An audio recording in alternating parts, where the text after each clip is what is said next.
In ancient, it became a self-fulfilling prophecy. You do not need to indulge in such grandiose thoughts, but feeling that you are destined for something great or important will give you a degree of resilience when people oppose or resist you. You will not internalize the doubts that come from such moments. You will have an enterprising spirit. You will continually try new things, even taking risks, confident in your ability to bounce back from failures and feeling destined to succeed. When Chekhov had the epiphany about the ultimate freedom he could create for himself, he had what the American psychologist Abraham Maslow called the peak experience. These are moments in which you are lifted out of the daily grind and you sense that there is something larger and more sublime in life that you have been missing. In the case of Chekhov, it was sparked by a crisis, by loneliness, and it led to the sensation of complete acceptance of people and the world around him. These moments can come from exerting yourself past what you thought were your limits. They can come from overcoming great obstacles, climbing a mountain, taking a trip to a very different culture, or the deep bonding that comes from any form of love. You want to deliberately go in search of such moments, stimulate them if you can. They have the effect, as they did with Chekhov, of altering your attitude for good. They expand what you think about your possibilities and about life itself, and when we are depressed or unusually stressed, we become prey to all kinds of ailments. Our attitude plays an enormous role in our health, one that science has begun to explore and will examine in more depth in the coming decades. In general, you can safely push yourself beyond what you think are your physical limits by feeling excited and challenged by a project or endeavor. People get old and prematurely age by accepting physical limits to what they can do, making it a self-fulfilling cycle. Those who age well continue to engage in physical activity, only moderately adjusted. You have wellsprings of energy and health you have yet to tap into. How to view other people. First, you must try to get rid of the natural tendency to take what people do and say as something personally directed at you, particularly if what they say or do is unpleasant. Even when they criticize you or act against your interests, more often than not it stems from some deep earlier pain they are reliving. You become the convenient target of frustrations and resentments that have been accumulating over the years. They are projecting their own negative feelings. If you can view people this way, you will find it easier to not react and get upset or become embroiled in some petty battle. If the person is truly malicious, by not becoming emotional yourself you will be in a better place to plot the proper countermove. You will save yourself from accumulating hurts and bitter feelings. See people as facts of nature. They come in all varieties, like flowers or rocks. There are fools and saints and sociopaths and egomaniacs and noble warriors. There are the sensitive and the insensitive. They all play a role in our social ecology. This does not mean we cannot struggle to change the harmful behavior of the people who are close to us or in our sphere of influence, but we cannot re-engineer human nature, and even if we somehow succeeded, the result could be a lot worse than what we have. You must accept diversity and the fact that people are what they are.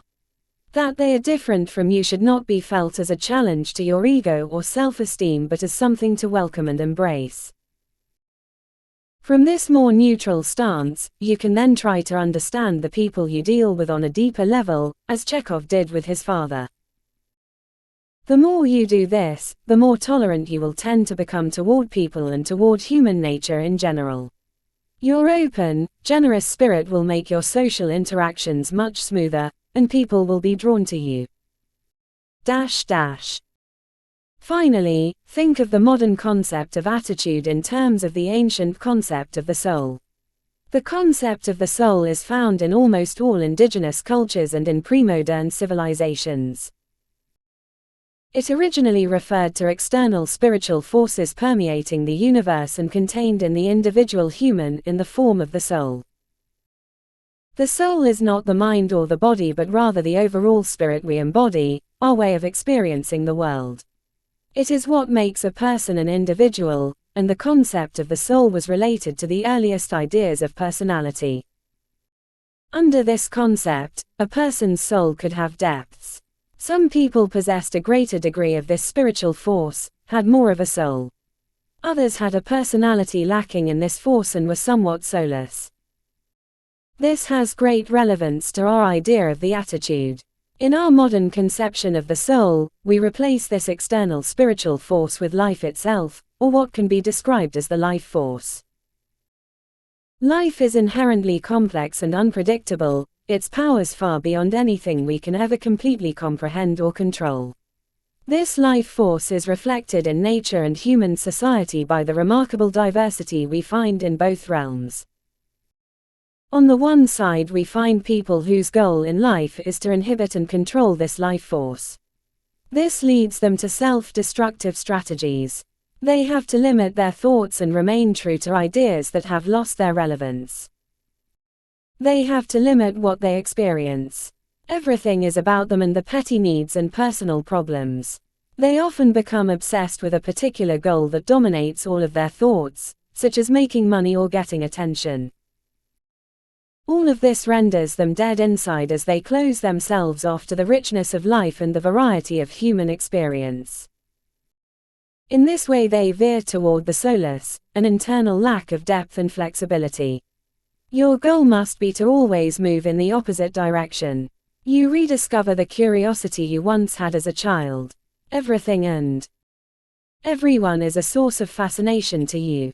You keep learning, continually expanding what you know and what you experience. With people you feel generous and tolerant, even with your enemies and with those trapped in the soulless condition. You do not enslave yourself to bitterness or rancor. Instead of blaming others or circumstances, you see the role that your own attitude and actions played in any failure. You adapt to circumstances instead of complaining about them. You accept and embrace uncertainty and the unexpected as valuable qualities of life. In this way, your soul expands to the contours of life itself and fills itself with this life force. Learn to measure the people you deal with by the depth of their soul, and if possible associate as much as you can with those of the expansive variety. This is why the same external events or circumstances affect no two people alike. Even with perfectly similar surroundings, everyone lives in a world of his own. The world in which a man lives shapes itself chiefly by the way in which he looks at it, and so it proves different to different men. To one it is barren, dull, and superficial, to another rich, interesting, and full of meaning. On hearing of the interesting events which have happened in the course of a man's experience, many people will wish that similar things had happened in their lives too. Completely forgetting that they should be envious rather of the mental aptitude which lent those events the significance they possess when he describes them. Arthur Schopenhauer. 9. Confront your dark side. The law of repression. People are rarely who they seem to be.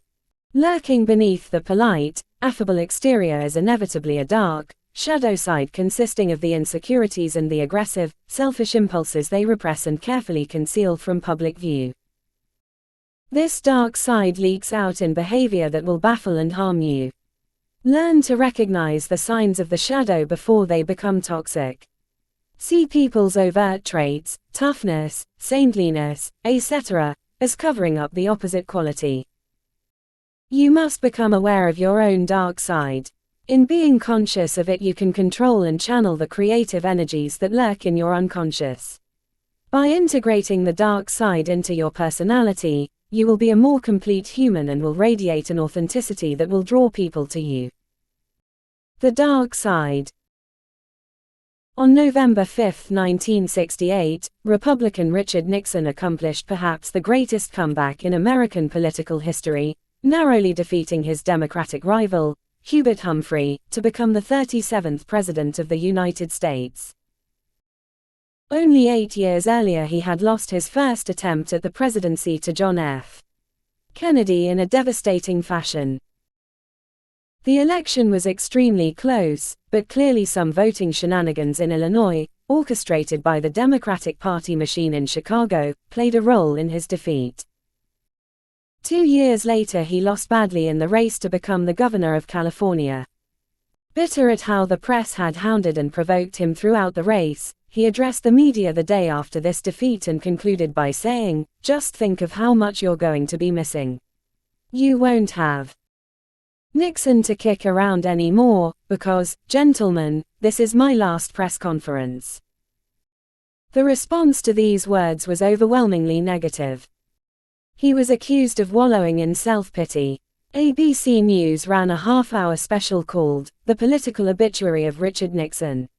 A Time magazine article on him concluded, "Barring a miracle, Richard Nixon can never hope to be elected to any political office again." By all accounts his political career should have been over in 1962.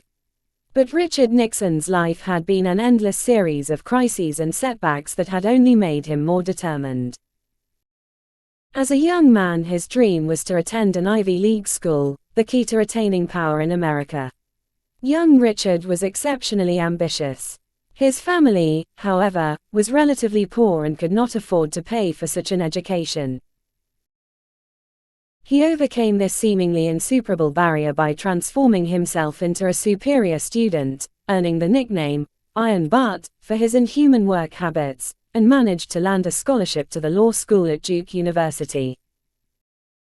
To keep the scholarship he had to remain at the top of his class, which he did through the kind of hard work few others could endure. After several years in the U.S. Senate, in 1952 Dwight D. Eisenhower had chosen him to be his running mate as vice president on the Republican ticket, but quickly regretted the choice. Nixon had kept a secret fund from the Republican Party that he had supposedly used for private purposes. In fact, he was innocent of the charges, but Eisenhower did not feel comfortable with him, and this was the excuse to get rid of him. Cutting him loose in this way would almost certainly ruin Nixon's political career. Once again he rose to the challenge, appearing on live television and delivering the speech of his life, defending himself against the charges. It was so effective, the public clamored for Eisenhower to keep him on the ticket. He went on to serve 8 years as vice president. Answer: the crushing defeats of 1960 and 1962 would again be the means of toughening himself up and resurrecting his career. He was like a cat with 9 lives. Nothing could kill him. He laid low for a few years, then came charging back for the 1968 election. He was now the new Nixon, more relaxed and affable, a man who liked bowling and corny jokes. And having learned all the lessons from his various defeats, he ran one of the smoothest and savviest campaigns in modern history and made all of his enemies and doubters eat crow when he defeated Humphrey. In becoming president, he had seemingly reached the apex of power. But in his mind there was yet one more challenge to overcome, perhaps the greatest of all.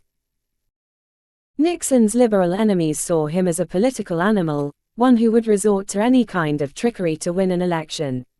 To the East Coast elites who hated him, he was the hick from Whittier, California, too obvious in his ambition. Nixon was determined to prove them all wrong. He was not who they thought he was. He was an idealist at heart, not a ruthless politician. His beloved mother, Hannah, was a devout Quaker who had instilled in him the importance of treating all people equally and promoting peace in the world. Nixon's liberal enemies saw him as a political animal, one who would resort to any kind of trickery to win an election. To the East Coast elites who hated him, he was the hick from Whittier, California, too obvious in his ambition. Nixon was determined to prove them all wrong. He was not who they thought he was.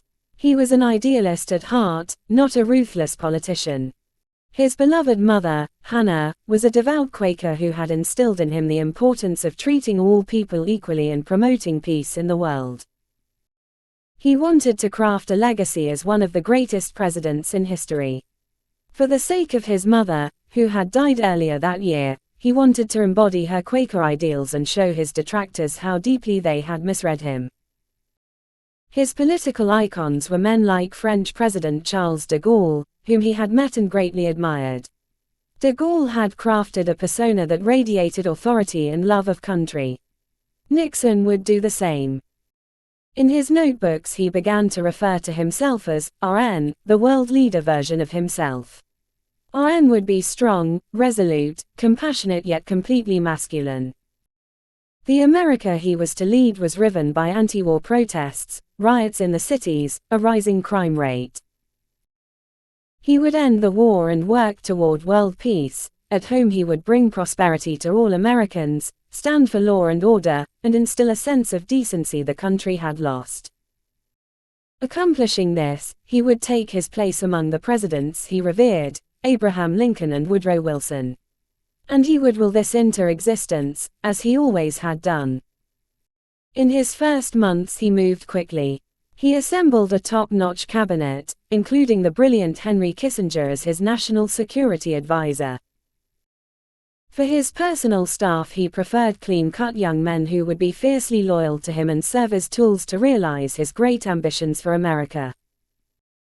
This would include Bob Haldeman, his chief of staff, John Ehrlichman, in charge of domestic policy, John Dean, the White House counsel, and Charles Colson, a White House aide. He didn't want intellectuals around him, he wanted go-getters. But Nixon was not naive.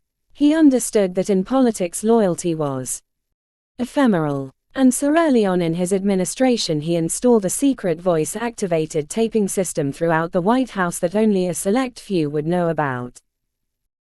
In this way he could keep discreet tabs on his staff and preemptively discover any possible turncoats or leakers among them. It would provide evidence he could use later on if anyone tried to misrepresent any conversations with him. And best of all, once his presidency was over, the edited tapes could be used to demonstrate his greatness as a leader, the clear and rational way he came to his decisions. The tapes would secure his legacy. As the first few years went by, Nixon worked to execute his plan. He was an active president. He signed bills to protect the environment, the health of workers, and the rights of consumers. On the foreign front, he struggled to wind down the war in Vietnam, with limited success. But soon he laid the groundwork for his first visit to the Soviet Union and his celebrated trip to China and signed into law an agreement with the Soviets to limit the proliferation of nuclear weapons. This was just the start of what he would bring about. And yet despite the relative smoothness of these first years, something strange began to stir within Richard Nixon. He could not shake these feelings of anxiety, something he had been prone to his entire life. It started to come out in his closed-door meetings with his personal staff, late at night over some drinks. Nixon would begin to share with them stories from his colorful past, and in the process he would go over some of his old political wounds, and bitterness would rise up from deep within. He was particularly obsessed with the Alger Hiss case. Alger Hiss was an important staffer in the State Department who in 1948 had been accused of being a communist spy. Hiss denied the charges. Dapper and elegant, he was the darling of the liberals. Nixon, at the time a junior congressman from California, smelled a phony.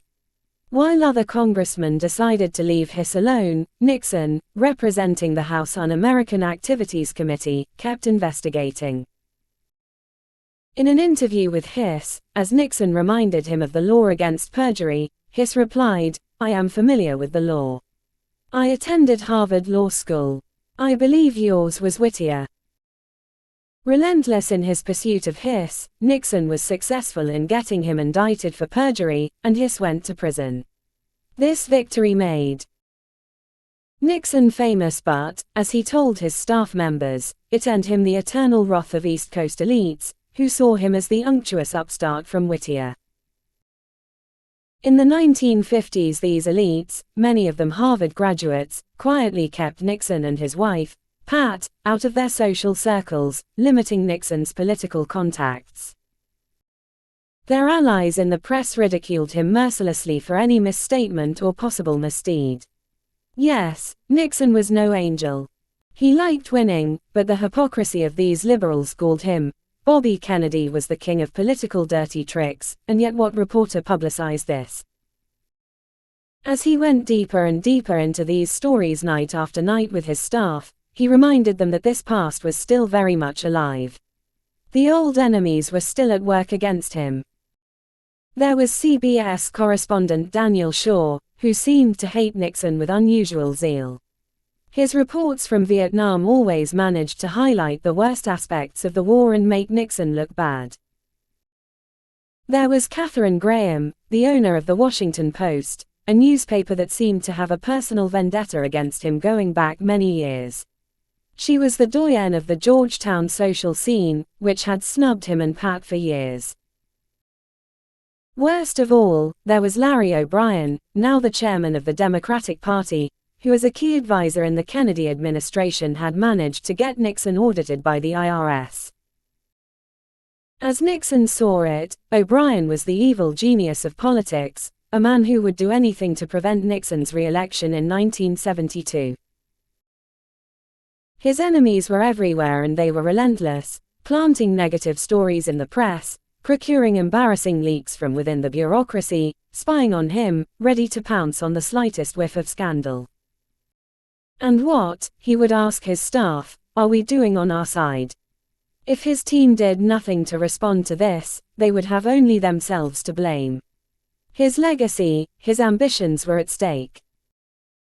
As the stories began to pile up of anti-war demonstrations and leaks about his administration's Vietnam War effort, Nixon became red-hot with anger and frustration, the talk with his staff heating up on both sides. Once, as Colson talked about getting revenge on some particularly nettlesome opponents, Nixon chimed in, "One day we will get them, we'll get them on the ground where we want them. And then we'll stick our heels in, step on 'em hard and twist, right, Chuck, right." When informed that many of the staff at the Bureau of Labor Statistics were Jews, he felt that was probably the reason for some bad economic numbers coming from there. The government is full of Jews, he told Haldeman. Most Jews are disloyal. They were the mainstay of the East Coast establishment that worked so hard against him. Another time he told Haldeman, "Please get me the names of the Jews, you know, the big Jewish contributors to the Democrats. ... Could we please investigate some of the cocksuckers? Auditing them would be in order." He had other harsh ideas for how to hurt Katharine Graham and embarrass Daniel Shaw. Nixon also began to feel increasingly anxious about his public image, so critical to his legacy. He badgered his staff, and even Henry Kissinger, to promote to the press his strong leadership style. In interviews, they should refer to him as Mr. Peace, and Kissinger should not be getting so much credit. He wanted to know what the elites at the parties in Georgetown were saying about him. Were they finally changing their minds in any way about Richard Nixon? Despite his nervousness, by 1972 it was clear that events were lining up well for him. His Democratic opponent in his re-election bid would be Senator George McGovern, a die-hard liberal. Nixon was ahead in the polls, but he wanted much more. He wanted a complete landslide and mandate from the public.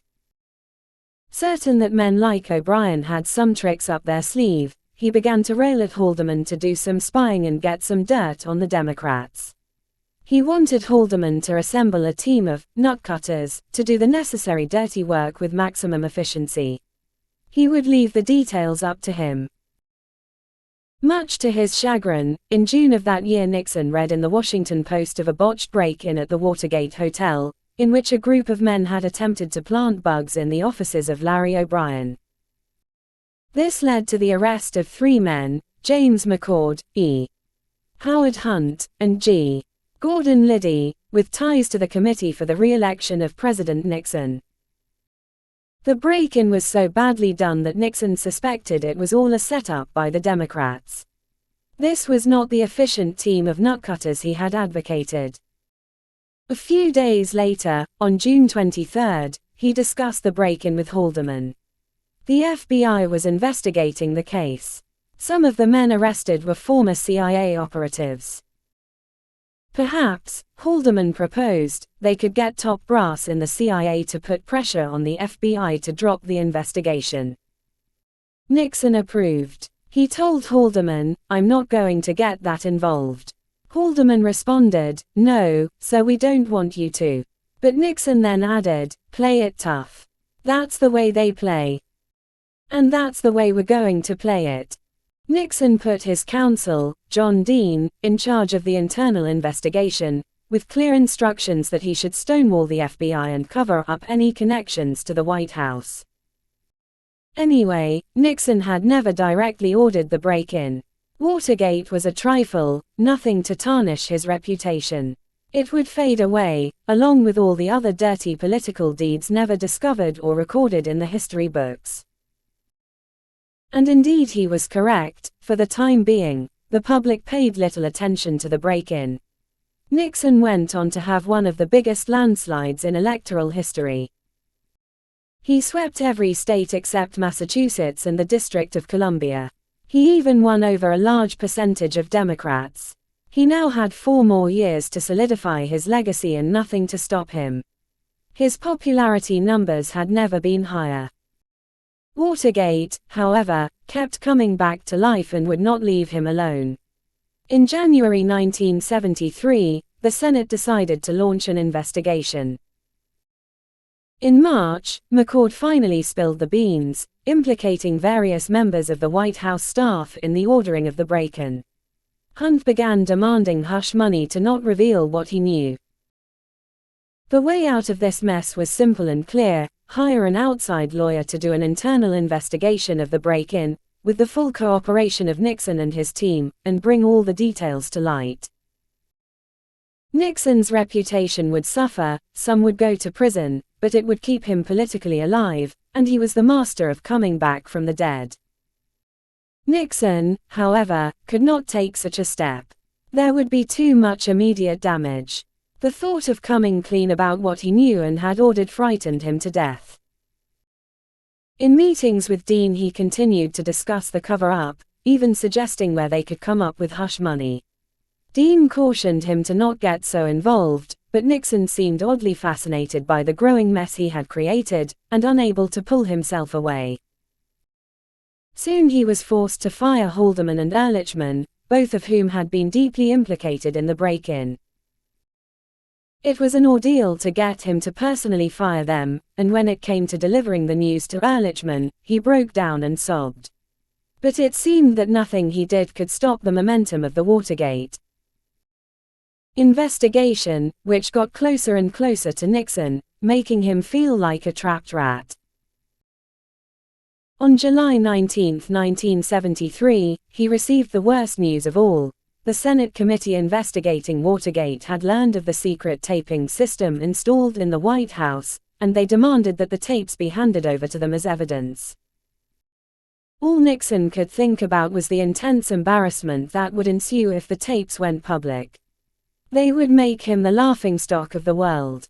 Think of the language that he had used and the many harsh things he had advocated. His image, his legacy, all the ideals he had striven to realize, it would all be ruined in one fell stroke. He thought of his mother and his own family. They had never heard him speak as he had done in the privacy of his own office. It was as if he were another person on those tapes. Alexander Haig, who was now his chief of staff, told Nixon he had to tear out the taping system and destroy the tapes immediately, before receiving an official subpoena. Nixon seemed paralyzed. Destroying the tapes would be an admission of guilt. Perhaps the tapes would exonerate him, as they would prove he had never directly ordered the break-in. But the thought of any of these tapes becoming public terrified him. He went back and forth on this in his mind, but in the end he decided to not destroy them. By invoking executive privilege he would resist handing them over. Finally, as pressure mounted, in April 1974 Nixon decided to release edited transcripts of the tapes in the form of a 1,200-page book and hope for the best. The public was horrified by what it read. Yes, many had thought him slippery and devious, but the forceful language, the swearing, the sometimes hysterical paranoid tone of his conversation, and the utter lack of compunction or hesitation in ordering various illegal acts revealed a side of Nixon they had never suspected. Even members of his family were shocked.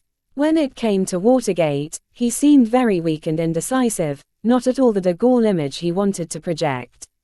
He never once showed the slightest desire to get at the truth and punish the wrongdoers. Where was the man of law and order? On July 24 came the final blow. The Supreme Court ordered him to hand over the tapes themselves, and among them would be the recorded conversation of June 23, 1972, in which he had approved of using the CIA to quash the FBI investigation. This was the smoking gun that revealed his involvement in the cover-up from early on. Nixon was doomed, and although it was against everything he believed in, by early August he decided to resign. The morning after he delivered his resignation speech to the country, Nixon addressed his staff one last time, and fighting to control his emotions, he concluded, "Never get discouraged, never be petty.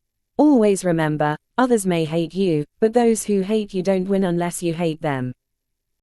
And then you destroy yourself." Along with his family, he then got into the helicopter that was to take him into political exile. Interpretation. For those who worked closely with Richard Nixon, the man was an enigma. According to his chief speechwriter, Ray Price, there were two Nixons, one light, one dark. The light Nixon was exceptionally considerate, exceptionally caring, sentimental, generous of spirit, kind. The dark Nixon was angry, vindictive, ill-tempered, mean-spirited. He saw both sides as being at constant war with one another. But perhaps the most perceptive observer of Nixon, the one closest to figuring out the enigma, was Henry Kissinger, who made a point of studying him closely so that he could manage and even play him for his own purposes. And according to Kissinger, the key to Nixon and his split personality must somehow lie in his childhood. Can you imagine, Kissinger once observed, what this man would have been like if somebody had loved him? As an infant, Nixon seemed to be unusually needy. He was a notorious crybaby. It took great effort to soothe him, and he was continually bursting into sobs. He wanted more attention, more fussing after him, and he was quite manipulative if he did not get these things. His parents did not like this aspect of their child. Growing up in the pioneer days of Southern California, they preferred to have a stoic, self-reliant child. Nixon's father could be physically abusive and cold. His mother was more caring but frequently depressed and very moody. She had to deal with the business failures of her husband and two sickly brothers of Richard who died at young ages. She had to frequently leave Richard alone for months to attend to his brothers, which Richard must have experienced as some kind of abandonment. In dealing with his difficult parents, the personality of Nixon was formed. Seeking to overcome and disguise his vulnerabilities, he created a persona that served him well, first with his family and later with the public. For this persona he accentuated his own strengths and developed new ones. He became supremely tough, resilient, fierce, decisive, rational, and not someone to mess with, particularly in debate. But the weak and vulnerable child within does not miraculously disappear. If its needs have never been met or dealt with, its presence sinks into the unconscious, into the shadows of the personality, waiting to come out in strange ways. It becomes the dark side. With Nixon, whenever he experienced stress or unusual levels of anxiety, this dark side would stir from deep within in the form of potent insecurities, suspicions, sudden outbursts and tantrums, and powerful desires to manipulate and harm those he believed had crossed him. Nixon repressed and denied this side of himself with vehemence, even up to the very end in his last words to his staff. He frequently told people he never cried, or held grudges, or cared what others thought of him, the opposite of the truth. For much of the time he played his role well as RN. But when the shadow stirred, strange behavior emerged, giving people who saw him on a regular basis the impression they were indeed dealing with two Nixons. To Kissinger, it was like seeing the unloved child come back to life. Nixon's dark side finally became something tangible in form of the tapes. Nixon knew that everything he said was being recorded, and yet he never held back or filtered what he was saying.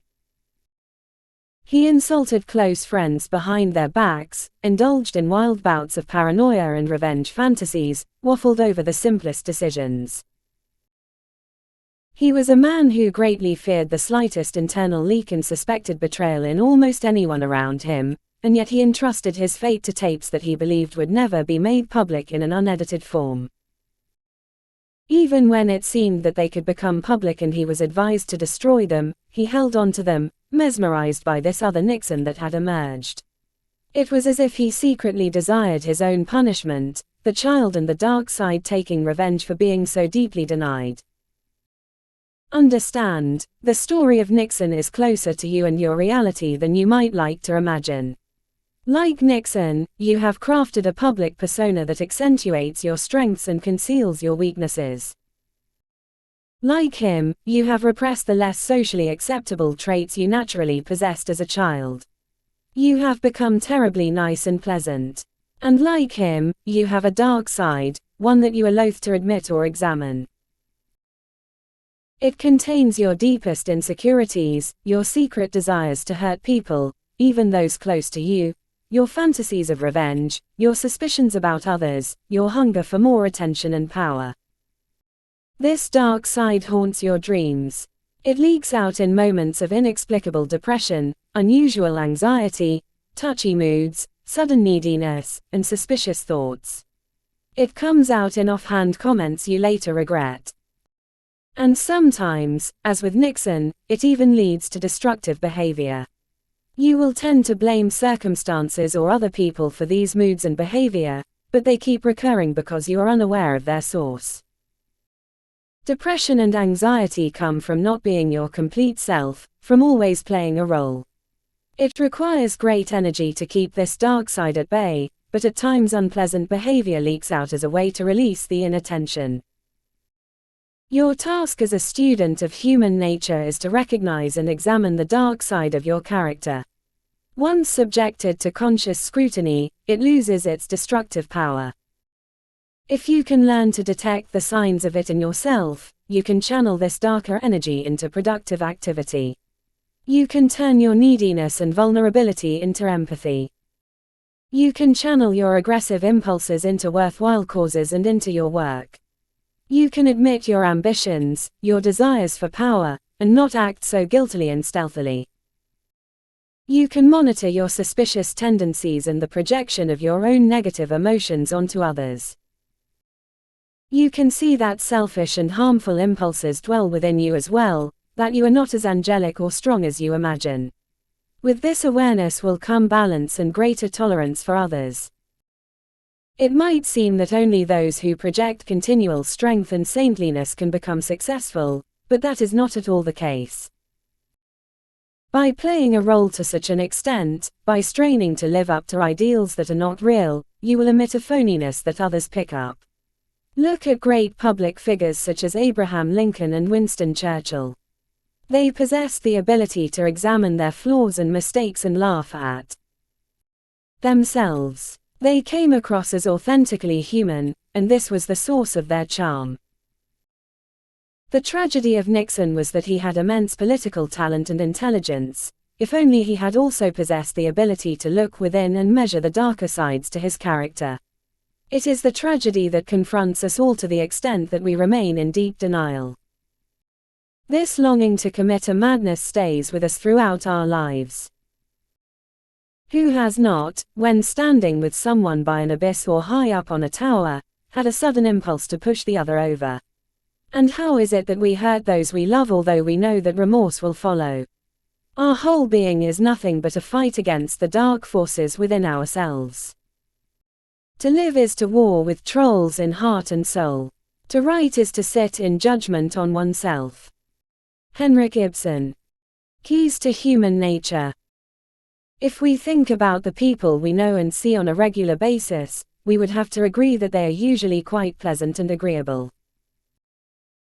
For the most part, they seem pleased to be in our company, are relatively upfront and confident, socially responsible, able to work with a team, take good care of themselves, and treat others well.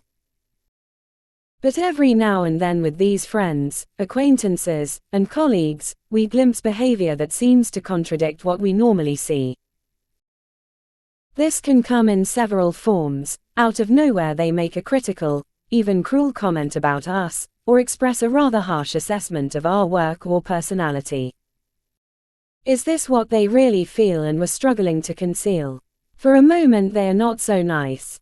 Or we hear of their unpleasant treatment of family or employees behind closed doors. Or out of the blue they have an affair with the most unlikely man or woman, and it leads to bad things. Or they put their money in some absurd and risky financial scheme. Or they do something rash that puts their career in jeopardy. Or we catch them in some lie or manipulative act. We can also notice such moments of acting out, or behaving against reputation, in public figures and celebrities, who then go through lengthy apologies for the strange moods that came over them. What we glimpse in these moments is the dark side of their character, what the Swiss psychologist Carl Jung called the shadow. The shadow consists of all the qualities people try to deny about themselves and repress. This repression is so deep and effective that people are generally unaware of their shadow, it operates unconsciously. According to Jung, this shadow has a thickness to it, depending on how deep the level of repression and the number of traits that are being concealed. Nixon would be said to have a particularly thick shadow. When we experience those moments when people reveal the dark side, we can see something come over their face. Their voice and body language is altered, almost as if another person is confronting us, the features of the upset child suddenly becoming visible. We feel their shadow as it stirs and emerges. The shadow lies buried deep within, but it becomes disturbed and active in moments of stress, or when deep wounds and insecurities are triggered. It also tends to emerge more as people get older. When we are young, everything seems exciting to us, including the various social roles we must play. But later in life we tire of the masks we have been wearing, and the leakage is greater. Because we rarely see the shadow, the people we deal with are somewhat strangers to us. It is as if we only see a two-dimensional, flattened image of people, their pleasant social side. Knowing the contours of their shadow makes them come to life in 3 dimensions. This ability to see the rounded person is a critical step in our knowledge of human nature. Armed with this knowledge, we can anticipate people's behavior in moments of stress, understand their hidden motives, and not get dragged under by any self-destructive tendencies. The shadow is created in our earliest years and stems from 2 conflicting forces that we felt.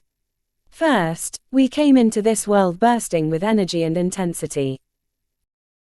We did not understand the difference between acceptable and unacceptable behavior. We only experienced natural impulses. Some of these impulses were aggressive. We wanted to monopolize our parents' attention and receive much more of it than our siblings. We experienced moments of great affection but also powerful dislikes and hatreds, even of our parents for not meeting our needs. We wanted to feel superior in some way and appreciated for it, in appearance, strength, or smartness. We could be remarkably selfish if we were denied what we wanted, and turn devious and manipulative to get it. We could even find some pleasure in hurting people, or fantasize about getting revenge. We experienced and expressed the full gamut of emotions. We were not the innocent angels people imagine children to be. At the same time, we were completely vulnerable and dependent on our parents for survival.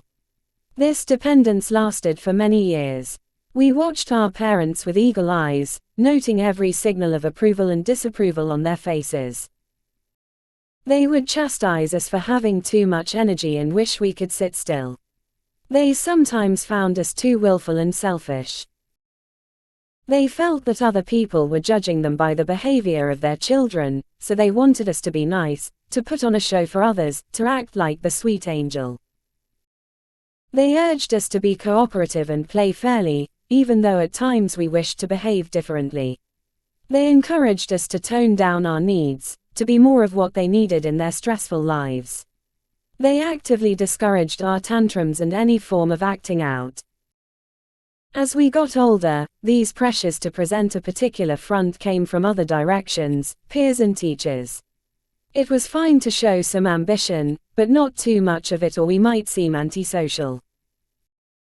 We could exude confidence, but not too much or we would seem to be asserting our superiority. The need to fit into the group became a primary motivation, and so we learned to tamp down and restrain the dark side of our personality. We internalized all of the ideals of our culture, being nice, having prosocial values. Much of this is essential for the smooth functioning of social life, but in the process a large part of our nature moved underground, into the shadow. Most of us succeed in becoming a positive social animal, but at a price. We end up missing the intensity that we experienced in childhood, the full gamut of emotions, and even the creativity that came with this wilder energy. We secretly yearn to recapture it in some way. We are drawn toward what is outwardly forbidden, sexually or socially. We may resort to alcohol or drugs or any stimulant, because we feel our senses dulled, our minds too restrained by convention. If we accumulate a lot of hurts and resentments along the way, which we strive to conceal from others, the shadow grows thicker.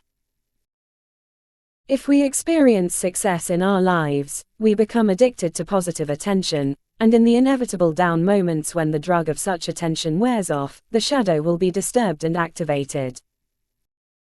Concealing this dark side requires energy. It can be draining to always present such a nice, confident front. And so the shadow wants to release some of the inner tension and come back to life. As the poet Horace once said, Naturam expellas furca, tamanus precurret. You must become adept at recognizing such moments of release in others and interpreting them, seeing the outlines of the shadow that now come forward. The following are some of the most notable signs of such release. Contradictory behavior. This is the most eloquent sign of all. It consists of actions that belie the carefully constructed front that people present. For instance, a person who preaches morals is suddenly caught out in a very compromising situation. Or someone with a tough exterior reveals insecurities and hysteria at the wrong moment. Or a person who preaches free love and open behavior suddenly becomes quite domineering and authoritarian. The strange, contradictory behavior is a direct expression of the shadow. Emotional outbursts. A person suddenly loses his or her habitual self-control and sharply expresses deep resentments or says something biting and hurtful. In the aftermath of such a release, they may blame it on stress. They may say they did not mean any of it, when in fact the opposite is the case. The shadow has spoken. Take what they said at face value. On a less intense level, people may suddenly become unusually sensitive and touchy. Some of the deepest fears and insecurities from childhood have somehow become activated, and this makes them hyperalert to any possible slight and ripe for smaller outbursts. Vehement denial. According to Freud, the only way that something unpleasant or uncomfortable in our unconscious can reach the conscious mind is through active denial. We express the very opposite of what is buried within. This could be a person fulminating against homosexuality, when in fact he or she feels the opposite. Nixon engaged in such denials frequently, as when he told others, in the strongest terms, that he never cried, or held grudges, or gave in to weakness, or cared what people thought of him. You must reinterpret the denials as positive expressions of shadow desires. Accidental behavior. People might talk of quitting some addiction, or not working so damned hard, or staying away from a self-destructive relationship.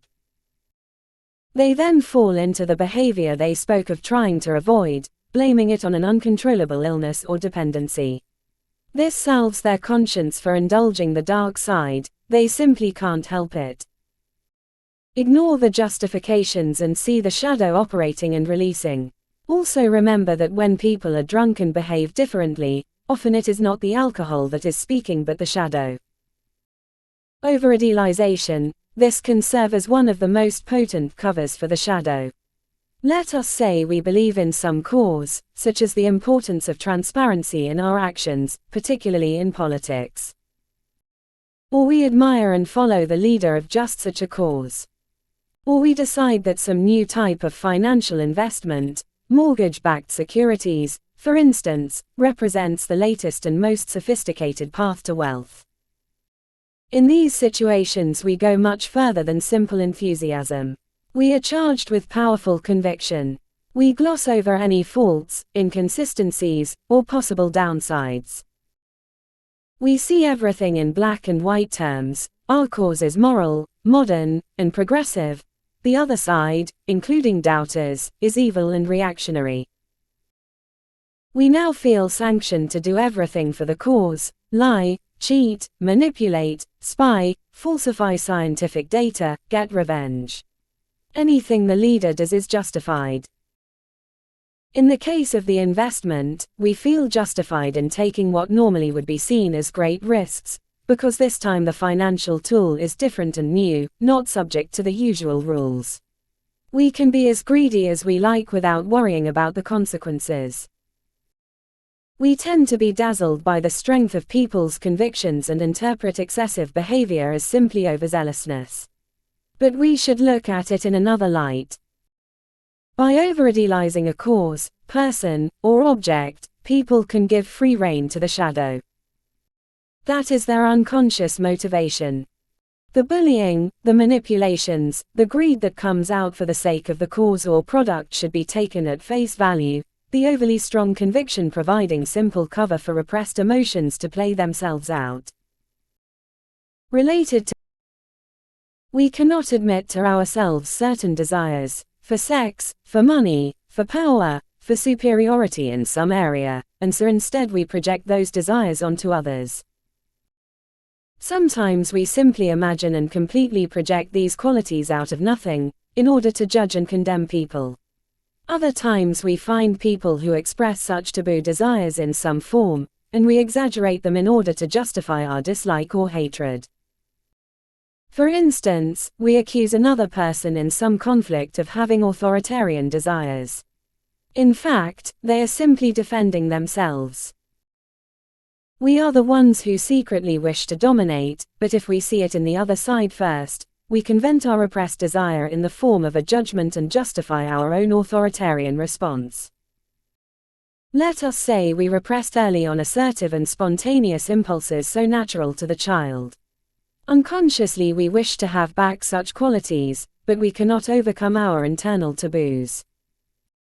We look out for those who are less inhibited, more assertive and open with their ambition. We exaggerate these tendencies. Now we can despise them, and in thinking about them, give vent to what we cannot admit to ourselves or about ourselves. The great 19th-century German composer Richard Wagner frequently expressed anti-Semitic sentiments. He blamed Jews for ruining Western music with their eclectic tastes, sentimentality, and emphasis on technical brilliance. He yearned for a more pure German music, which he would create. Most of what he blamed Jews for in music was completely made up.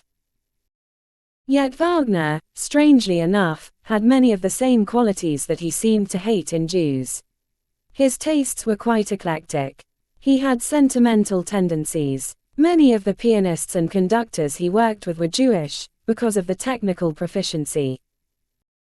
Remember, behind any vehement hatred is often a secret and very unpalatable envy of the hated person or people. It is only through such hate that it can be released from the unconscious in some form. Consider yourself a detective when it comes to piecing together people's shadow. Through the various signs you pick up, you can fill in the outlines of their repressed desires and impulses. This will allow you to anticipate future leakage and odd shadow-like behavior. Rest assured such behavior never occurs just once, and it will tend to pop up in different areas.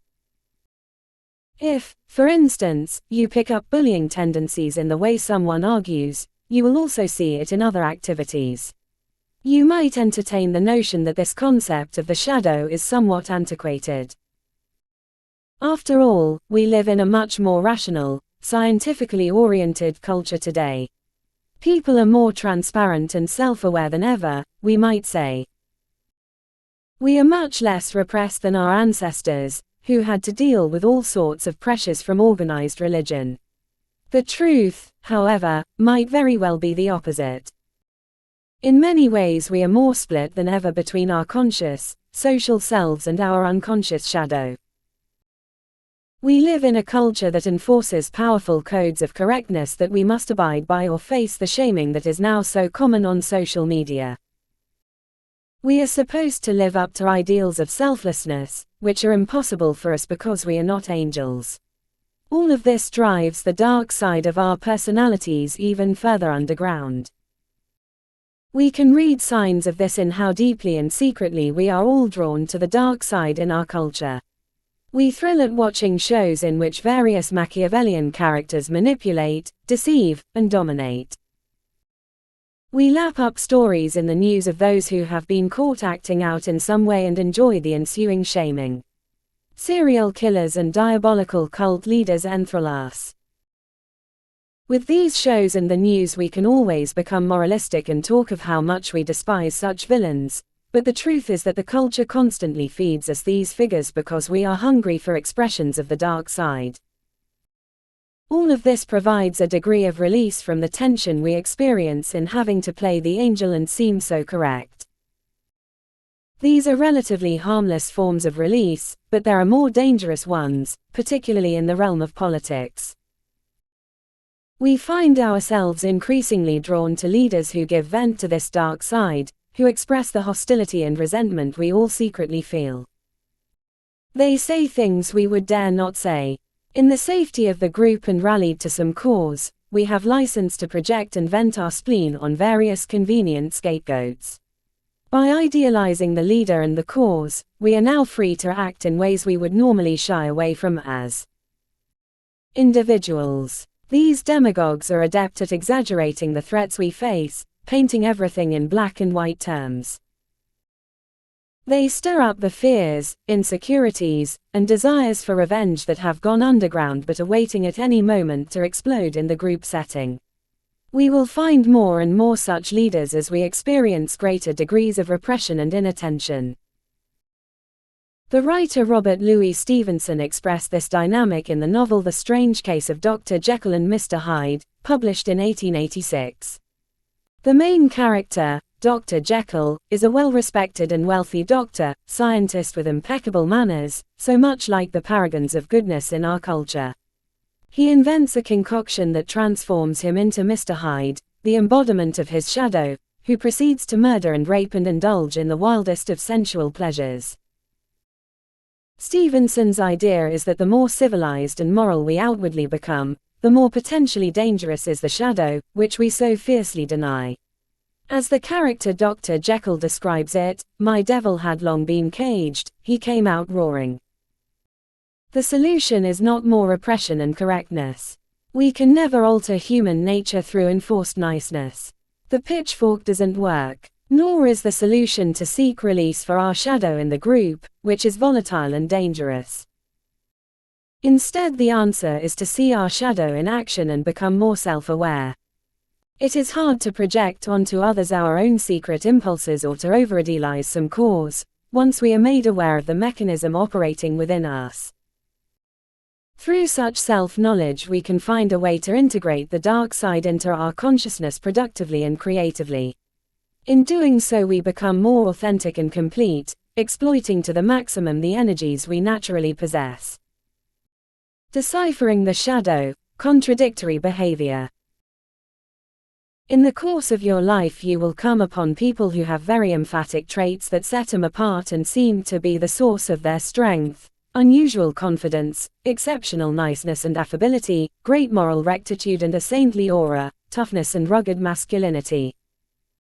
An intimidating intellect. If you look closely at them, you may notice a slight exaggeration to these traits, as if they were performing or laying it on just a little too thick.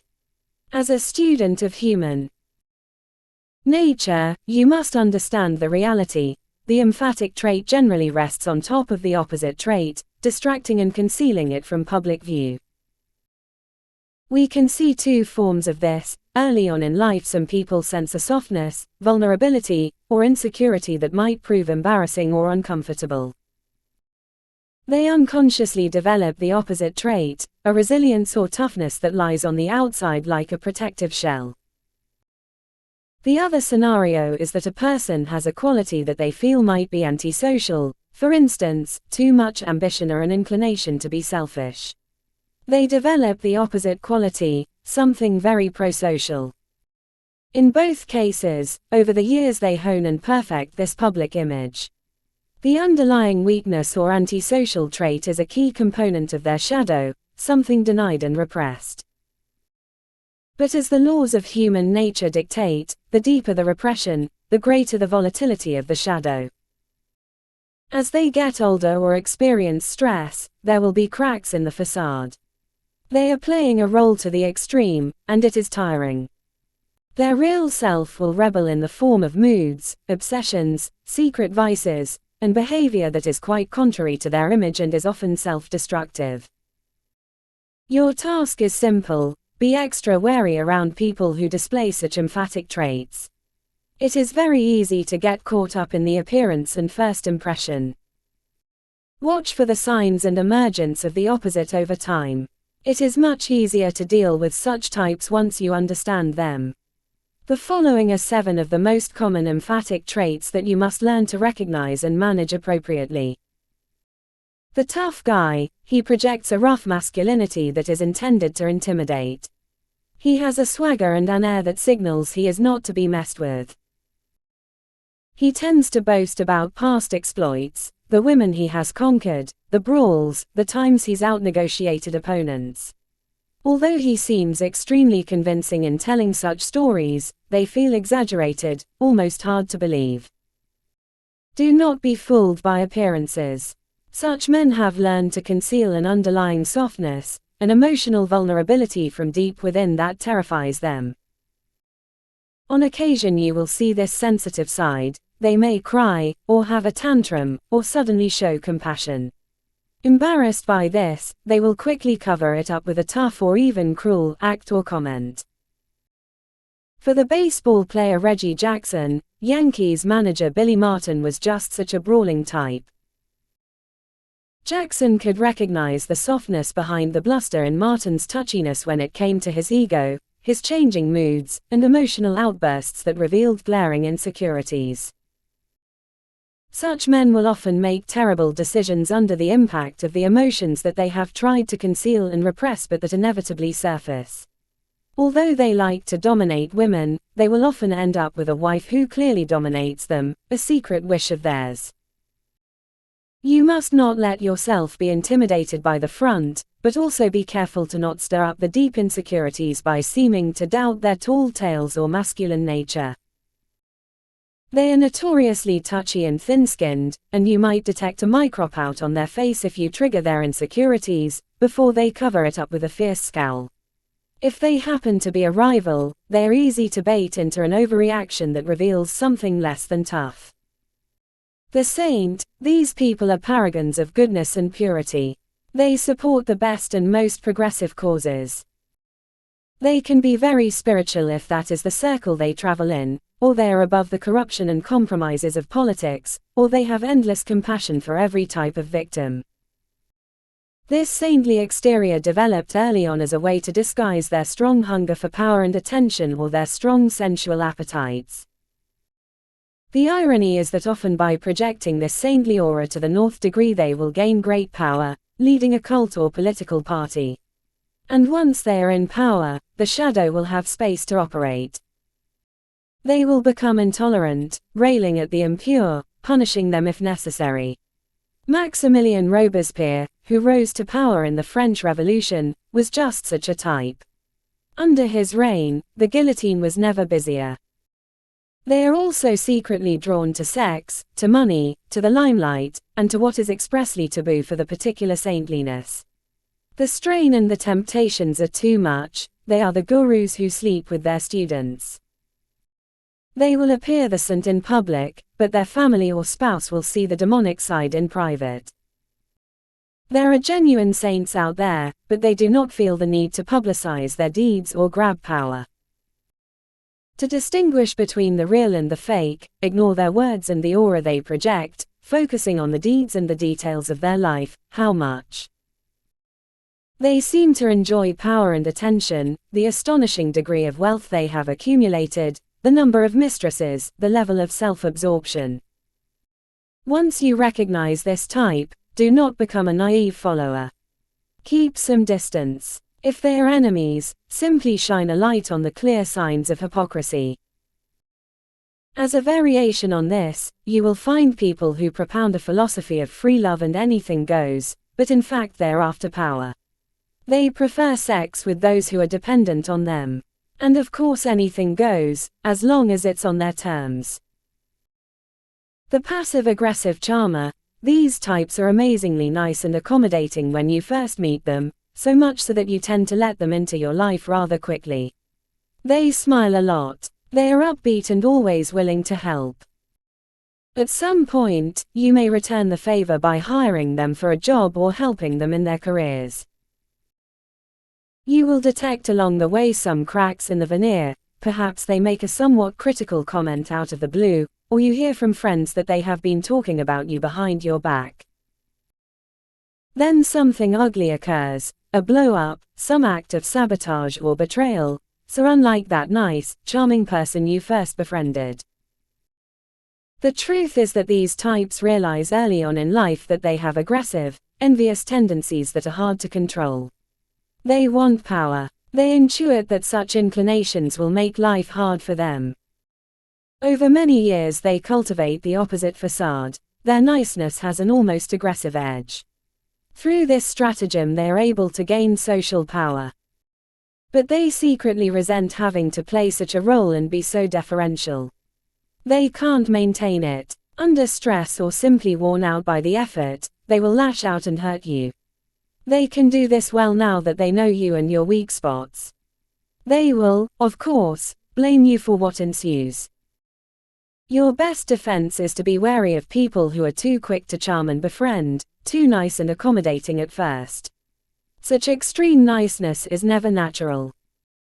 Keep your distance and look for some early signs, such as passive-aggressive comments. If you notice that, somewhat out of character, they indulge in malicious gossip about someone, you can be sure the shadow is speaking and that you will be the target of such gossip one day. The fanatic, you are impressed by their fervor, in support of whatever cause. They speak forcefully. They allow for no compromise.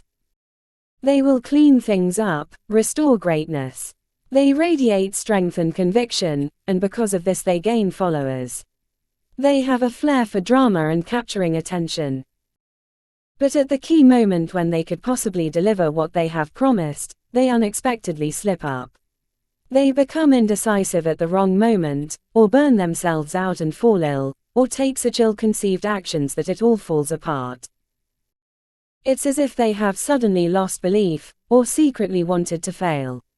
The truth is that such types have massive insecurities from early on in life. They have doubts about their self-worth. They never felt loved or admired enough. Riddled with fears and uncertainty, they cover this up with the mask of great belief, in themselves and in their cause. You will notice in their past some shifts in their belief system, sometimes radical. That is because it is not the particular belief that matters but the intense conviction, and so they will shift this around to fit the times. Belief in something is like a drug for them. But the doubts return. They secretly know they cannot deliver the goods. And so under stress they become the opposite, indecisive and secretly doubtful.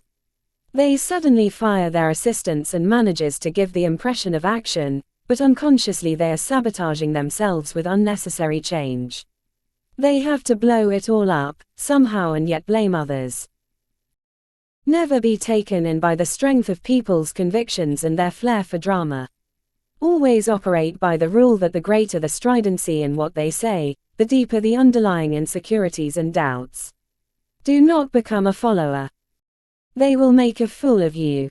The rigid rationalist. All of us have irrational tendencies. It is the lasting legacy of our primitive origins. We will never get rid of them.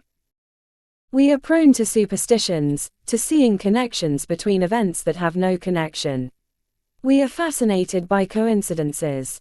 We anthropomorphize and project our feelings onto other people and the world around us. We secretly consult astrology charts. We must simply accept this. In fact, we often resort to irrationality as a form of relaxation, silly jokes, meaningless activities, occasional dabbling in the occult. Always being rational can be tiresome.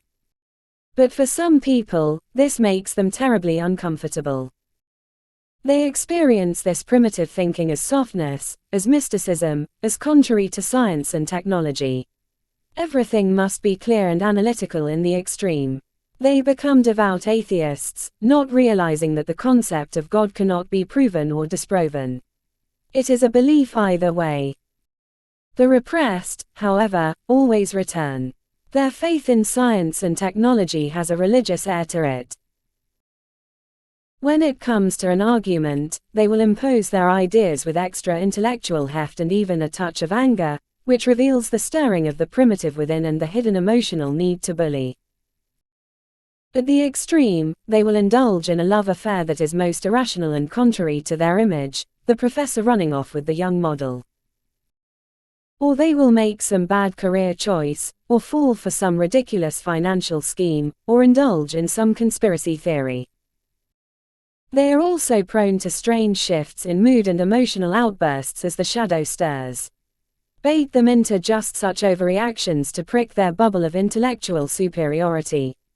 True rationality should be sober and skeptical about its own powers and not publicize itself. The snob. These types have a tremendous need to be different from others, to assert some form of superiority over the mass of mankind. They have the most refined aesthetic tastes when it comes to art, or film criticism, or fine wines, or gourmet food, or vintage punk rock records. They have amassed impressive knowledge of these things. They put a lot of emphasis on appearances. They are more alternative than others, their tattoos are more unique.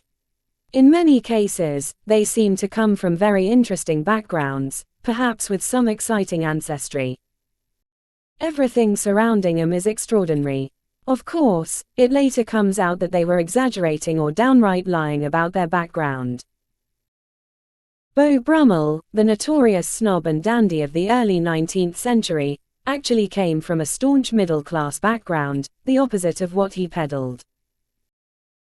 The family of Karl Lagerfeld, the current Chanel creative director, did not inherit its money but made it in the most bourgeois fashion, contrary to the stories he has told. The truth is that banality is part of human existence. Much of our lives is spent doing the most boring and tedious tasks. For most of us, our parents had normal, unglamorous jobs. We all have mediocre sides to our character and skills. Snobs are especially sensitive about this, greatly insecure about their origins and possible mediocrity. Their way of dealing with this is to distract and deceive with appearances, surrounding themselves with the extraordinary and with special knowledge. Underneath it all is the real person waiting to come out, rather ordinary and not so very different. In any case, those who are truly original and different do not need to make a great show of it. In fact, they are often embarrassed by being so different and learn to appear more humble. Be extra wary of those who go out of their way to make a show of the different. But the big sign comes. What such people signal to us is a greater authenticity. If most of us have lost a lot of our natural traits in becoming socialized adults, the authentic types have somehow managed to keep them alive and active. We can contrast them easily with the opposite type, people who are touchy, who are hypersensitive to any perceived slight, and who give the impression of being somewhat uncomfortable with themselves and having something to hide. We humans are masters at smelling the difference. We can almost feel it with people in their nonverbal behavior, the relaxed or tense body language, the flowing or halting tone of voice, the way the eyes gaze and let you in, the genuine smile or lack of it. One thing is for certain, we are completely drawn to the authentic types and unconsciously repulsed by their opposite. The reason for this is simple: we all secretly mourn for the child part of our character we have lost. The wildness, the spontaneity, the intensity of experience, the open mind. Our overall energy is diminished by the loss. Those who omit that air of authenticity signal to us another possibility, that of being an adult who has managed to integrate the child and the adult, the dark and the light, the unconscious and the conscious mind. We yearn to be around them. Perhaps some of their energy will rub off on us. If Richard Nixon in many ways epitomizes the inauthentic type, we find many examples of the opposite to inspire us. In politics, men like Winston Churchill and Abraham Lincoln. In the arts, people like Charlie Chaplin and Josephine Baker. In science, someone like Albert Einstein. In social life in general, someone like Jacqueline Kennedy Onassis. And these types indicate for us the path to follow, which largely centers on self-awareness. Conscious of our shadow, we can control, channel, and integrate it. Aware of what we have lost, we can reconnect to that part of ourselves that has sunk into the shadow. The following are 4 clear and practical steps for achieving this. This is the most difficult step in the process. The shadow is something we deny and repress. It is so much easier to dig up and moralize about the dark qualities of others. It is almost unnatural for us to look inward at this side of ourselves. But remember that you are only half a human if you keep this buried. Be intrepid in this process. The best way to begin is to look for indirect signs, as indicated in the sections above. For instance, take note of any particular one-sided, emphatic traits in yourself. Assume that the opposite trait lies buried deep within, and from there try to see more signs of this trait in your behavior. Look at your own emotional outbursts and moments of extreme touchiness. Somebody or something has struck a chord. Your sensitivity to a remark or imputation indicates a shadow quality that is stirring, in the form of a deep insecurity. Bring it into the light. Look deeply at your tendencies to project emotions and bad qualities onto people you know, or even entire groups. For instance, say you really loathe narcissistic types or pushy people. What is happening is that you are probably brushing up against your own narcissistic tendencies and secret desire to be more assertive, in the form of a vehement denial or hatred. We are particularly sensitive to traits and weaknesses in others that we are repressing in ourselves. Look at moments in your youth in which you acted in a rather insensitive or even cruel manner. When you were younger, you had less control of the shadow and it came out more naturally, not with the repressed force of later years. Later in his career, the writer Robert Bly began to feel depressed. His writing had become sterile. He started to think more and more about the shadow side of his character. He was determined to find signs of it and consciously scrutinize it. Bly was the bohemian type of artist, very much active in the counterculture of the 1960s. His artistic roots went back to the Romantic artists of the early 19th century, men and women who extolled spontaneity and naturalness. In much of Bly's own writing, he railed at advertising men and businesspeople. As he saw it, they were so calculating, planning everything to the extreme, afraid of the chaos of life, and quite manipulative. And yet, as he looked inward, Bly could catch glimpses of such calculating, manipulative qualities in himself. He too secretly feared moments of chaos in life, liked to plan things out and control events. He could be quite malicious with people he perceived to be so different, but in fact there was a part of the stockbroker and advertising man within him. Perhaps it was the deeper part of himself. Others told him that they saw him as rather classical in his taste and in his writing. something that bothered him, since he thought the opposite. But as he became increasingly honest with himself, he realized they were right. Step by step he unearthed the dark qualities within, rigid, overly moralistic, etc., and in doing so he felt reconnected with the other half of his psyche. He could be honest with himself and channel the shadow creatively. His depression lifted, as well as the writer's block. Take this process deeper by re-examining the earlier version of yourself. Look at traits in childhood that were drummed out of you by your parents and peers, certain weaknesses or vulnerabilities or forms of behavior, traits you were made to feel ashamed of. Perhaps your parents did not like your introspective tendencies or your interest in certain subjects that were not of their taste. They instead steered you toward careers and interests that suited them. Look at emotions you were once prone to, things that sparked a sense of awe or excitement that has gone missing. You have become more like others as you have gotten older, and you must rediscover the lost authentic parts of yourself. Finally, look at your dreams as the most direct and clear view of your shadow. Only there will you find the kinds of behavior you have carefully avoided in conscious life. The shadow is talking to you in various ways. Don't look for symbols or hidden meanings. Pay attention instead to the emotional tone and overall feelings that they inspire, holding on to them throughout the day. This could be unexpected bold behavior on your part, or intense anxiety spurred by certain situations, or sensations of being physically trapped or of soaring above it all, or exploring a place that is forbidden and beyond the boundaries. The anxieties could relate to insecurities you are not confronting, the soaring and exploring are hidden desires trying to rise to consciousness. Get in the habit of writing your dreams down and paying deep attention to their feeling tone.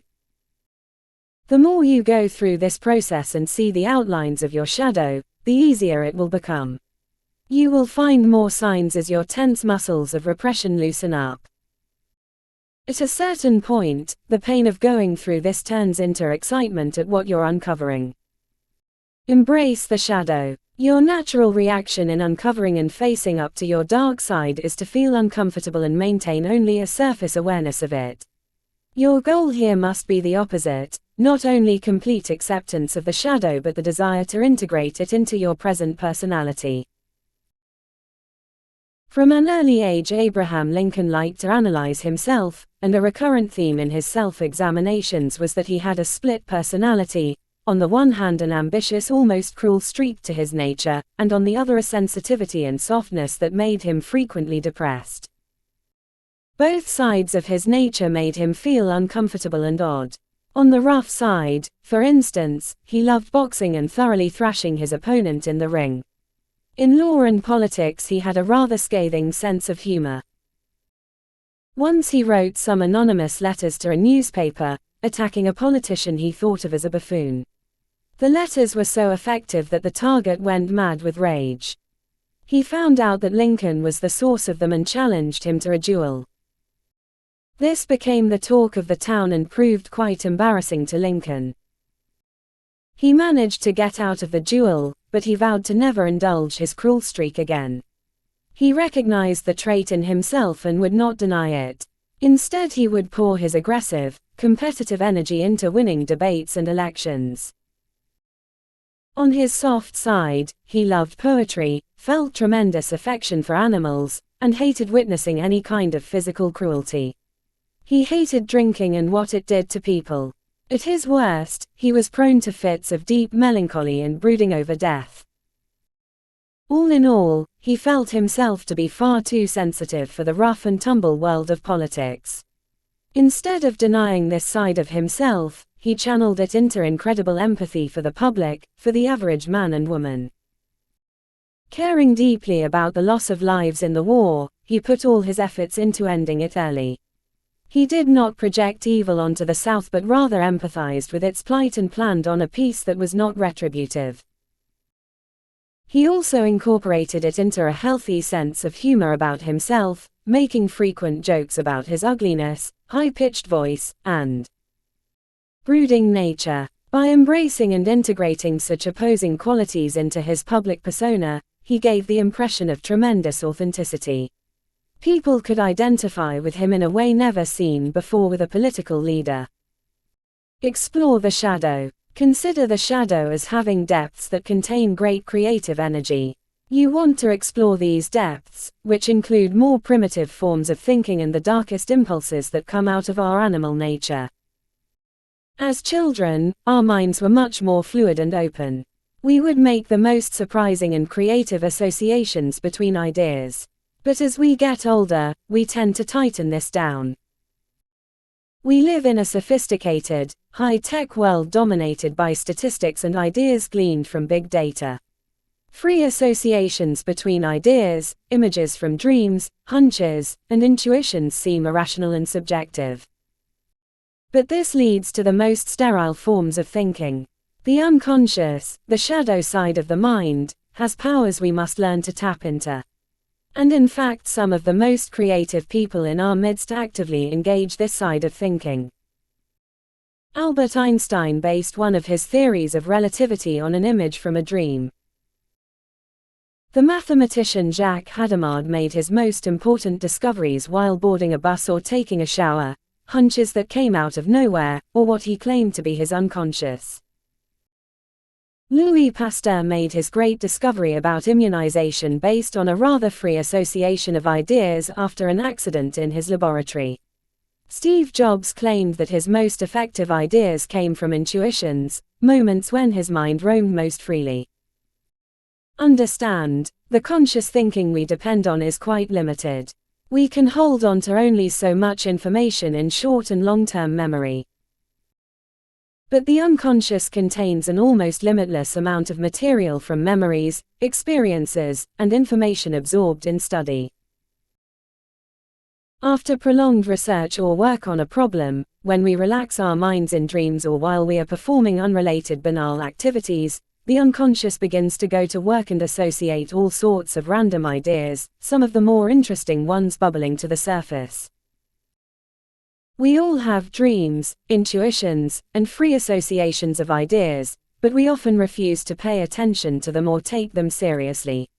Instead, you want to develop the habit of using this form of thought more often by having unstructured time in which you can play with ideas, widen the options you consider, and pay serious attention to what comes to you in less conscious states of mind. In a similar vein, you want to explore from within your own darkest impulses, even those that might seem criminal, and find a way to express them in your work or externalize them in some fashion, in a journal for instance. We all have aggressive and antisocial desires, even toward those we love. We also have traumas from our earliest years that are associated with emotions we prefer to forget. The greatest art in all media somehow expresses these depths, which causes a powerful reaction in us all because they are so repressed. Such is the power of the films of Ingmar Bergman or the novels of Fyodor Dostoevsky, and you can have the same power by externalizing your dark side. Show the shadow. Most of the time we secretly suffer from the endless social codes we have to adhere to. We have to seem so nice and agreeable, always going along with the group. We better not show too much confidence or ambition. Seem humble and similar to everyone else, that's how the game is played. In following this path we gain comfort by fitting in, but we also become defensive and secretly resentful. Being so nice becomes a habit, which easily turns into timidity, lack of confidence, and indecision. At the same time, our shadow will show itself, but unconsciously, in explosive fits and starts, and often to our detriment. It would be wise to look at those who are successful in their field.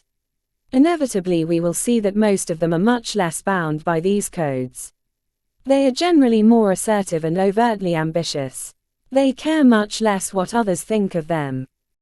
They flout the conventions openly and proudly. And they are not punished but greatly rewarded. Steve Jobs is a classic example. He showed his rough, shadow side in his way of working with others.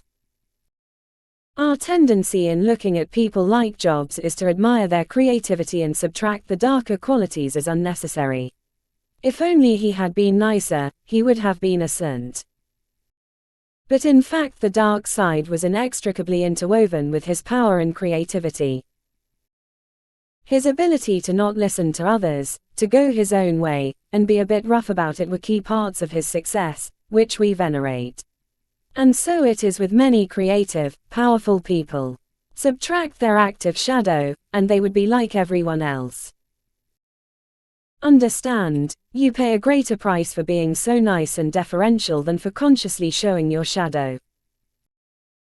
First, to follow the latter path you must begin by respecting your own opinions more and those of others less, particularly when it comes to your areas of expertise, to the field you have immersed yourself in. Trust your native genius and the ideas you have come up with. Second, get in the habit in your daily life of asserting yourself more and compromising less. Do this under control and at opportune moments. Third, start caring less what people think of you. You will feel a tremendous sense of liberation. Fourth, realize that at times you must offend and even hurt people who block your path, who have ugly values, who unjustly criticize you. Use such moments of clear injustice to bring out your shadow and show it proudly. Fifth, feel free to play the impudent, willful child who mocks the stupidity and hypocrisy of others. Finally, flout the very conventions that others follow so scrupulously. For centuries, and still to this day, gender roles represent the most powerful convention of all. What men and women can do or say has been highly controlled, to the point where it seems almost to represent biological differences instead of social conventions. Women in particular are socialized to be extra nice and agreeable. They feel continual pressure to adhere to this and mistake it for something natural and biological. Some of the most influential women in history were those who deliberately broke with these codes, performers like Marlene Dietrich and Josephine Baker, political figures such as Eleanor Roosevelt, businesswomen such as Coco Chanel. They brought out their shadow and showed it by acting in ways that were traditionally thought of as masculine, blending and confusing gender roles. Even Jacqueline Kennedy Onassis gained great power by playing against the type of the traditional political wife. She had a pronounced malicious streak. When Norman Mailer first met her in 1960 and she seemed to poke fun at him, he saw that something droll and hard came into her eyes as if she were a very naughty 8-year-old indeed. When people displeased her, she showed it rather openly. She seemed to care little what others thought of her, and she became a sensation because of the naturalness she exuded. In general, consider this a form of exorcism.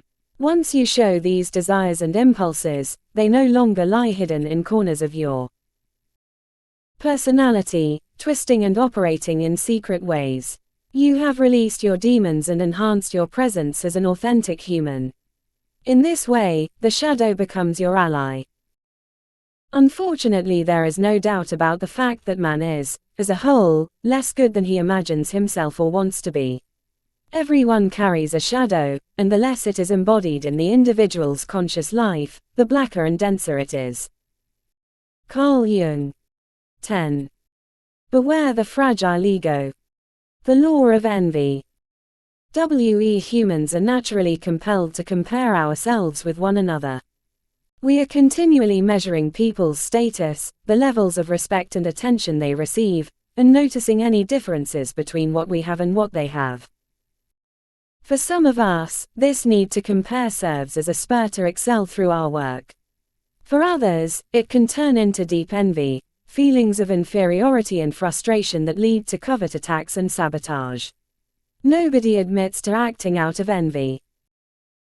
You must recognize the early warning signs, praise and bids for friendship that seem effusive and out of proportion, subtle digs at you under the guise of good-natured humor, apparent uneasiness with your success. It is most likely to crop up among friends or your peers in the same profession. Learn to deflect envy by drawing attention away from yourself. Develop your sense of self-worth from internal standards and not incessant comparisons. Fatal friends. In late 1820, Mary Shelley, author of the novel Frankenstein, and her 28-year-old husband, the poet Percy Bysshe Shelley, moved to Pisa, Italy, after having spent several years traveling through the country. Mary had had a rough time of it lately. Her 2 young children had both died from fevers while in Italy. Mary had been particularly close to her son William, and his death had pushed her into a profound depression. She had recently given birth to another child, a boy named Percy, but she felt continually anxious about his health. The guilt and gloom she felt surrounding the death of her children had finally caused some friction between her and her husband. They had been so close, had experienced so much together, that they could almost read each other's thoughts and moods. Now her husband was drifting away, interested in other women. She was hoping that in Pisa they could finally settle down, reconnect, and do some serious writing. In early 1821, a young English couple named Jane and Edward Williams arrived in Pisa, and their first stop in town was to visit the Shelleys. They were close friends with one of Percy Shelley's cousins. They were thinking of living in Pisa, and they were clearly starstruck at meeting the famous couple. Mary was used to these kinds of visitors. She and her husband were so notorious that curious bohemians from all over Europe would come to gawk at them and try to make their acquaintance. Certainly the Williamses, like all the other visitors, would have known about the Shelleys' past. They would have known that Mary had 2 of the most illustrious intellectual parents in all of England. Her mother, Mary Wollstonecraft, was perhaps the first great feminist writer in history, renowned for her books and scandalous love affairs. She had died giving birth to Mary. Mary's father was William Godwin, a celebrated writer and philosopher who advocated many radical ideas, including the end of private property. Famous writers would come to see the child Mary, for she was an object of fascination, with striking red hair like her mother, the most intense eyes, and an intelligence and imagination far beyond her years. The Williamses would have almost certainly known about her meeting the poet Percy Shelley when she was 16 and their infamous love affair.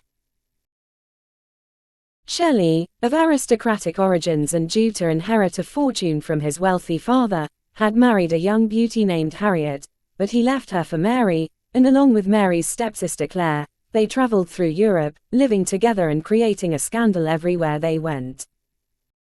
Shelley was an ardent believer in free love and an avowed atheist. His wife Harriet subsequently committed suicide, which Mary would forever feel guilty about, even later imagining that the children she had had with Shelley were somehow cursed. Shortly after the death of Harriet, Mary and Percy got married. The Williamses would undoubtedly know about the Shelleys' relationship with the other great rebel of the time, the poet Lord Byron. They had all spent time together in Switzerland, and it was there, inspired by a midnight discussion of horror stories, that Mary got the inspiration for her great novel Frankenstein, written when she was 19. Lord Byron had his own scandals and numerous love affairs. The 3 of them became a magnet for endless rumors, Lord Byron now living in Italy as well. The English press had dubbed them the League of Incest and Atheism. At first Mary paid scant attention to the new English couple on the scene, even after a few dinners together. She found Jane Williams a bit dull and pretentious. As Mary wrote to her husband, who was away for a few weeks, "Jane is certainly very pretty, but she wants animation and sense. Her conversation is nothing particular and she speaks in a slow, monotonous tone." Jane was not well read.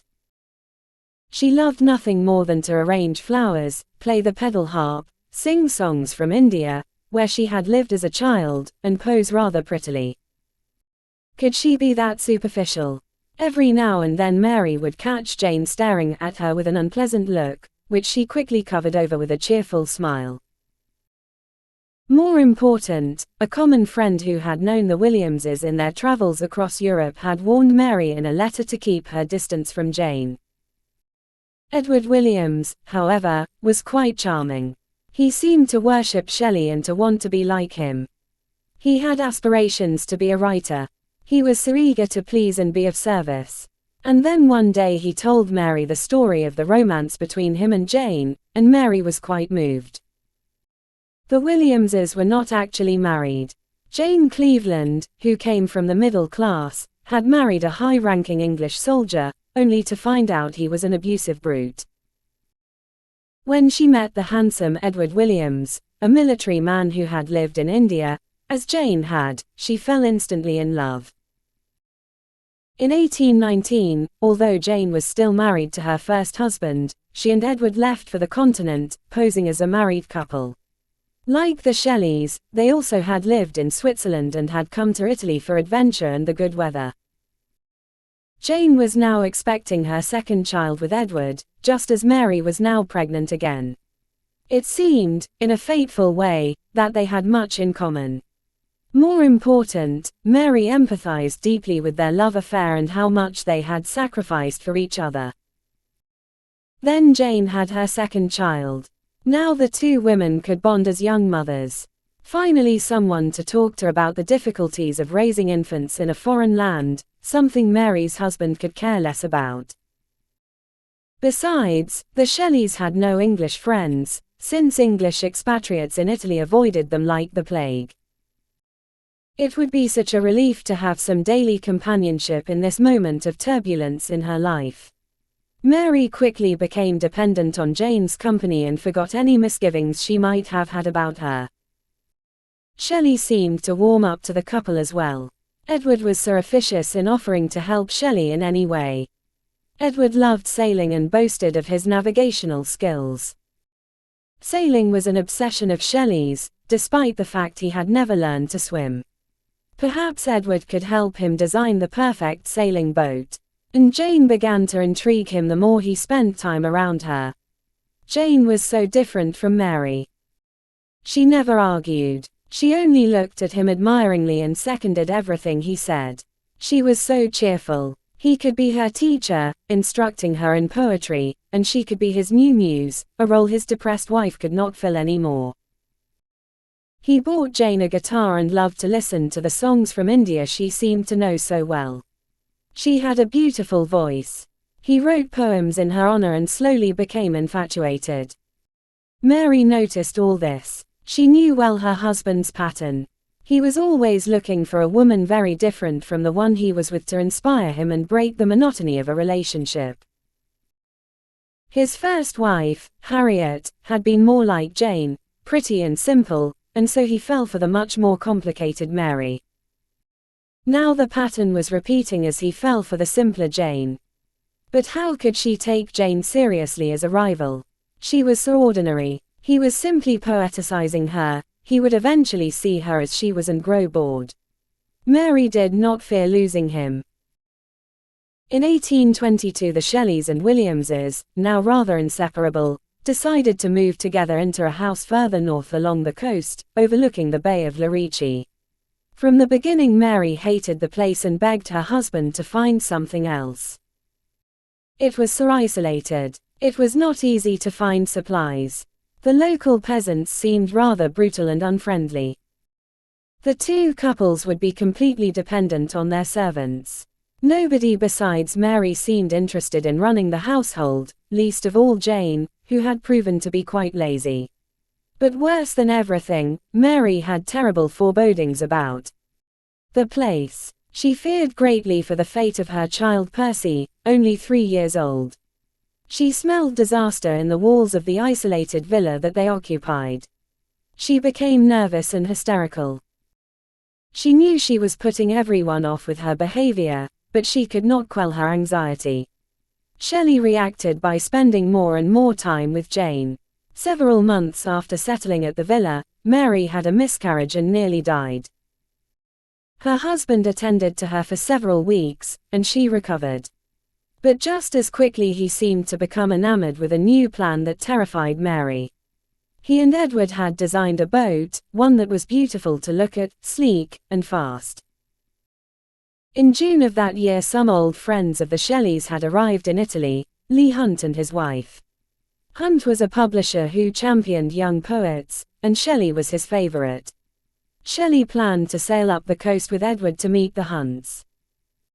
Mary was desperate for him not to go. Shelley tried to reassure her. Edward was an expert navigator, and the boat he had built was more than seaworthy. Mary did not. She thought the only answer was to return to London. Perhaps if the Shelley family met Percy and saw what a devoted mother she was, they might change their minds. She wrote to Jane and to Hogg for their advice.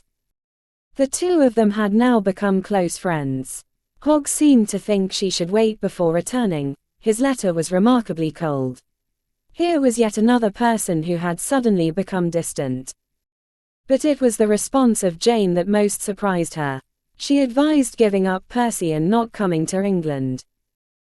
As Mary tried to explain how impossible that would be for her emotionally, Jane became even more adamant in her opinion.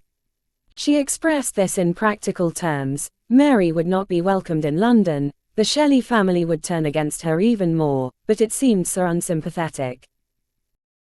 In the months together in Italy after the deaths of their husbands, they had grown quite close. Jane was the last real link to Mary's husband left in her life. She had forgiven Jane for any indiscretions with her husband. Losing Jane's friendship would be like experiencing another death. She decided she would in fact return to London with her son and rekindle the friendship with Jane. Mary returned to London in August of 1823, only to find that she had become quite a celebrity. Frankenstein had been turned into a play that emphasized the horror elements in the book. And it was quite a sensation. The story and the name, Frankenstein, now had seeped into popular culture. Mary's father, who had become a bookseller and publisher, came out with a new edition of Frankenstein, with Mary clearly identified as the author. Mary, her father, and Jane went to see the play version, and it was clear now to all of them what an object of fascination Mary had become to the public. This was the slight, very gentle woman who had written such a powerful horror story. When Lord Byron died in Greece shortly after Mary's return to London, Mary became even more famous, for she had been one of Byron's closest friends.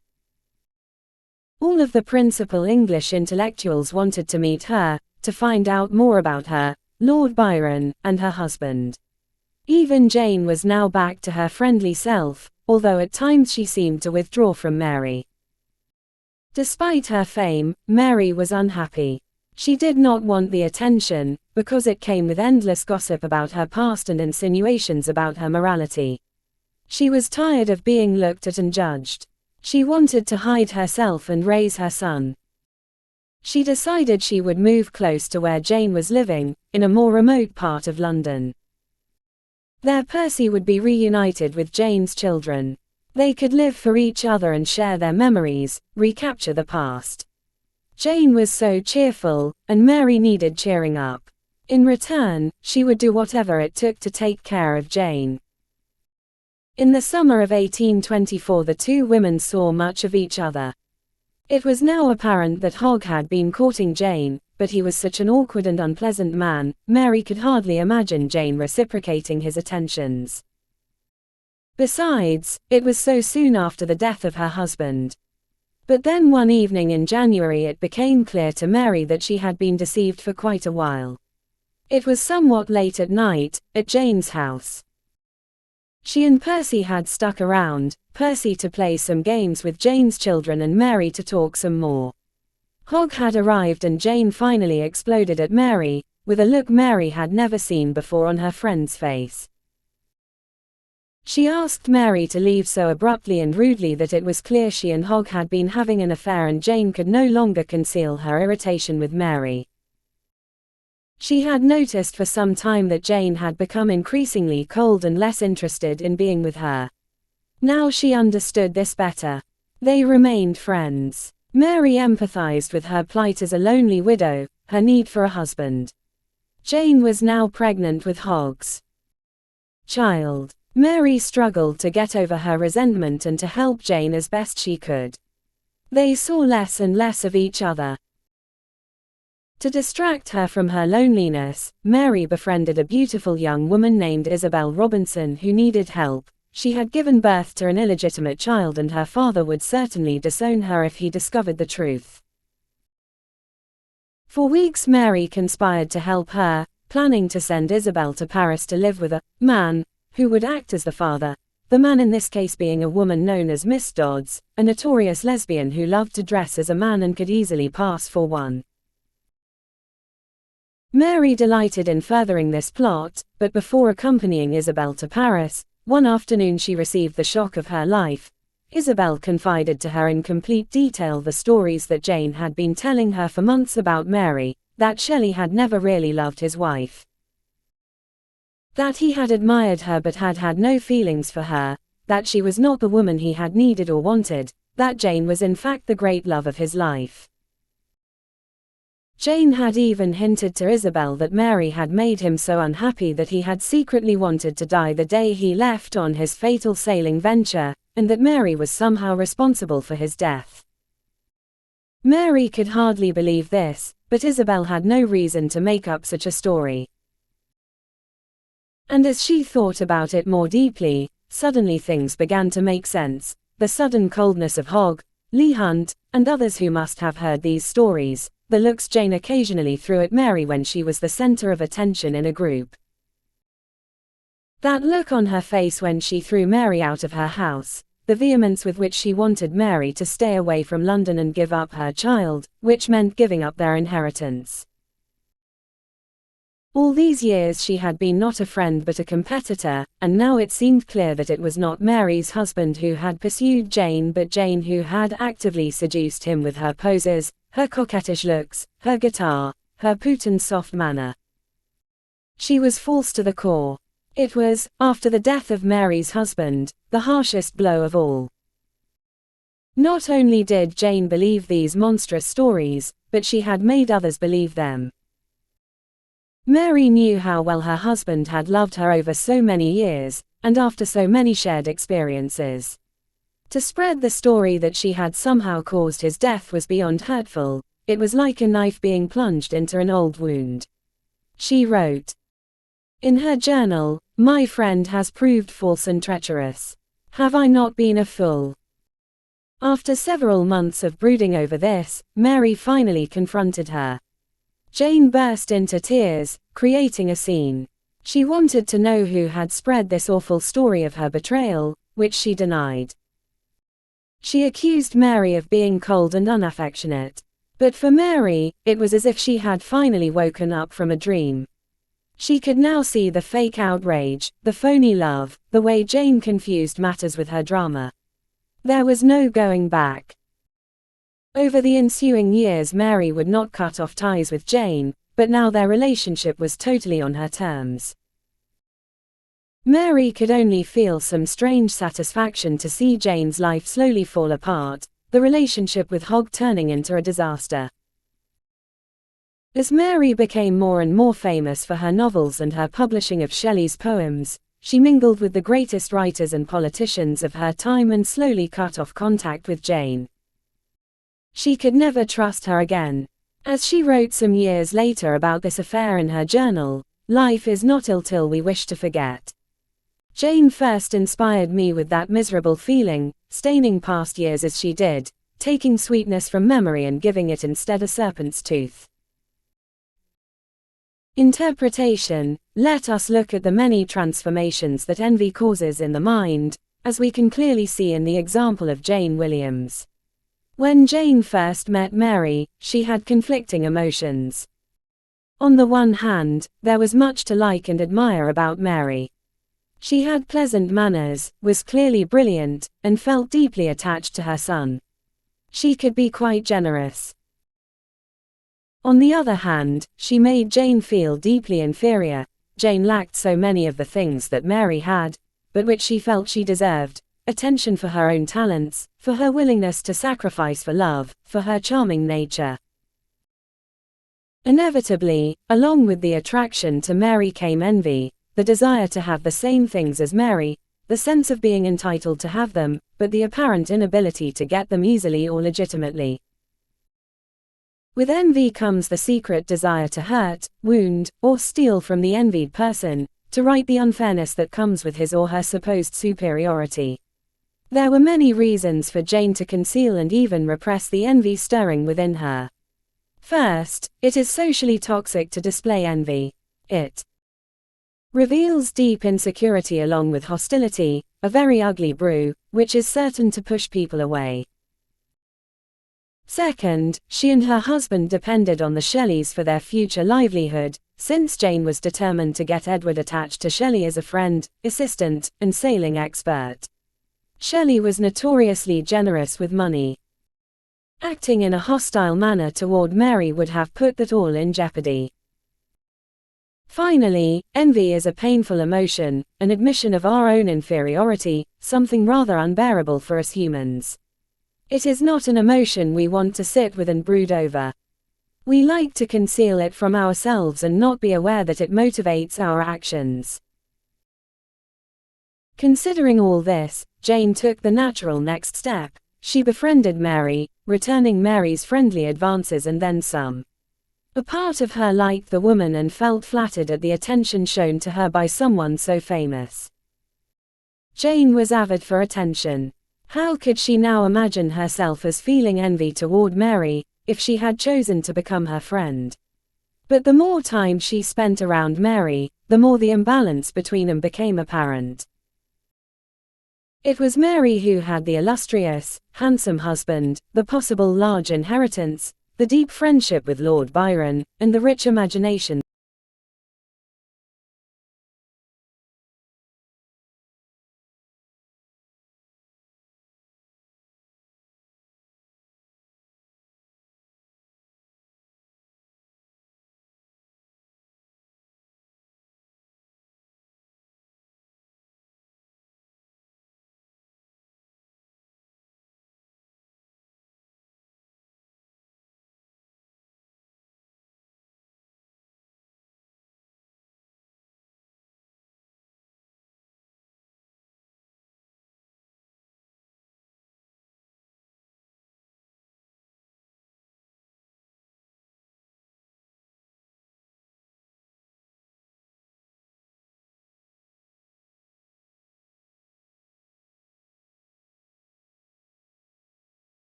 Once Shelley died, she could vent her envy by spreading the malicious story that Mary did not seem particularly sad at the loss, something so troubling to those who heard this, including Leigh Hunt, that they distanced themselves from Mary.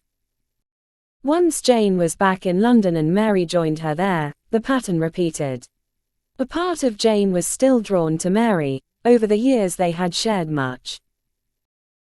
But the more time she spent around her, the more she had to see Mary's growing fame, her circle of illustrious friends, her generous nature toward other women who had been mistreated, her total devotion to her son and to the memory of her husband.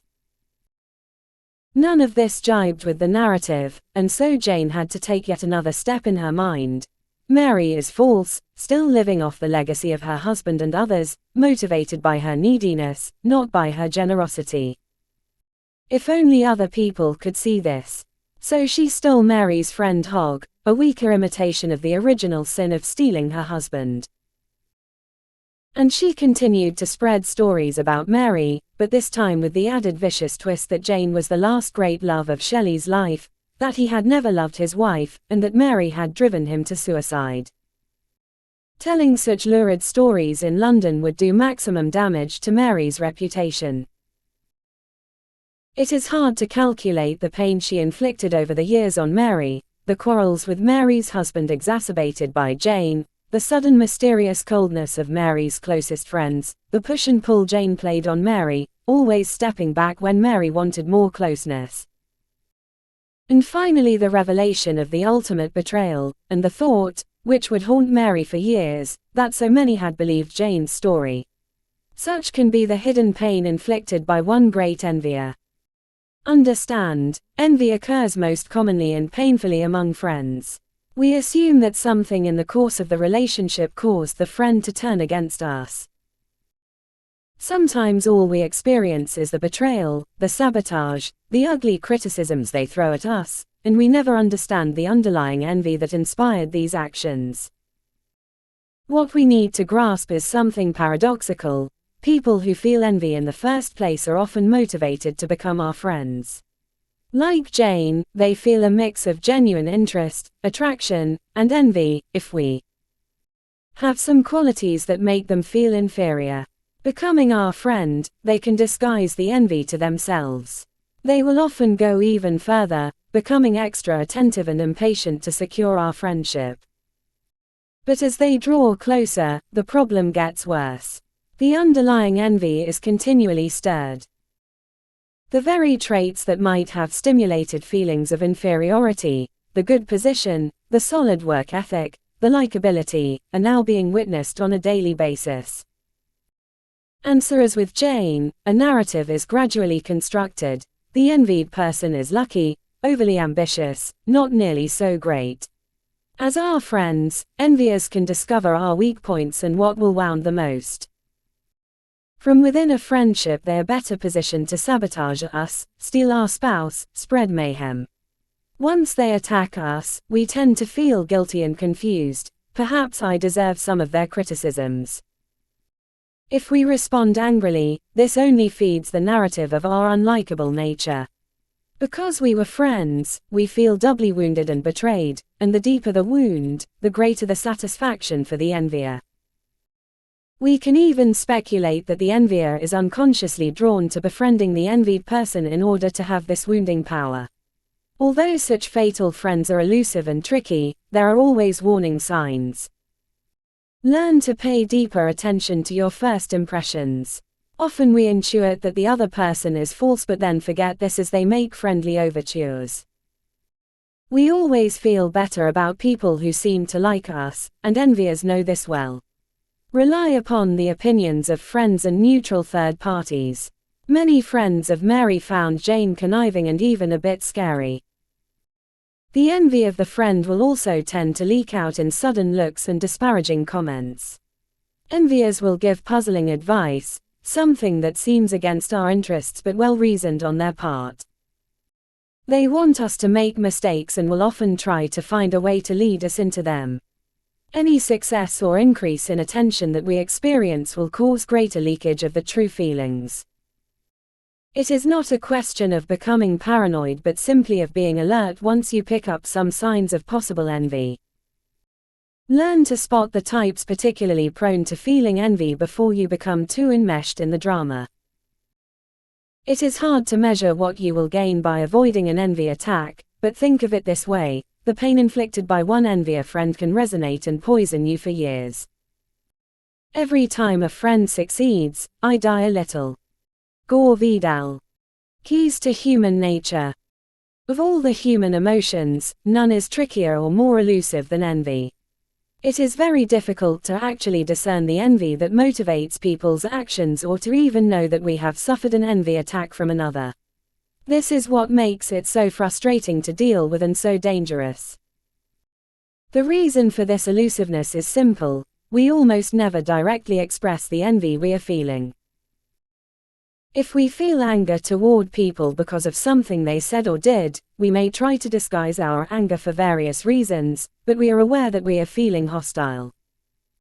Eventually the anger will leak out in some nonverbal behavior.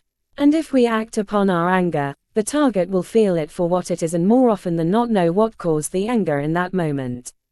But envy is very different. All of us feel envy, the sensation that others have more of what we want: possessions, attention, respect. We deserve to have as much as they do, yet feel somewhat helpless to get such things. But as discussed above, envy entails the admission to ourselves that we are inferior to another person in something we value. Not only is it painful to admit this inferiority, but it is even worse for others to see that we are feeling this. And so almost as soon as we feel the initial pangs of envy, we are motivated to disguise it to ourselves. It is not envy we feel but unfairness at the distribution of goods or attention, resentment at this unfairness, even anger. Furthermore, the other person is not really superior but simply lucky, overly ambitious, or unscrupulous. That's how they got to where they are. Having convinced ourselves that envy is not motivating us but something else, we also make it very difficult for others to detect the underlying envy. They see only our anger, indignation, hostile criticisms, poisonous praise, and so on. In ancient times, those who felt intense envy might have acted upon it through violence, forcefully taking what the other had or even resorting to murder. In the Old Testament, Cain murdered Abel out of envy. The brothers of Joseph threw him in a ditch in the desert to die because their father seemed to favor him. On several occasions King Saul tried to kill the younger David, so handsome and naturally gifted, finally going mad with envy. Today, however, people are much more political and indirect, able to control any overt aggressive impulses and disguise what they're feeling. Instead of violence, enviers are likely to sabotage our work, ruin a relationship, sully our reputation, torment us with criticisms that are aimed at our most basic insecurities. This allows them to maintain their social position while causing harm, their targets not even suspecting envy as the motivation. They can justify these actions to themselves as righting the perceived imbalance or unfairness. If someone is angry with us and acts on it, we can analyze the anger this person is feeling and figure out a way to diffuse it or defend ourselves. But if we cannot see the underlying envy, we are inevitably confused by the hostile action of the envier, and this confusion doubles the pain we experience. Why are people suddenly being so cold to me? Why did that project fail so unexpectedly? Why have I been fired? Why is this person against me? Your task as a student of human nature is to transform yourself into a master decoder of envy. You are ruthless in your analysis and your determination to get to the root of what motivates people. The signs that people emit of envy are harder to discern, but they exist, and you can master the language with some effort and subtle discernment. Think of it as an intellectual challenge. By being able to decode it, you will not feel so confused. You will understand in hindsight that you suffered an envy attack, which will help you get over it. You might be able to see in advance the warning signs of such an attack and either diffuse or deflect it. And knowing the hidden pain that comes from one well-aimed envy attack, you will spare yourself the emotional damage that can last for years. This will not make you paranoid but only better able to weed out the false and fatal friends from the real ones, the ones you can truly trust. Although the signs are subtle, envious feelings tend to leak out and can be detected if you are observant. Seeing one such sign in isolation might indicate passive or weak envy. You want to look for combinations or repetitions of the following signs, a pattern, before moving to alert mode. Micro-expressions. When people first experience envy, they have not yet fooled themselves into thinking it is something else, and so they are more prone to leakage than later on. That is why first impressions are often the most accurate and should be given added. Micro-expressions. When people first experience envy, they have not yet fooled themselves into thinking it is something else, and so they are more prone to leakage than later on. That is why first impressions are often the most accurate and should be given added weight in this case. Envy is most associated with the eyes. The root of the Latin word for envy, invidia, means to look through, to probe with the eyes like a dagger. The early meaning of the word was associated with the evil eye, and the belief that a look could actually convey a curse and physically harm someone. The eyes are indeed a telling indicator, but the envious micro-expression affects the entire face. You will notice the envier's eyes momentarily boring into you, with a look that suggests disdain and a touch of hostility. It is the look of a child who feels cheated. With this look, the corners of the mouth will often be turned down, the nose in a sneering, somewhat upturned position, the chin jutting out. Although the look will be a little too direct and held a little too long, it still will not last more than a second or two. It is usually followed with a strained, fake smile. Often you will see the look by accident, as you suddenly turn your head the direction, or you will feel their eyes burning into you without directly looking at them. The German philosopher Arthur Schopenhauer devised a quick way to elicit these looks and test for envy. Tell suspected enviers some good news about yourself, a promotion, a new and exciting love interest, a book contract. You will notice a very quick expression of disappointment. Their tone of voice as they congratulate you will betray some tension and strain. Equally, tell them some misfortune of yours and notice the uncontrollable micro-expression of joy in your pain, what is commonly known as schadenfreude. Their eyes light up for a fleeting second. People who are envious cannot help feeling some glee when they hear of the bad luck of those they envy. If you see such looks in the first few encounters with someone, as Mary did with Jane, and they happen more than once, be on the lookout for a dangerous envier entering your life. Poisonous praise. A major envy attack is often preceded by little envy bites, offhand comments expertly designed to get under your skin. Confusing, paradoxical praise is a common form of this. Let us say you have completed a project, a book, a film, some creative venture, and the initial response from the public is quite positive. Enviers will make a comment praising the money you will now be making, implying that that is the main reason you have worked on it. You want praise for the work itself and the effort that went into it, and instead they imply that you have done it for the money, that you have sold out. You feel confused. They have praised you, but in a way that makes you uncomfortable. These comments will also come at moments chosen to cause maximum doubt and damage, for instance just when you have heard the good news and feel a flush of joy. Similarly, in noting your success, they may bring up the least likable parts of your audience, the kinds of fans or consumers who do not reflect well on you. Well, I'm sure Wall Street executives are going to love this. This is thrown in among other normal comments, but the guilt by association lingers in your mind. Or they will praise something once you have lost it, a job, a house in a nice neighborhood, a spouse who has left you. That was such a beautiful house. What a shame. It's all said in a way that seems compassionate but has a discomforting effect. Poisonous praise almost always indicates envy. They feel the need to praise, but what dominates is the underlying hostility. If they have a habit of praising in this way, if you experience it several times, it is probably an indication of something more intense stirring within them. If people like to gossip a lot, particularly about common acquaintances, you can be sure they will gossip about you. And gossip is a frequent cover for envy, a convenient way to vent it by sharing malicious rumors and stories.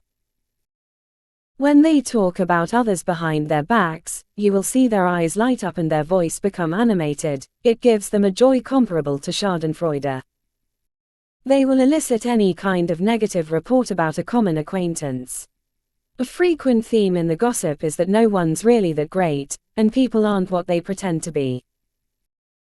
If you ever get wind of a story they have spread about you, subtly or not so subtly negative, only one such instance should be enough to raise your antennae. What indicates active envy in this case is that they are your friend and they feel the need to vent their underlying hostility to a third party rather than keep it to themselves. If you notice that friends or colleagues are suddenly cooler to you than before for no apparent reason, such gossiping might be the source and would be worth ferreting out. In any event, serial gossipers do not make loyal and trustworthy friends. The push and pull, as we saw in the Jane Williams story, enviers often use friendship and intimacy as the best way to wound the people they envy. They display unusual eagerness to become your friend. They saturate you with attention. If you are in any way insecure, this will have great effect. They praise you a little too effusively too early on. Through the closeness they establish, they are able to gather material on you and find your weak points. Suddenly, after your emotions are engaged, they criticize you in pointed ways. The criticism is confusing, not particularly related to anything you have done, but still you feel guilty. They then return to their initial warmth. The pattern repeats. You are trapped between the warm friendship and the occasional pain they inflict. In criticizing you, they are experts at picking out any possible flaws in your character or words you might have regretted, and giving them great emphasis. They are like lawyers building a case against you. When you've had enough and decide to defend yourself or criticize them or break off the friendship, they can now ascribe to you a mean or even cruel streak and tell others of this. You will notice in their past other intense relationships with dramatic breakups, always the other person's fault. And at the source of this pattern, something hard to discern, is that they choose to befriend people whom they envy for some quality, then subtly torture them. In general, criticism of you that seems sincere but not directly related to anything you have actually done is usually a strong sign of envy. People want to bully and overwhelm you with something negative, both wounding you and covering any tracks of envy. Envier types. According to the psychoanalyst Melanie Klein, certain people are prone to feeling envy their entire lives, and this begins in early infancy.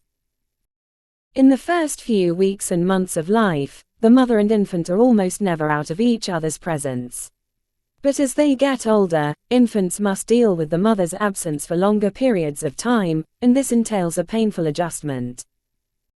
Some infants, however, are more sensitive to the mother's occasional withdrawal.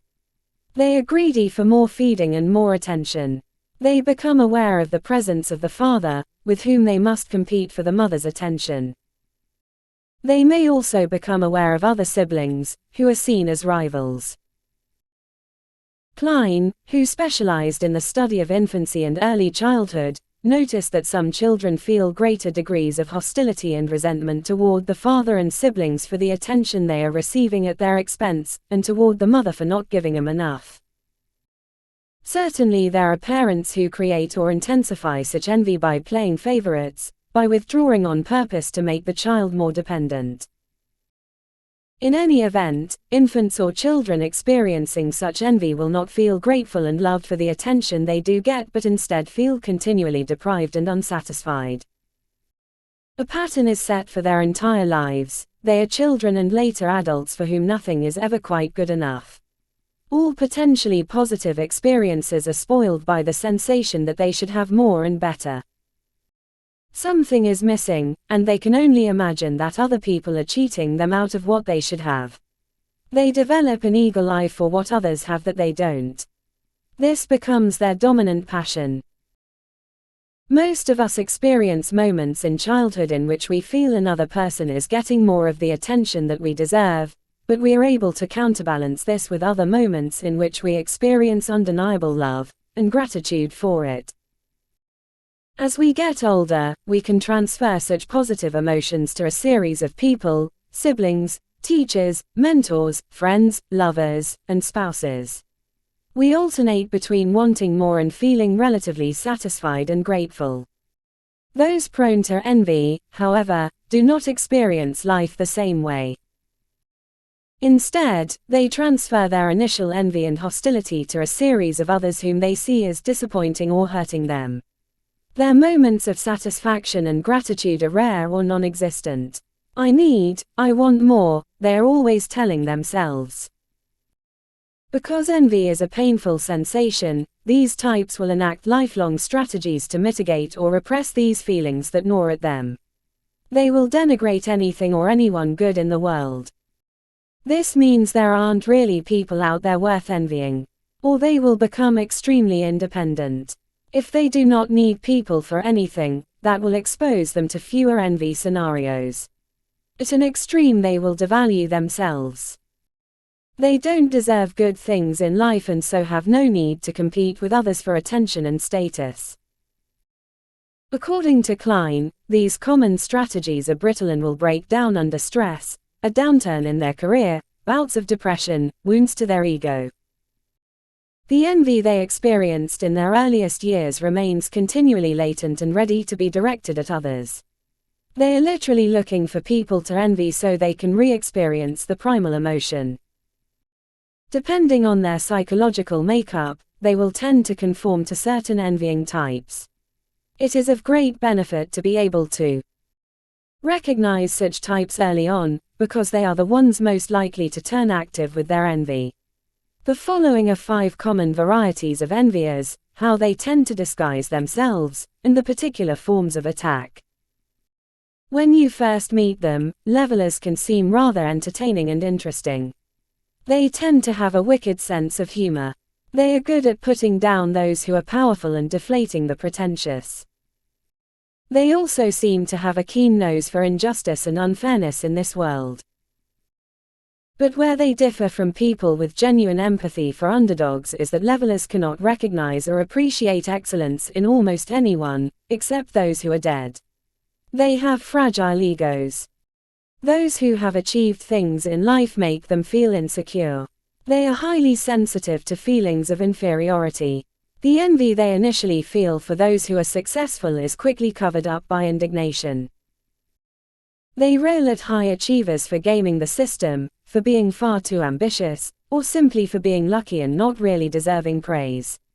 They have come to associate excellence with unfairness, as a way to soothe their insecurities. You will notice that though they can put others down, they do not take easily to any jokes at their expense. They often celebrate low culture and trash, because mediocre work does not stir their insecurities. Besides their cynical humor, you can recognize this type by how they talk about their own life. They love to tell stories of the many injustices inflicted on them. They are always blameless. These types make excellent professional critics. They can use this medium to tear down those they secretly envy and be rewarded for it.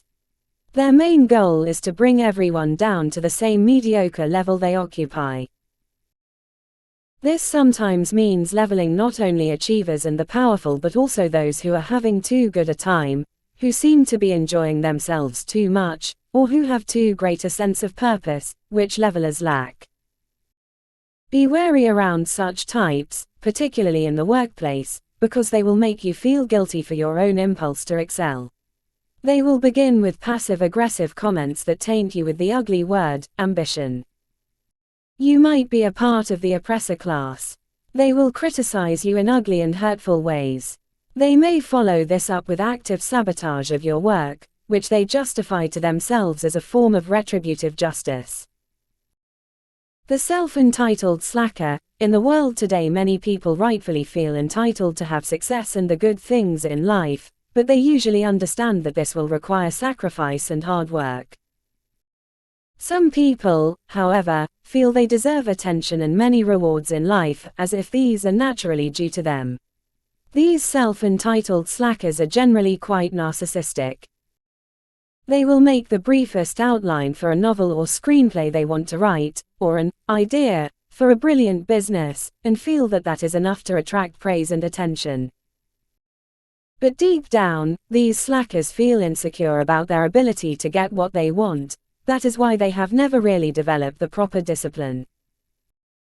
When they find themselves around high achievers who work very hard and have earned true respect for their work, this will make them aware of the doubts about themselves they have been trying to repress. They will move quickly from envy to hostility. Christopher Wren was one of the great geniuses of his age, a renowned scientist and one of the leading architects of the time, his most famous work being St. Paul's Cathedral in London. Wren was also generally beloved by almost everyone who worked with him. His enthusiasm, his obvious skill, and the long hours he gave on the job made him popular with both the public and the workers on his projects. One man, however, came to deeply envy him: William Talman, a lower-level architect appointed as Wren's assistant on several important jobs.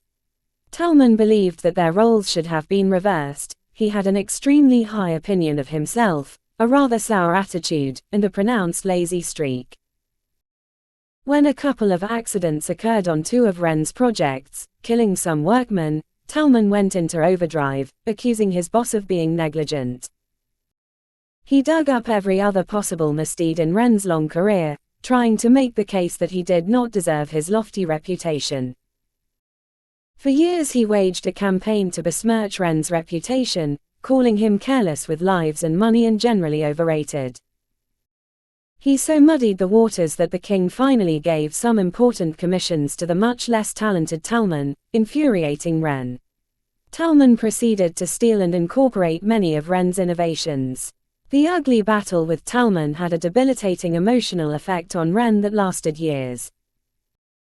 Be extra careful in the work environment with those who like to maintain their position through charm and being political, rather than by getting things done.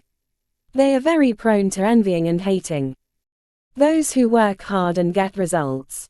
They will slander and sabotage you without any warning.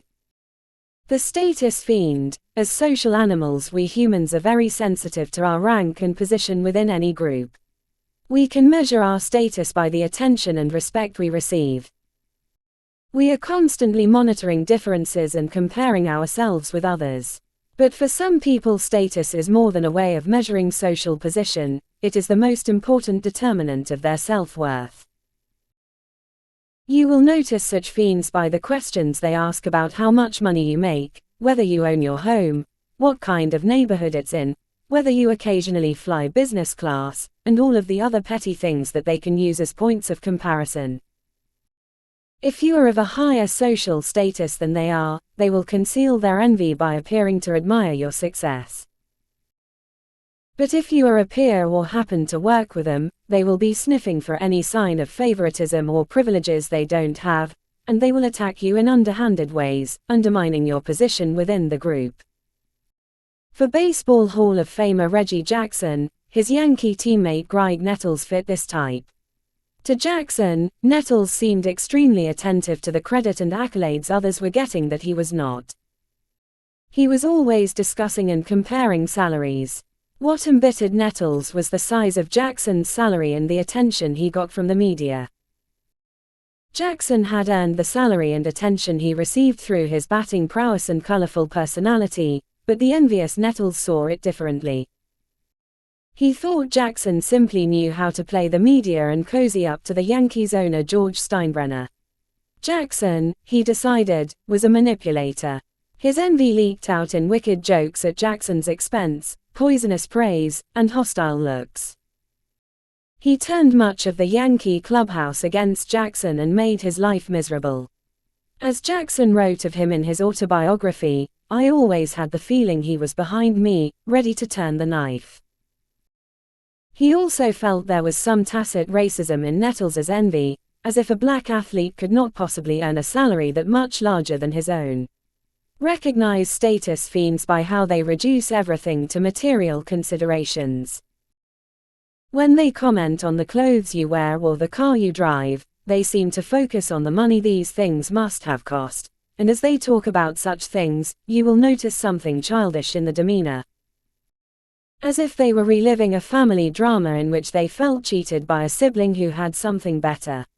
Don't be fooled by the driving an older car or dressing shabbily. These types will often try to assert their status in the opposite direction, by being the consummate monk, the idealistic hippie, while secretly yearning for the luxuries they cannot get through hard work. If you are around such types, try to downplay or conceal what you have that might trigger envy, and talk up the possessions, skills, and status in whatever way you can. In any court-like environment of power, you will inevitably find people who are drawn to those who are successful or powerful, not out of admiration but out of secret envy. They find a way to attach themselves as friends or assistants. They make themselves useful. They may admire their boss for some qualities, but deep down they believe they are entitled to have some of the attention he or she is getting, without all the hard work. The longer they are around the high achiever, the more this feeling gnaws at them. They have talent, they have dreams, why should the person they work for be so favored? They are good at concealing the undercurrent of envy through excessive fawning. But these types attach themselves because it gives them some kind of satisfaction to spoil and wound the person who has more. They are drawn to the powerful out of a desire to harm them in some way. Yolanda Saldivar is an extreme example of the type. She started a major fan club for the popular Tejano singer Selena, then ingratiated herself into Selena's business by becoming manager of her clothing stores and accumulated more power. No one was more sycophantic to the singer. But feeling deeply envious of the fame of Selena and turning quite hostile, she began to embezzle funds from the business, which she felt more than justified in doing. When confronted about this by Selena's father, her response was to plot to murder Selena herself, which she finally did in 1995. These types have a trait that is quite common to all enviers: they lack a clear sense of purpose in their life. They do not know their calling. They could do many things, they think, and often try different jobs. They wander around and feel empty inside. They naturally envy those who act with a sense of purpose, and will go so far as to attach themselves to such a person's life, partly wishing to get some of what they themselves are missing and partly desiring to harm the other person. In general, be wary of those who are too eager to attach themselves to your life, too impatient to make themselves useful. They try to draw you into a relationship not by their experience and competence but by the flattery and attention they give you. Their form of attack is to gather information on you that they can leak out or spread as gossip, harming your reputation. Learn to hire and work with those who have experience rather than just a pleasing manner. The insecure master. For some people, reaching a high position validates their self-opinion and boosts their self-esteem. But there are some who are more anxious. Holding a high position tends to increase their insecurities, which they are careful to conceal. Secretly they doubt whether they are worthy of the responsibility. They look at others who might have more talent, even those below them, with an envious eye. You will work for such bosses under the assumption that they are self-assured and confident. How else could they have become the boss? You will work extra hard to impress them, show them you're a person on the way up, only to find yourself after several months suddenly demoted or fired, which makes little sense, since you had clearly delivered results. You did not realize you were dealing with the insecure variety and had inadvertently triggered their self-doubts. They secretly envy your youth, your energy, your promise, and the signs of your talent. Even worse if you are socially gifted and they are not. They will justify the firing or demotion with some narrative they have concocted. You will never discover the truth. Michael Eisner, all-powerful CEO of Disney for 20 years, is just such a type. In 1995 he fired his number 2 man, Jeffrey Katzenberg, head of the film studio, ostensibly because of his abrasive personality, saying he was not a team player. In truth, Katzenberg had had far too much success in his position. The films he oversaw became the main source of Disney's revenue. He had the golden touch. Never admitting this to himself, Eisner clearly envied Katzenberg for his talent and transmuted this into hostility. This pattern repeated itself time and again with new creative people he brought in. Pay attention to those above you for signs of insecurity and envy. They will inevitably have a track record of firing people for strange reasons. They will not seem particularly happy with that excellent report you turned in. Always play it safe by deferring to bosses, making them look better, and earning their trust. Couch your brilliant ideas as their ideas. Let them get all the credit for your hard work. Your time to shine will come, but not if you inadvertently stimulate their insecurities. Envy triggers. Although certain types are more prone to envy, you must also be aware that there are circumstances that will tend to trigger envy in almost anyone. You must be extra alert in such situations. The most common trigger is a sudden change in your status, which alters your relationship to friends and peers. This is particularly true among people in your own profession. This has been known for a long time. As Hesiod noted in the 8th century BC, the potter envies the potter, the craftsman, the writer, the writer. If you experience success, those in your field who have similar aspirations but who are still struggling will naturally feel envious. You should be reasonably tolerant of this because if the tables were reversed, you would probably feel the same. Do not take so personally their feigned praise and veiled criticisms. But be aware that among some of these peers envy can turn active and dangerous. Renaissance artists who suddenly got commissions became targets for envious rivals, who could turn quite vicious. Michelangelo clearly envied the younger and talented Raphael and did what he could to sully his reputation and block his commissions. Writers are notoriously envious of other writers, particularly those with more lucrative deals. The best you can do in such situations is to have some self-deprecating humor and to not rub people's faces in your success, which, after all, might contain some elements of luck. In fact, when discussing your success with others who might envy you, always emphasize or play up the element of luck. For those closest to you, offer to help them in their struggles as best you can, without appearing patronizing. In a similar vein, never make the mistake of praising a writer in front of another writer, or an artist in front of an artist, unless the person being praised is dead. If you detect signs of a more active envy in peers, get as far away from them as possible. Keep in mind that people who are getting older, with their careers on the decline, have delicate egos and are quite prone to experiencing envy. Sometimes it is people's natural gifts and talents that will stir up the most intense forms of envy. We can strive to become proficient in a field, but we cannot re-engineer our physiology. Some people are born with better looks, more raw athletic skill, an unusually vivid imagination, or an open and generous nature. If people with natural gifts also possess a good work ethic and have some luck in life, envy will follow them wherever they go. Often making it worse for such types, they also tend to be quite naive. They themselves do not feel envy toward others, so they cannot understand the emotion at all. Unaware of the dangers, they naturally display their talents and attract even more envy.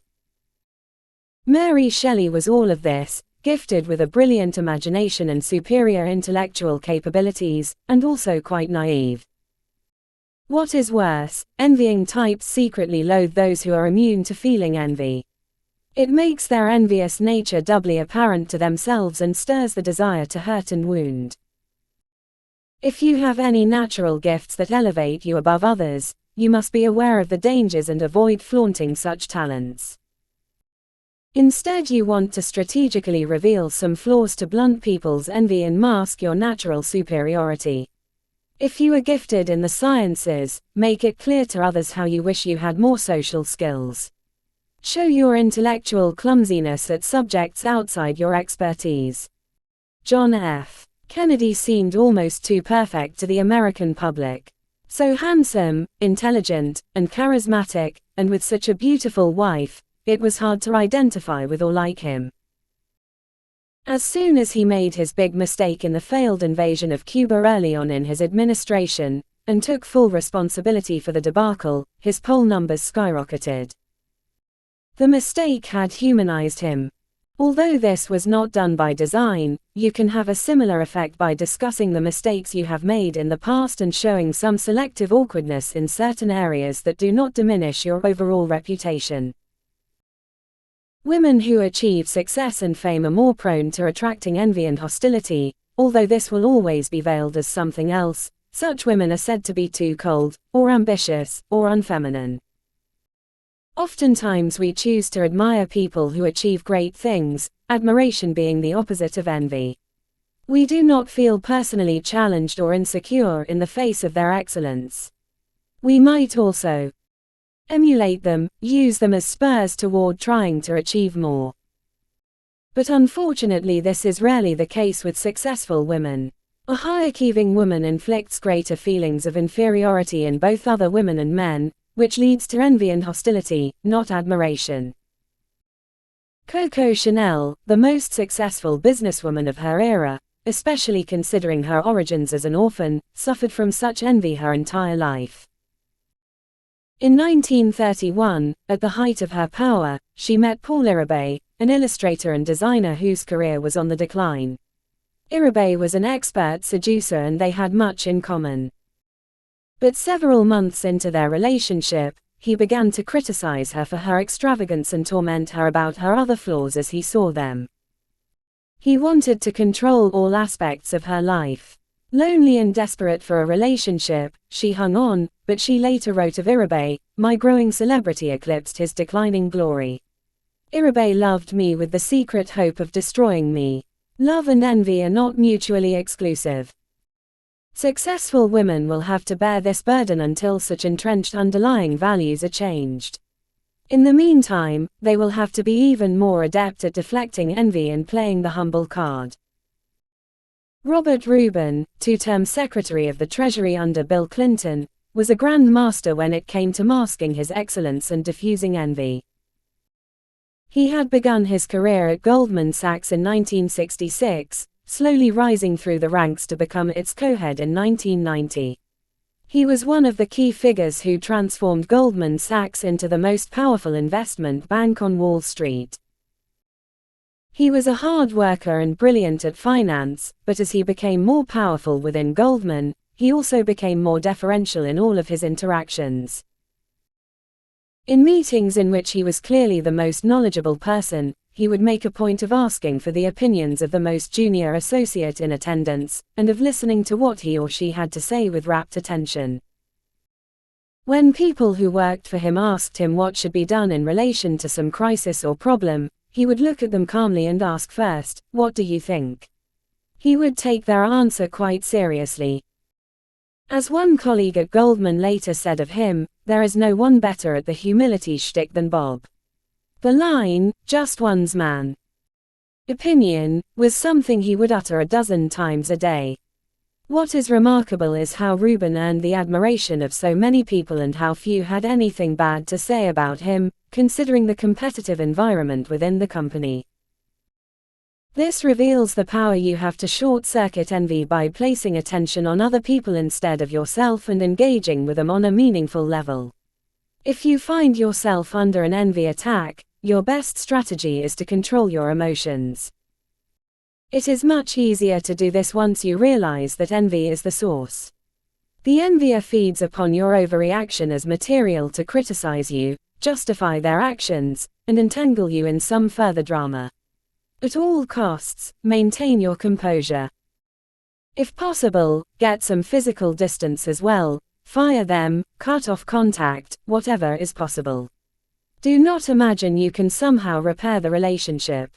Your generosity in trying this will only intensify their feelings of inferiority. They will strike again. By all means defend yourself from any public attacks or gossip that they spread, but do not harbor revenge fantasies. The envier is miserable. The best strategy is let to them stew in their cold poison from a distance, without any future means of wounding you, as Mary did to Jane. Their chronic unhappiness is punishment enough.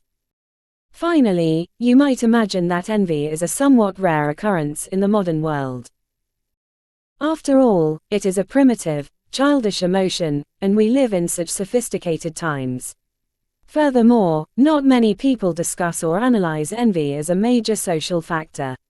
But the truth is that envy is more prevalent now than ever before, largely because of social media. Through social media we have a continual window into the lives of friends, pseudo-friends, and celebrities. And what we see is not some unvarnished peek into their world but a highly idealized image that they present. We see only the most exciting images from their vacations, the happy faces of their friends and children, accounts of the continual self-improvement, the fascinating people they are meeting, the great causes and projects they are involved in, the examples of success in their endeavors. Are we having as much fun? Are our lives as seemingly fulfilled as theirs? Are we perhaps missing out on something? We generally believe, and for good reason, that we are all entitled to share in the good life, but if our peers seem to have more, someone or something must be to blame. What we experience in this case is a generalized feeling of dissatisfaction. Low-grade envy sits inside us, waiting to be triggered into the more acute variety if something we read or see intensifies our insecurities. Such diffuse envy among large groups of people can even become a political force, as demagogues can stir it against certain individuals or groups of people who have or seem to have it easier than others.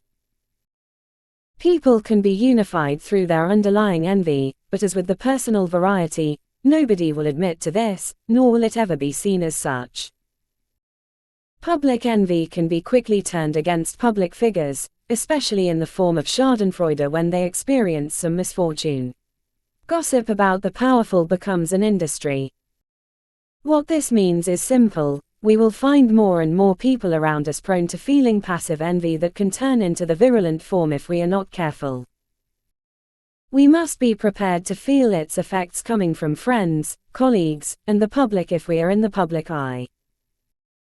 In such an overheated social environment, learning to recognize the signs and being able to identify envier types is an absolutely critical skill to develop.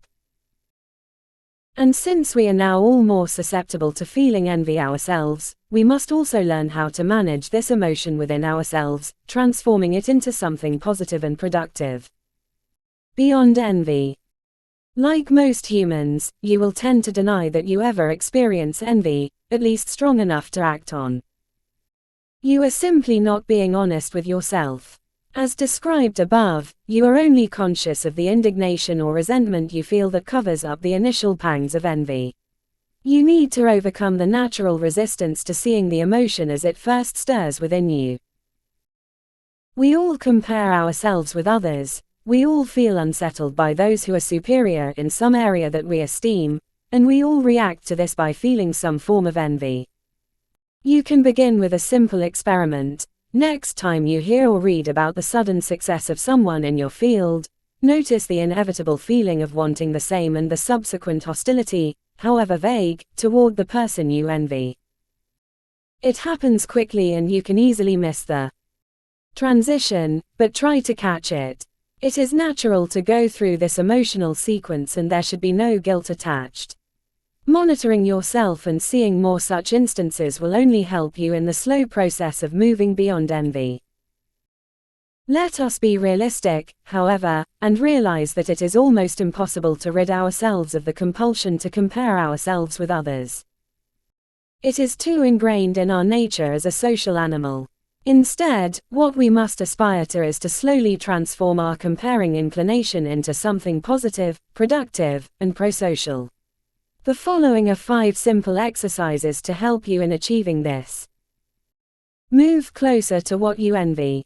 Envy thrives on relative closeness, in a corporate environment where people see each other every day, in a family, in a neighborhood, in any group of peers. But people tend to hide their problems and to put the best face forward.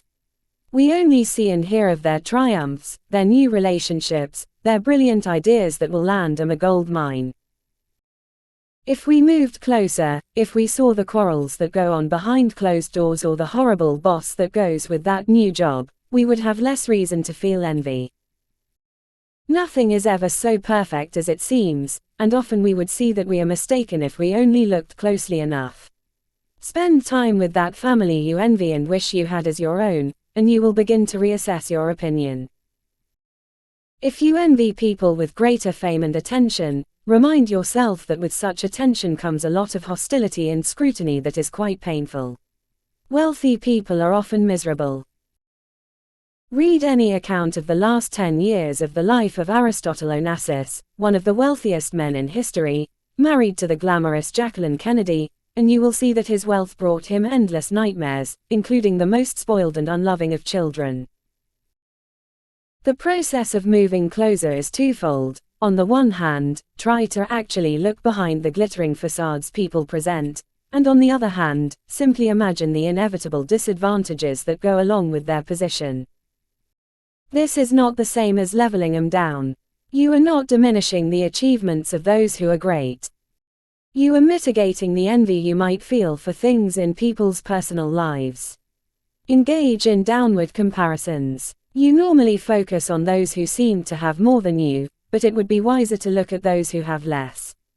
There are always plenty of people to use for such a comparison. They live in harsher environments, deal with more threats to their lives, and have deeper levels of insecurity about the future. You can even look at friends who have it much worse than you. This should stimulate not only empathy for the many who have less but also greater gratitude for what you actually possess. Such gratitude is the best antidote to envy.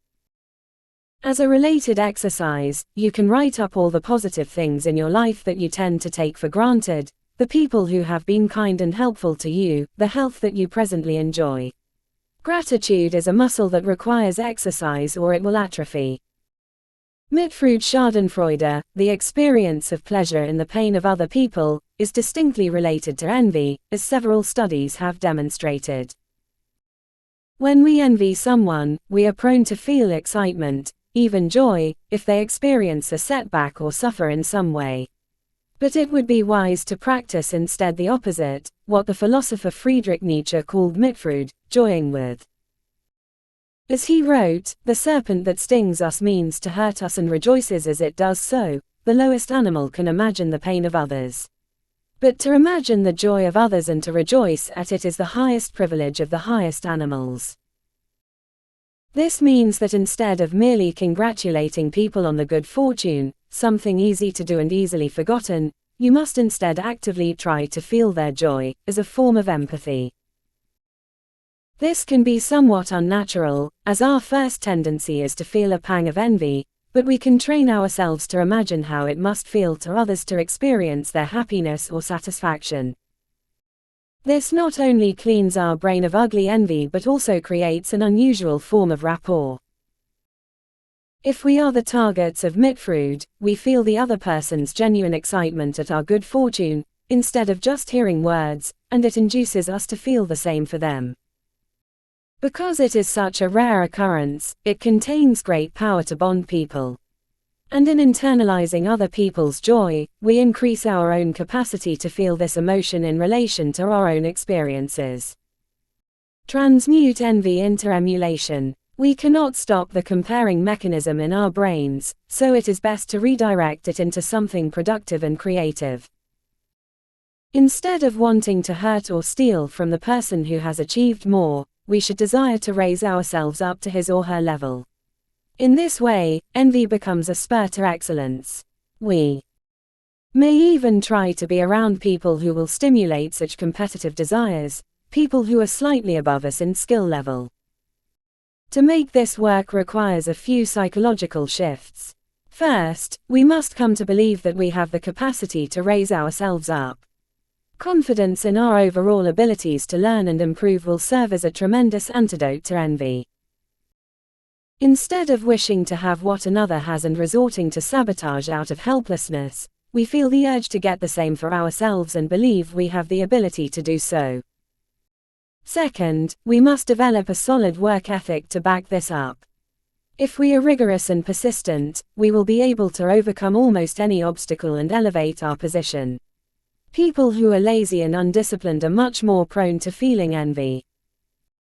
Related to this, having a sense of purpose, a feel for your calling in life, is a great way to immunize yourself against envy. You are focused on your own life and plans, which are clear and invigorating. What gives you satisfaction is realizing your potential, not earning attention from the public, which is fleeting. You have much less need to compare. Your sense of self-worth comes from within, not from without. Admire human greatness. Admiration is the polar opposite of envy. We are acknowledging people's achievements, celebrating them, without having to feel insecure. We are admitting their superiority in the arts or sciences or in business without feeling pain from this. But this goes further. In recognizing the greatness of someone, we are celebrating the highest potential of our species. We are experiencing Mitfreud with the best in human nature. We share the pride that comes from any great human achievement. Such admiration elevates us above the pettiness of our day-to-day life and will have calming effect. Although it is easier to admire without any taint of envy those who are dead, we must try to include at least one living person in our pantheon. If we are young enough, such objects of admiration can also serve as models to emulate, at least to some degree. Finally, it is worth cultivating moments in life in which we feel immense satisfaction and happiness divorced from our own success or achievements. This happens commonly when we find ourselves in a beautiful landscape, the mountains, the sea, a forest. We do not feel the prying, comparing eyes of others, the need to have more attention or to assert ourselves. We are simply in awe of what we see, and it is intensely therapeutic. This can also occur when we contemplate the immensity of the universe, the uncanny set of circumstances that had to come together for us to be born, the vast reaches of time before us and after us. These are sublime moments, and as far removed from the pettiness and poisons of envy as possible. For not many men, can love a friend who fortune prospers without envying, and about the envious brain cold poison clings and doubles all the pain life brings him. His own woundings he must nurse, and feel another's gladness like a curse. Aeschylus. 11. Know your limits. The law of grandiosity. We humans have a deep need to think highly of ourselves. If that opinion of our goodness, greatness, and brilliance diverges enough from reality, we become grandiose. We imagine our superiority. Often a small measure of success will elevate our natural grandiosity to even more dangerous levels. Our high self-opinion has now been confirmed by events. We forget the role that luck may have played in the success, or the contributions of others. We imagine we have the golden touch. Losing contact with reality, we make irrational decisions. That is why our success often does not last. Look for the signs of elevated grandiosity in yourself and in others, overbearing certainty in the positive outcome of your plans, excessive touchiness if criticized, a disdain for any form of authority. Counteract the pull of grandiosity by maintaining a realistic assessment of yourself and your limits. Tie any feelings of greatness to your work, your achievements, and your contributions to society. The success delusion. By the summer of 1984, Michael Eisner, president of Paramount Pictures, could no longer ignore the restlessness that had been plaguing him for months. He was impatient to move on to a bigger stage and shake the foundations of Hollywood. This restlessness had been the story of his life. He had begun his career at ABC, and never settling too comfortably within one department. After 9 years of various promotions he had risen to the position of head of primetime programming. But television began to seem small and constricting to him. He needed a larger, grander stage. In 1976 Barry Diller, a former boss at ABC and now the chairman of Paramount Pictures, offered him the job of heading Paramount's film studio, and he jumped at the chance. Paramount had long been in the doldrums, but working with Diller, Eisner transformed it into the hottest studio in Hollywood, with a string of remarkably successful films: Saturday Night Fever, Grease, Flashdance, and Terms of Endearment. Although Diller certainly played a part in this turnaround, Eisner saw himself as the main driving force behind the studio's success. After all, he had invented a surefire formula for creating profitable films. The formula depended on keeping costs down, an obsession of his. To do so, a film had to begin with a great concept, one that was original, easy to summarize, and dramatic. Executives could hire the most expensive writers, directors, and actors for a film, but if the underlying concept was weak, all the money in the world would be wasted. Films with a strong concept, however, would market themselves. A studio could churn these relatively inexpensive films out in volume, and even if they were only moderate hits, they would ensure a steady flow of income. This thinking went against the grain of the blockbuster mentality of the late 1970s, but who could argue with the undeniable profits Eisner had generated for Paramount? Eisner immortalized this formula in a memo that soon spread around Hollywood and became gospel. But after so many years of sharing the limelight with Diller at Paramount, trying to please corporate CEOs, and pushing back against marketing directors and finance people, Eisner had had enough. If only he could run his own studio, unfettered. With the formula he had created and with his relentless ambition, he could forge the greatest and most profitable entertainment empire in the world. He was tired of other people piggybacking on his ideas and success. Operating on top and alone, he could control the show and take all the credit. As Eisner contemplated this next critical move in his career that summer of '84, he finally settled upon the perfect target for his ambitions, the Walt Disney Company. At first glance, this would seem a puzzling choice. Since the death of Walt Disney in 1966, the Walt Disney Film Studio seemed frozen in time, getting weirder with each passing year. The place operated more like a stodgy men's club. Many executives stopped working after lunch and spent their afternoons in card games, or would lounge about in the steam room on site. Hardly anyone was ever fired. The studio produced one animated film about every 4 years and in 1983 produced a meager 3 live-action films. They had not had a single hit film since The Love Bug in 1968. The Disney lot in Burbank almost seemed like a ghost town. The actor Tom Hanks, who worked on the lot in 1983, described it as a Greyhound bus station in the 1950s. Given its dilapidated condition, however, this would be the perfect place for Eisner to work his magic. The studio and the corporation could only move up. Its board members were desperate to turn it around and avoid a hostile takeover. Eisner could dictate the terms of his leadership position.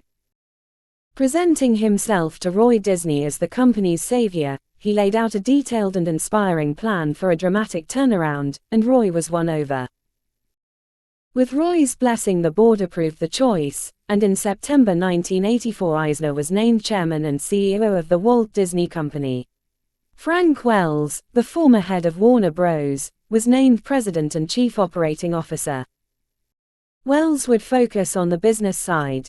In all matters Eisner was the boss, Wells was there to help and serve him. Eisner wasted no time. He embarked on a major restructuring of the company, which led to the departure of over 1,000 employees. He started filling the executive ranks with Paramount people, most notably Jeffrey Katzenberg, who had worked as Eisner's right-hand man at Paramount and was now named chairman of Walt Disney Studios. Katzenberg could be abrasive and downright rude, but no one in Hollywood was more efficient or worked harder. He simply got things done. Within months Disney began to churn out a remarkable series of hits, adhering to Eisner's formula. 15 of its first 17 films generated profits, a run of success almost unheard of for any studio in Hollywood. One day, as Eisner explored the Burbank lot with Wells, they entered the Disney library and discovered hundreds of cartoons from the golden era that had never been shown. There on endless shelves were stored all of the great Disney classic animated hits. Eisner's eyes lit up at the sight of this treasure. He could reissue all of these cartoons and animated films on video, and it would be pure profit. Based on these cartoons, the company could create stores to market the various Disney characters. Disney was a virtual gold mine waiting to be exploited, and Eisner would make the most of this. Soon the stores opened, the videos sold like crazy, the film hits kept pumping profit into the company, and Disney's stock price soared. It had replaced Paramount as the hottest film studio in town. Wanting to cultivate a more public presence, Eisner decided to revive The Wonderful World of Disney, an hour-long television show from the 50s and 60s hosted by Walt Disney himself. This time Eisner would be the host. He was not a natural in front of the camera, but he felt audiences would grow to like him. He could be comforting to children, like Walt himself. In fact, he began to feel the two of them were somehow magically connected, as if he were more than just the head of the corporation but rather the natural son and successor to Walt Disney himself. Despite all his success, however, the old restlessness returned. He needed a new venture, a bigger challenge, and soon he found it. The Walt Disney Company had plans to create a new theme park in Europe. The last one to open, Tokyo Disneyland in 1983, had been a success. Those in charge of theme parks had settled upon two potential sites for the new Disneyland, one near Barcelona, Spain, the other near Paris. Although the Barcelona site made more economic sense, since the weather there was much better, Eisner chose the French site. This was going to be more than a theme park. This was going to be a cultural statement. He would hire the best architects in the world. Unlike the usual fiberglass castles at the other theme parks, at Euro Disney, as it came to be known, the castles would be built out of pink stone and feature handcrafted stained glass windows with scenes from various fairy tales. It would be a place even snobby French elites would be excited to visit. Eisner loved architecture, and here he could be a modern-day Medici.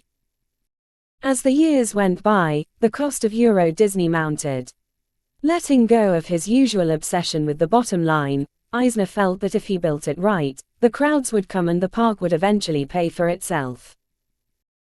But when it finally opened as planned in 1992, it quickly became clear that Eisner had not understood French tastes and vacation habits. The French were not so willing to wait in line for rides, particularly in bad weather. As in the other theme parks, no beer or wine was served on the premises, and that seemed like sacrilege to the French.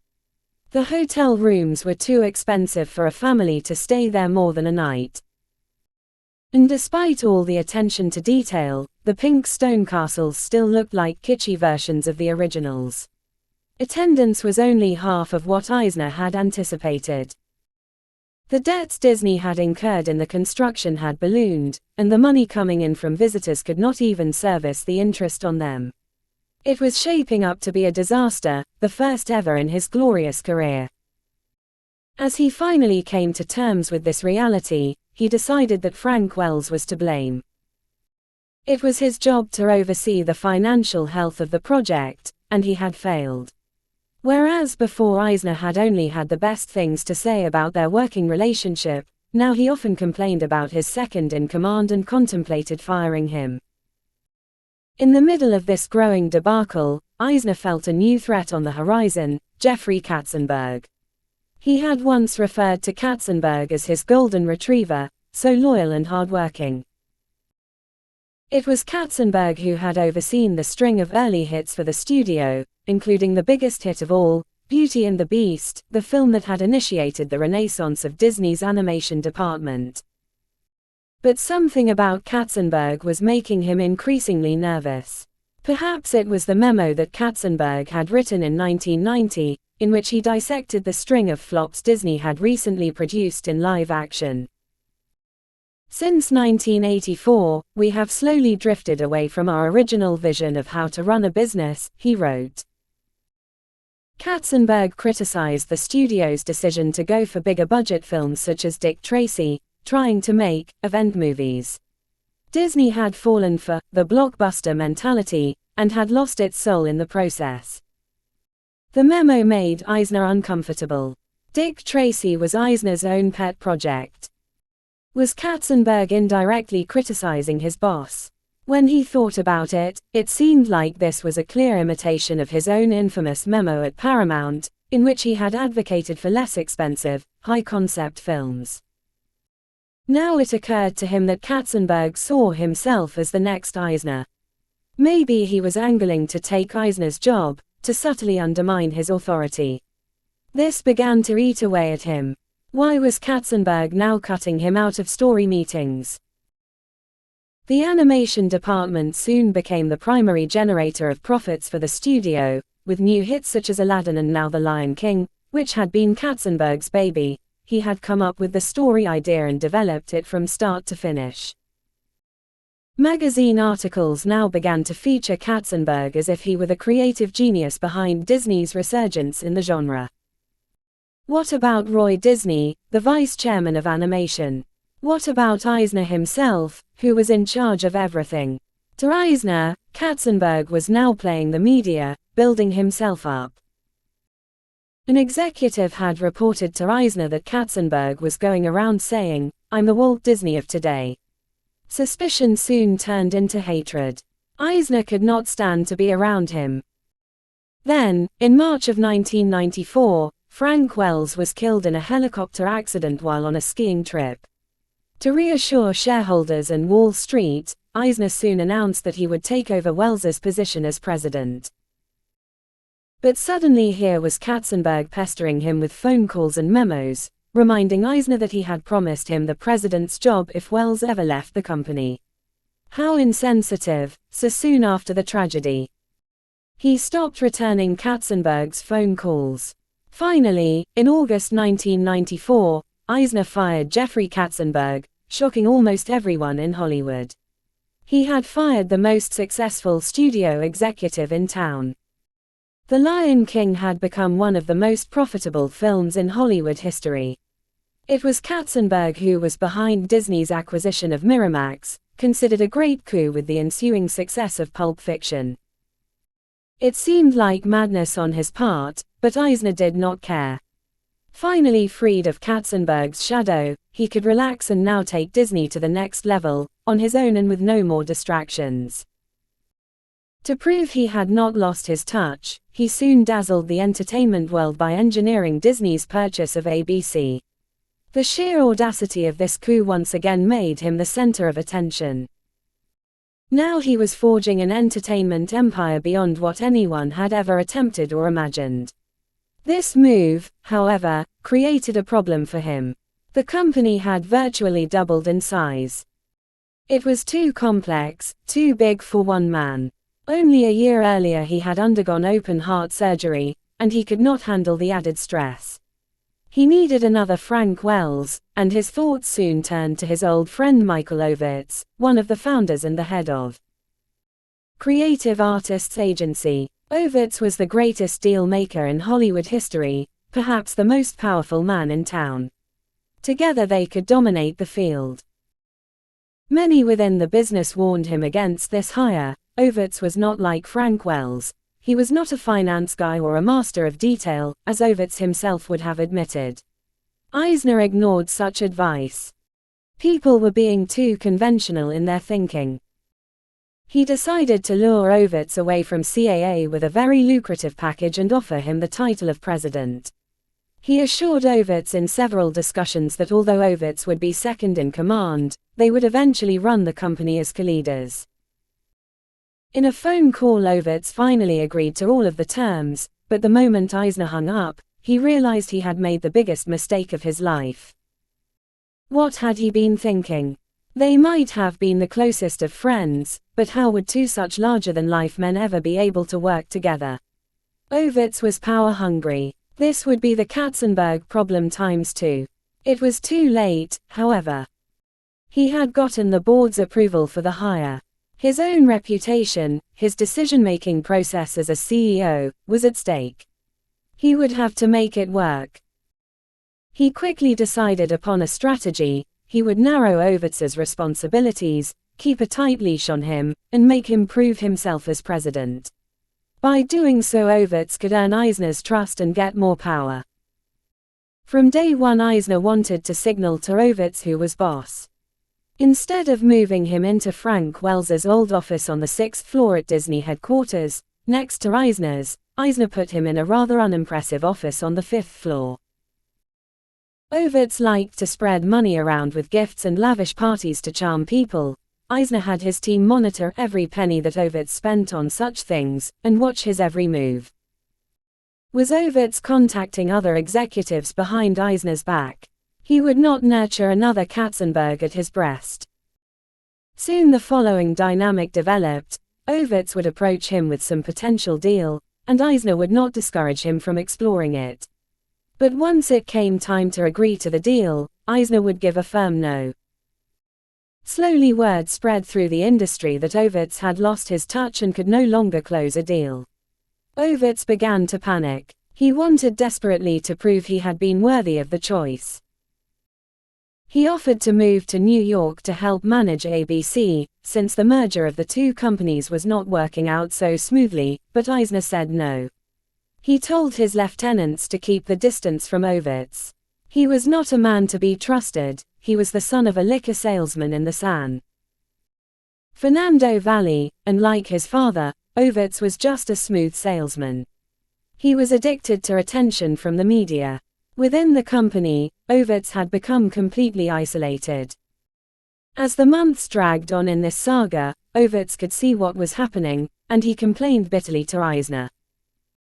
He had left his agency for Disney. He had staked his reputation on what he would do as president, and Eisner was destroying his reputation. Nobody respected him any longer in the business.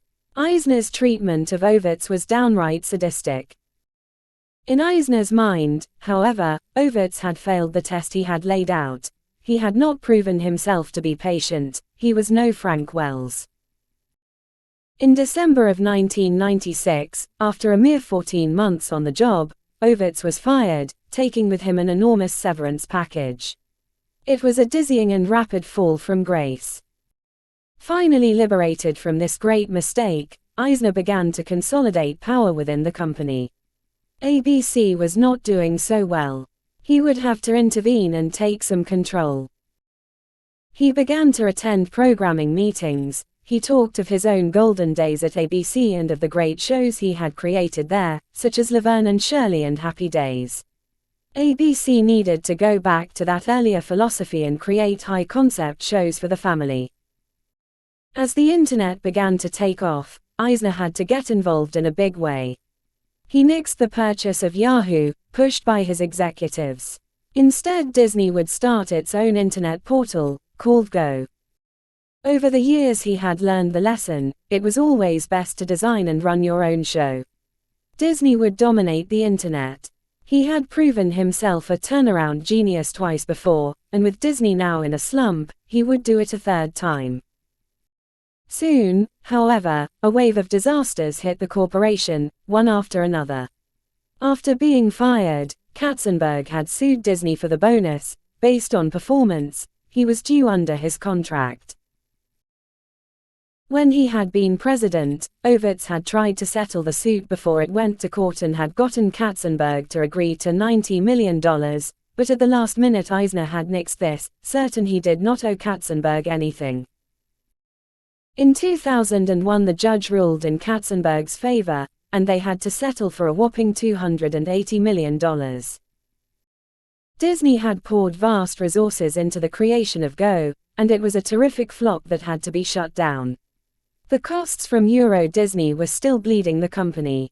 Disney had a partnership with Pixar, and together they had produced such hits as Toy Story. But now the CEO of Pixar, Steve Jobs, made it clear he would never work with Disney again, deeply resenting Eisner's micromanaging. ABC was underperforming.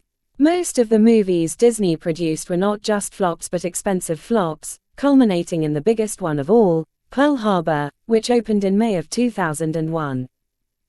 Suddenly it seemed that Roy Disney had lost faith in Eisner. The stock price was plummeting. He told Eisner it would be best for him to resign. What ingratitude, what hubris. He, Eisner, was the man who had single-handedly brought the company back from the dead. He had saved Roy from disaster and made him a fortune, Roy who had been considered Walt's idiot nephew. And now, in Eisner's darkest hour, Roy was going to betray him. Eisner had never felt more enraged. He quickly struck back, forcing Roy to resign from the board. This only seemed to embolden Roy. He organized a shareholder revolt known as Save Disney, and in March of 2004 the shareholders voted a stinging rebuke of Eisner's leadership. Soon the board decided to strip Eisner of his position as chairman of the board.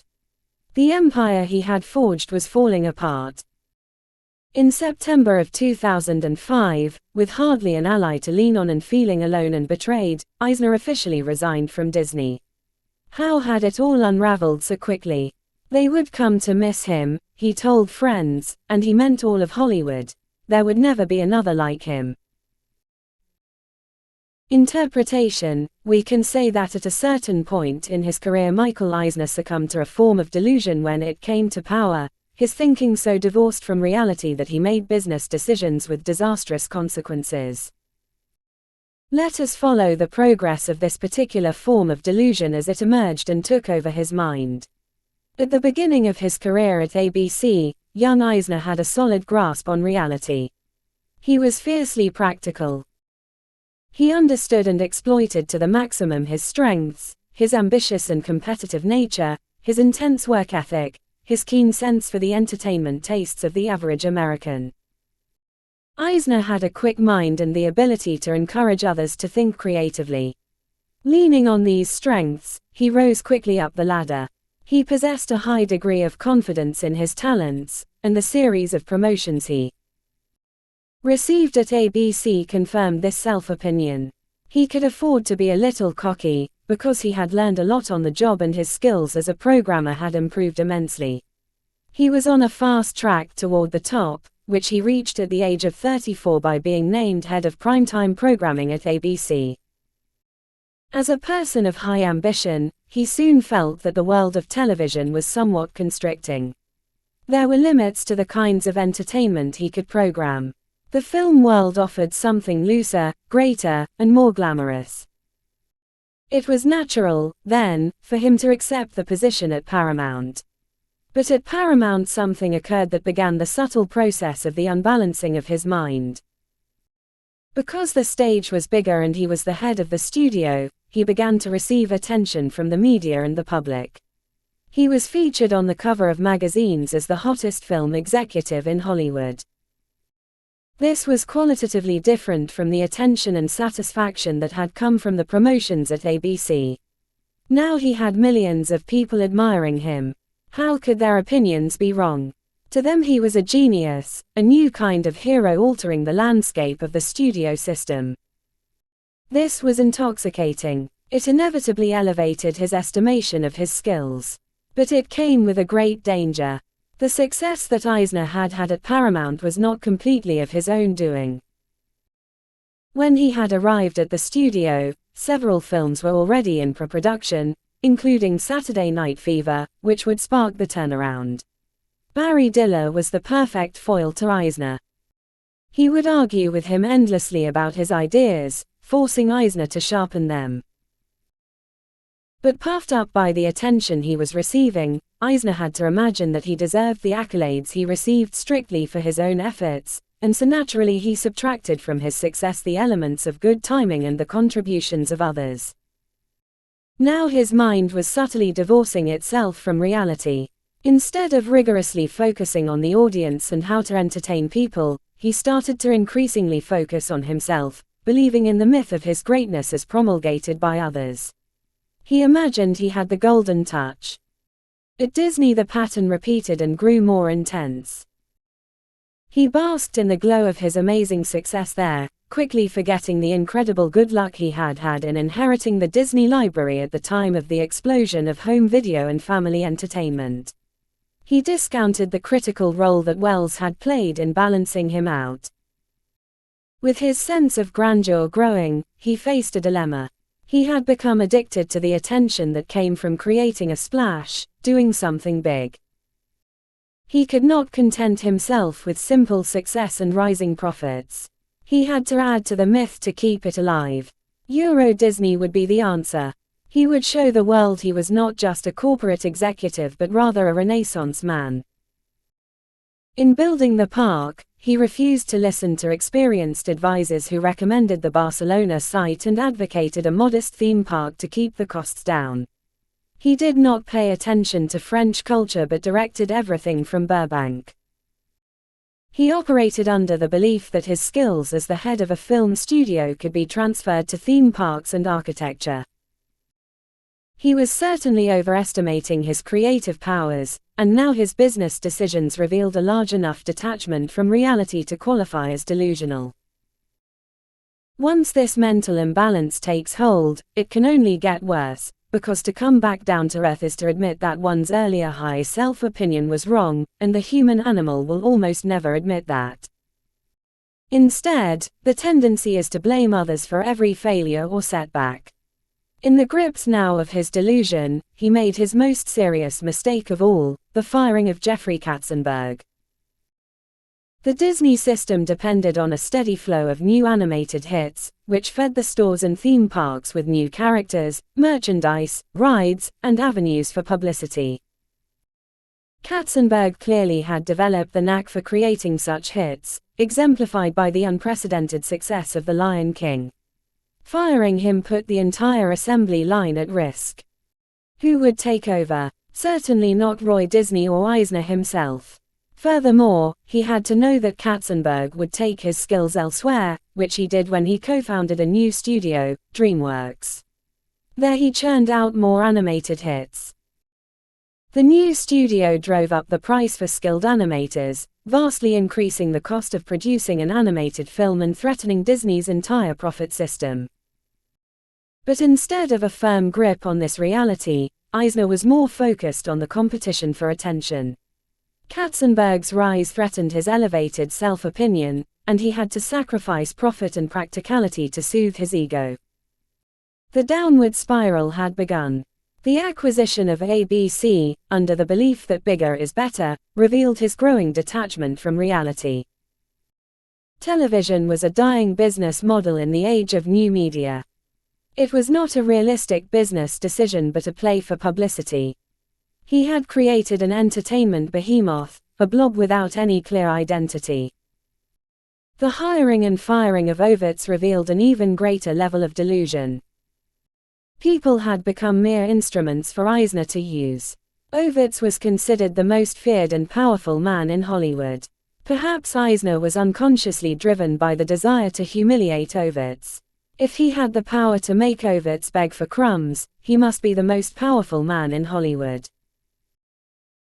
Soon all of the problems that stemmed from his delusional thought process began to cascade: the continually rising costs of Euro Disney, the Katzenberg bonus, the lack of hits in both film divisions, the continual drain on resources from ABC, the Ovitz severance package.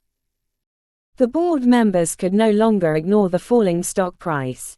The firing of Katzenberg and Ovitz made Eisner the most hated man in Hollywood, and as his fortunes fell, all of his enemies came out of the woodwork to hasten his destruction. His fall from power was fast and spectacular. Understand, the story of Michael Eisner is much closer to you than you think. His fate could easily be yours, albeit most likely on a smaller scale. The reason is simple: we humans possess a weakness that is latent in us all and will push us into the delusional process without our ever being aware of the dynamic.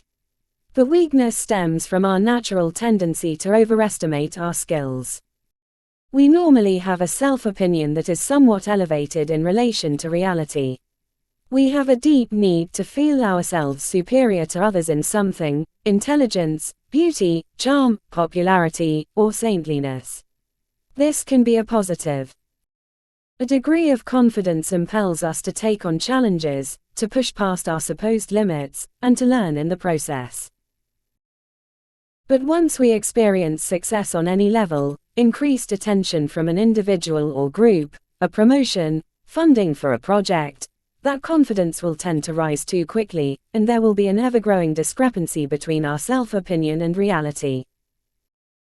Any success that we have in life inevitably depends on some good luck, timing, the contributions of others, the teachers who helped us along the way, the whims of the public in need of something new. Our tendency is to forget all of this and imagine that any success stems from our superior self. We begin to assume we can handle new challenges well before we are ready. After all, people have confirmed our greatness with their attention, and we want to keep it coming. We imagine we have the golden touch and that we can now magically transfer our skills to some other medium or field. Without realizing it, we become more attuned to our ego and our fantasies than to the people we work for and our audience. We grow distant from those who are helping us, seeing them as tools to be used. And with any failures that occur, we tend to blame others. Success has an irresistible pull to it that tends to cloud our minds. Your task is the following: after any kind of success, analyze the components. See the element of luck that is inevitably there, as well as the role that other people, including mentors, played in your good fortune. This will neutralize the tendency to inflate your powers. Remind yourself that with success comes complacency, as attention becomes more important than the work and old strategies are repeated. With success you must raise your vigilance. Wipe the slate clean with each new project, starting from zero. Try to pay less attention to the applause as it grows louder. See the limits to what you can accomplish and embrace them, working with what you have. Don't believe bigger is better. Consolidating and concentrating your forces is often the wiser choice. Be wary of offending with your growing sense of superiority. You will need your allies. Compensate for the drug-like effect of success by keeping your feet planted firmly on the ground. The power you will build up in this slow and organic way will be more real and lasting. Remember, the gods are merciless with those who fly too high on the wings of grandiosity, and they will make you pay the price. Existence alone had never been enough for him. He had always wanted more. Perhaps it was only from the force of his desires that he had regarded himself as a man to whom more was permitted than to others. Fyodor Dostoevsky, Crime and Punishment. Keys to Human Nature. Let us say that you have a project to realize, or an individual or group of people you wish to persuade to do something. We could describe a realistic attitude toward reaching such goals in the following way: getting what you want is rarely easy. Success will depend on a lot of effort and some luck. To make your project work, you will probably have to jettison your previous strategy. Circumstances are always changing and you need to keep an open mind. The people you are trying to reach never respond exactly as you might have imagined or hoped. In fact, people will generally surprise and frustrate you in their reactions. They have their own needs, experiences, and particular psychology that are different from your own. To impress your targets, you will have to focus on them and their spirit.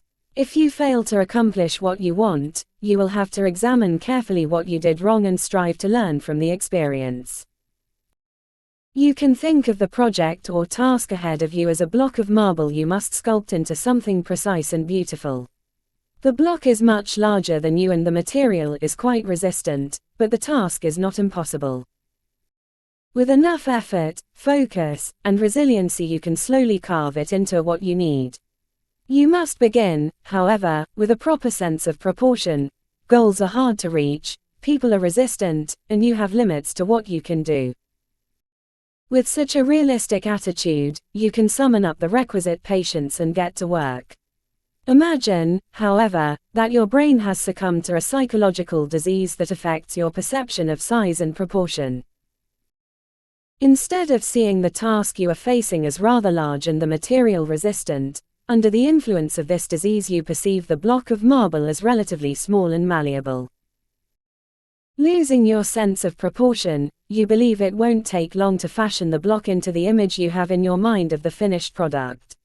You imagine that the people you are trying to reach are not naturally resistant but quite predictable. You know how they'll respond to your great idea, they'll love it. In fact, they need you and your work more than you need them. They should seek you out. The emphasis is not on what you need to do to succeed but on what you feel you deserve. You can foresee a lot of attention coming your way with this project, but if you fail, other people must be to blame. Because you have gifts, your cause is the right one, and only those who are malicious or envious could stand in your way. We can call this psychological disease grandiosity. As you feel its effects, the normal realistic proportions are reversed, your self becomes larger and greater than anything else around it. That is the lens through which you view the task and the people you need to reach. This is not merely deep narcissism, in which everything must revolve around you. This is seeing yourself as enlarged, as superior and worthy of not only attention but of being adored. It is a feeling of being not merely human but godlike.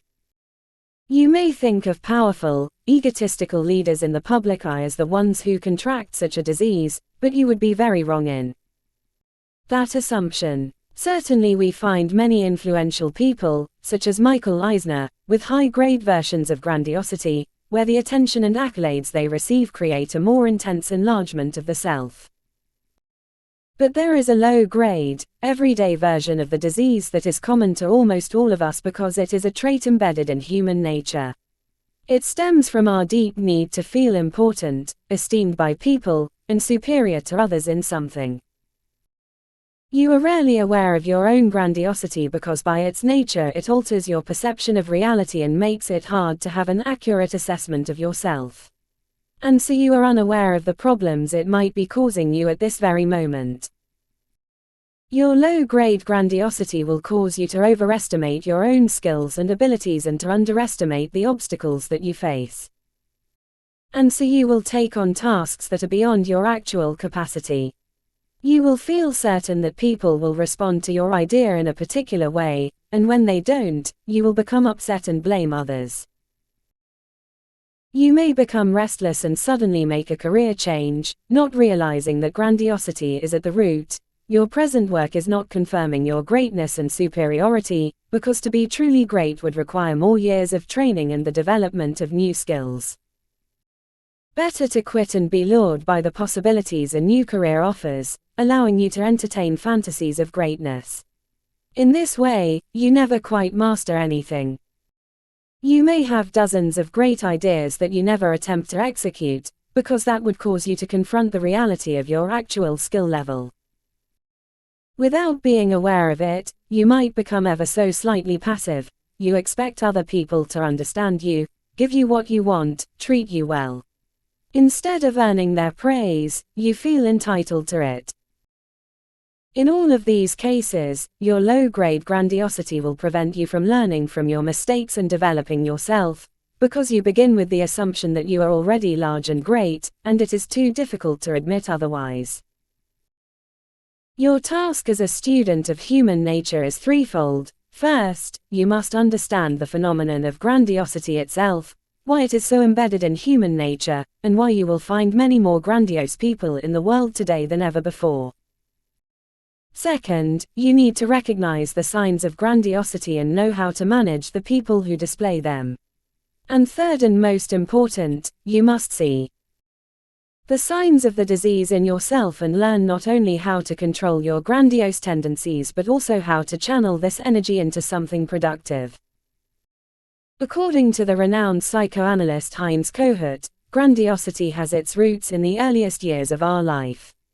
In our first months, most of us bonded completely with our mother. We had no sense of a separate identity. She met our every need. We came to believe that the breast that gave us food was actually a part of ourselves. We were omnipotent, all we had to do was feel hungry or feel any need, and the mother was there to meet it, as if we had magical powers to control her. But then, slowly, we had to go through a second phase of life in which we were forced to confront the reality our mother was a separate being who had other people to attend to. We were not omnipotent but rather weak, quite small, and dependent. This realization was painful and the source of much of our acting out. We had a deep need to assert ourselves, to show we were not so helpless, and to fantasize about powers we did not possess. As we get older, we may not be physically small anymore, but our sense of insignificance only gets worse. We come to realize we are one person not just in a larger family, school, or city but in an entire globe filled with billions of people. Our lives are relatively short. We have limited skills and brainpower. There is so much we cannot control, particularly with our careers and global trends. The idea that we will die and be quickly forgotten, swallowed up in eternity, is quite intolerable. We want to feel significant in some way, to protest against our natural smallness, to expand our sense of self. What we experienced at the age of 3 or 4 unconsciously haunts us our entire lives. We alternate between moments of sensing our smallness and trying to deny it. This makes us prone to finding ways to imagine our superiority. Some children do not go through that second phase in early childhood in which they must confront their relative smallness, and these children are more vulnerable to deeper forms of grandiosity later in life. They are the pampered, spoiled ones. The mother and the father continue to make such children feel like they are the center of the universe, shielding them from the pain of confronting the reality. Their every wish becomes a command. If ever attempts are made to instill the slightest amount of discipline, the parents are met with a tantrum. Furthermore, such children come to disdain any form of authority. Compared with themselves and what they can get, the father figure seems rather weak. This early pampering marks them for life. They need to be adored. They become masters at manipulating others to pamper them and shower them with attention. They naturally feel greater than anyone above them. If they have any talent, they might rise quite far, as their sense of being born with a crown on their head becomes a self-fulfilling prophecy. Unlike others, they never really alternate between feelings of smallness and greatness, they know only the latter. Certainly Eisner came from such a background, as he had a mother who met his every need, completed his homework for him, and sheltered him from his cold and sometimes cruel father. In the past, we humans were able to channel our grandiose needs into religion. In ancient times, our sense of smallness was not just something bred into us by the many years we spent dependent on our parents, it also came from our weakness in relation to the hostile powers in nature. Gods and spirits represented these elemental powers of nature that dwarfed our own. By worshipping them we could gain their protection. Connected to something much larger than ourselves, we felt enlarged. After all, the gods or God cared about the fate of our tribe or city, they cared about our individual soul, a sign of our own significance. We did not merely die and disappear.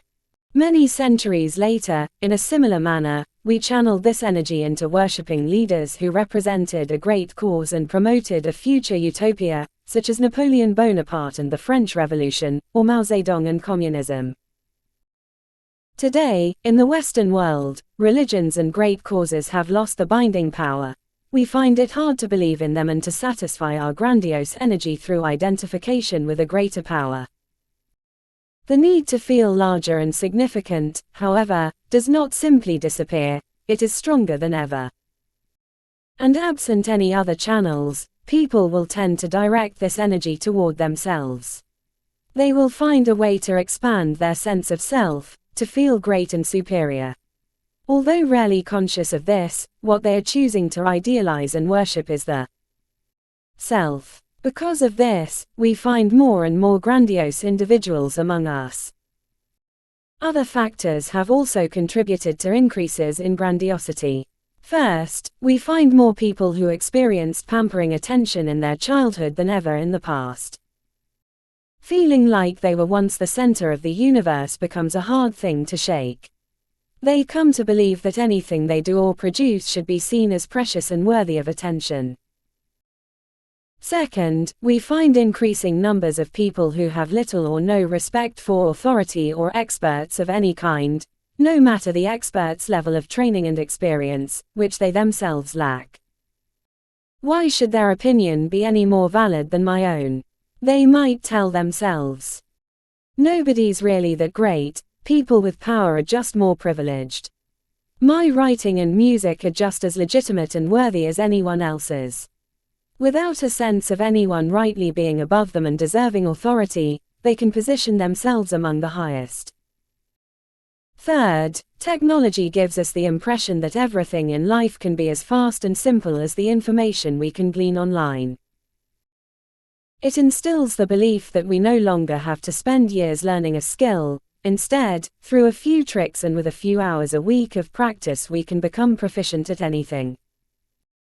Similarly, people believe that their skills can easily be transferred. My ability to write means I can also direct a film. But more than anything, it is social media that spreads the grandiosity virus.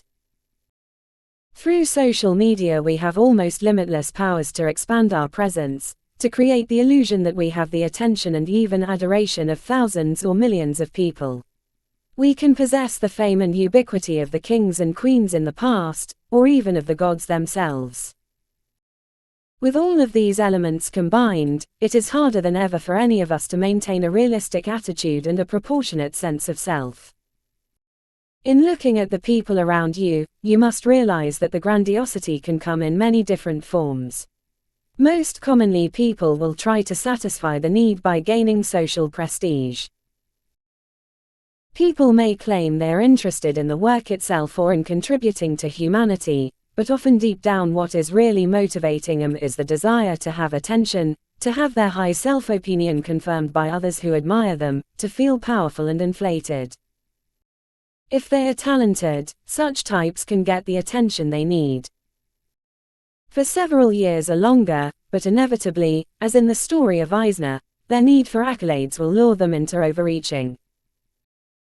If people are disappointed in their careers yet still believe they are great and unrecognized, they may turn to various compensations: drugs, alcohol, sex with as many partners as possible, shopping, a superior, mocking attitude, etc. Those with unsatisfied grandiosity will often become filled with manic energy, one moment telling everyone about the great screenplays they will write or the many women they will seduce, and the next moment falling into depression as reality intrudes. People still tend to idealize leaders and worship them, and you must see this as a form of grandiosity. By believing someone else will make everything great, followers can feel something of this greatness. Their minds can soar along with the rhetoric of the leader. They can feel superior to those who are not believers. On a more personal level, people will often idealize those they love, elevating them to god or goddess status and by extension feeling some of this power reflected back on them. In the world today, you will also notice the prevalence of negative forms of grandiosity. Many people feel the need to disguise the grandiose urges not only from others but also from themselves. They will frequently make a show of their humility. They are not interested in power or feeling important, or so they say. They are happy with their small lot in life. They do not want a lot of possessions, do not own a car, and disdain status. But you will notice they have a need to display this humility in a public manner. It is grandiose humility, their way to get attention and to feel morally superior. A variation on this is the grandiose victim. They have suffered a lot and been the victim numerous times. Although they may like to frame it as being simply unlucky and unfortunate, you will notice that they often have a tendency to fall for the worst types in intimate relationships, or put themselves in circumstances in which they are certain to fail and suffer. In essence, they are compelled to create the drama that will turn them into a victim. As it turns out, any relationship with them will have to revolve around their needs. They have suffered too much in the past to attend to your needs. They are the center of the universe. Feeling and expressing their misfortune gives them their sense of importance, of being superior in suffering. You can measure the levels of grandiosity in people in several simple ways. For instance, notice how people respond to criticism of them or their work. It's normal for any of us to feel defensive and a bit upset when criticized. But some people become enraged and hysterical, because we have called into doubt their sense of greatness. You can be sure that such a person has high levels of grandiosity. Similarly, such types might conceal their rage behind a martyred, pained expression meant to make you feel guilty. The emphasis is not on the criticism itself and what they need to learn, but on their sense of grievance. If people are successful, notice how they act in more private moments. Are they able to relax and laugh at themselves, letting go of their public mask, or have they so over-identified with the powerful public image that it carries over into the private life? In the latter case, they have come to believe in their own myth and are in the grip of powerful grandiosity. Grandiose people are generally big talkers. They take credit for anything that is even tangential to their work. They invent past successes. They talk of their prescience, how they foresaw certain trends or predicted certain events, none of which can be verified. All such talk should make you doubly dubious. If people in the public eye suddenly say something that gets them into trouble for being insensitive, you can ascribe that to their potent grandiosity. They are so attuned to their own great opinions that they assume everyone else will interpret them in the right spirit and agree with them.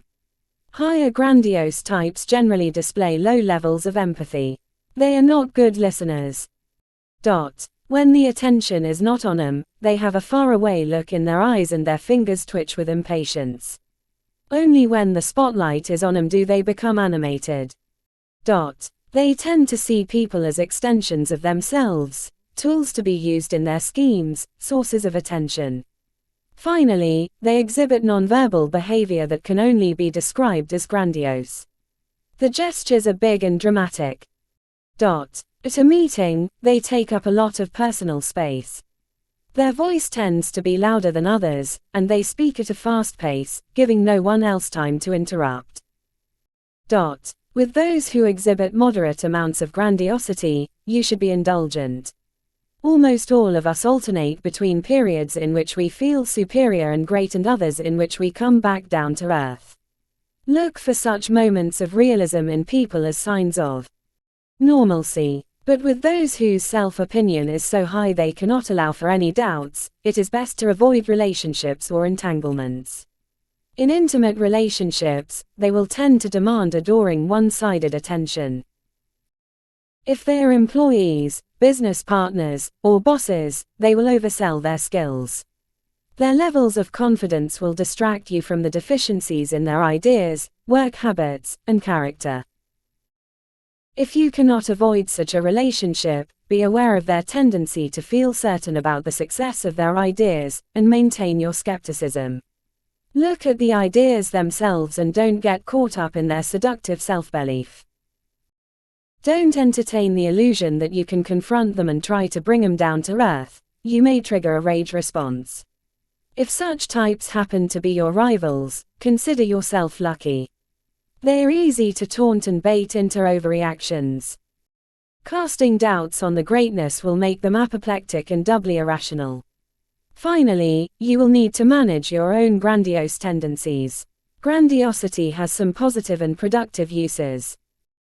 The exuberance and high self-belief that come from it can be channeled into your work and help inspire you.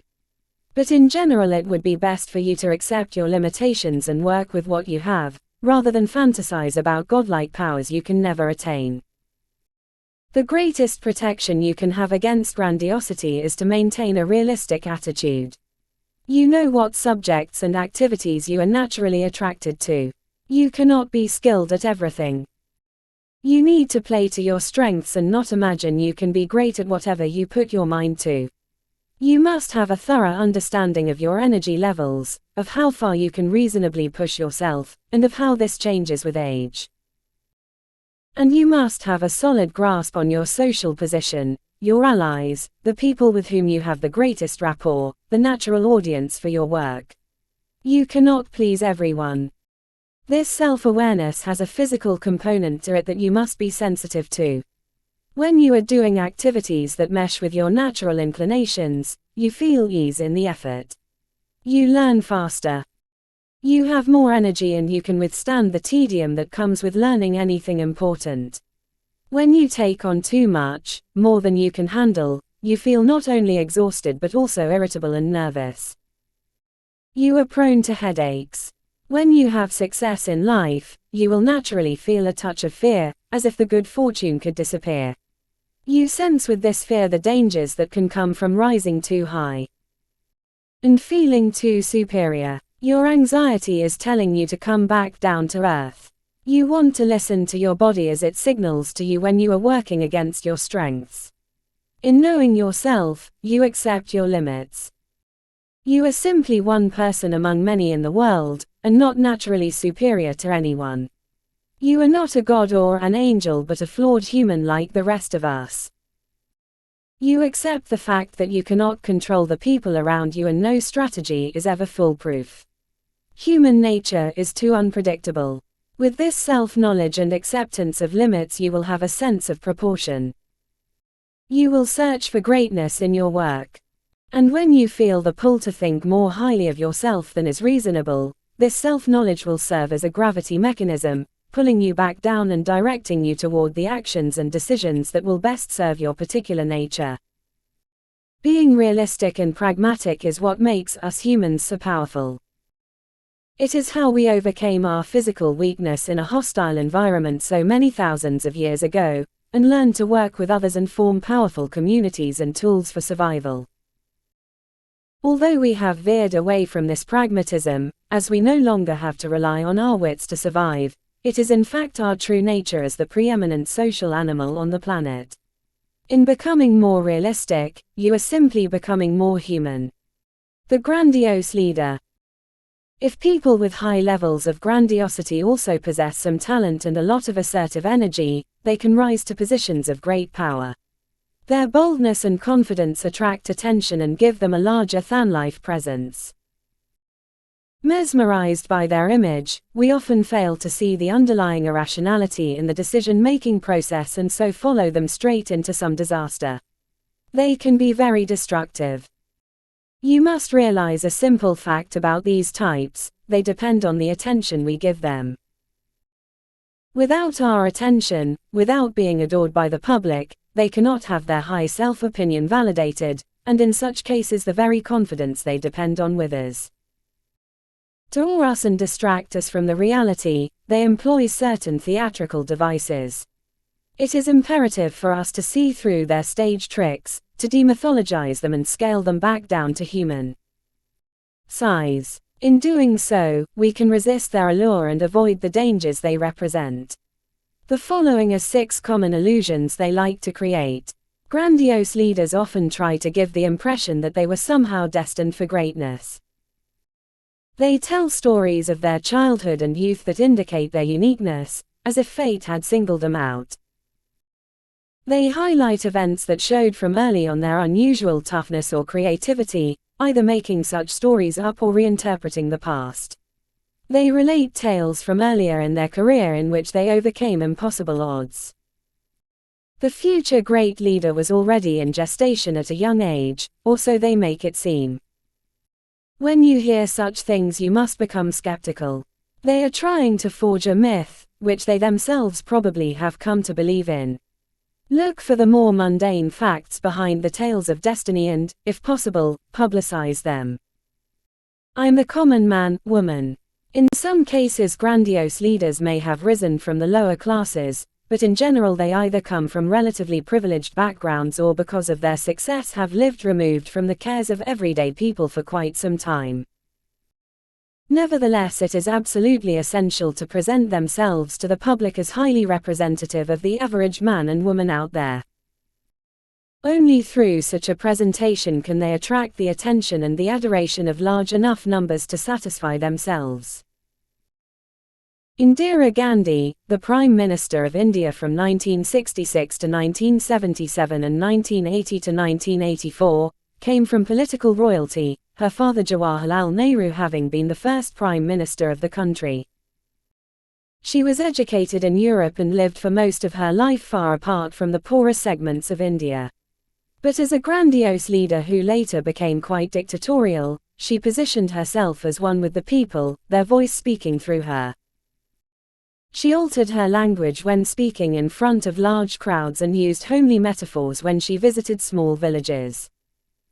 She would wear her sari as local women wore them and would eat with her fingers. She liked to present herself as Mother Indira, who ruled over India in a familiar, motherly manner. And this style she assumed was highly effective in winning elections, even though it was pure stagecraft. The trick grandiose leaders play is to place the emphasis on the cultural tastes, not on the actual class they come from. They may fly first class and wear the most expensive suits, but they counteract this by seeming to have the same culinary tastes as the public, enjoy the same movies as others, and avoid at all costs the whiff of cultural elitism. In fact, they will go out of their way to ridicule the elites, even though they probably depend on such experts to guide them. They are simply just like the common folk out there, but with a lot more money and power. The public can now identify with them despite the obvious contradictions. But the grandiosity of this goes beyond merely gaining more attention. These leaders become vastly enlarged by this identification with the masses. They are not merely one man or woman but embody an entire nation or interest group. To follow them is to be loyal to the group itself. To criticize them is to want to crucify the leader and betray the cause. Even in the prosaic corporate world of business we find such religious style identification. Eisner, for instance, liked to present himself as embodying the entire Disney spirit, whatever that meant. If you notice such paradoxes and primitive forms of popular association, stand back and analyze the reality of what is going on. You will find at the core something quasi-mystical, highly irrational, and quite dangerous in that the grandiose leader now feels licensed to do whatever he or she wants in the name of the public. I will deliver you. These types often rise to power in times of trouble and crisis. Their self-confidence is comforting to the public or to shareholders. They will be the ones to deliver the people from the many problems they are facing. In order to pull this off, their promises have to be large yet vague. By being large they can inspire dreams, by being vague, nobody can hold the person to account if they don't come to pass, since there are no specifics to get hold of. The more grandiose the promises and visions of the future, the more grandiose the faith they will inspire. The message must be simple to digest, reducible to a slogan, and promising something large that stirs the emotions. As part of this strategy, these types require convenient scapegoats, often the elites or outsiders, to tighten the group identification and to stir the emotions even further. The movement around the leader begins to crystallize around hatred of these scapegoats, who begin to stand for every bit of pain and injustice each person in the crowd has ever experienced. The leader's promise to bring these invented enemies down increases the leader's power exponentially. What you will find here is that they are creating a cult more than leading a political movement or a business.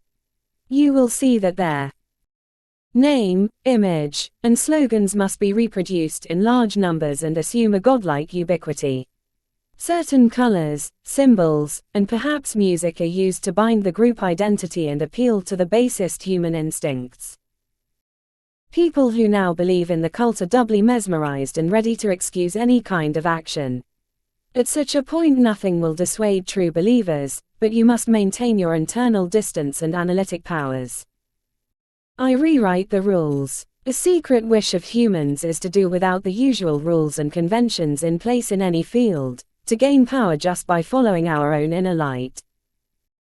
When grandiose leaders claim to have such powers, we are secretly excited and wish to believe them. Michael Cimino was the director of the Academy Award-winning film The Deer Hunter.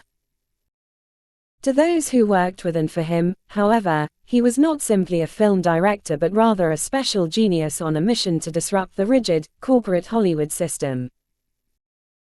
For his next film, Heaven's Gate, he negotiated a contract that was completely unique in Hollywood history, one that allowed him to increase the budget as he saw fit and to create precisely the film he had envisioned, with no strings attached.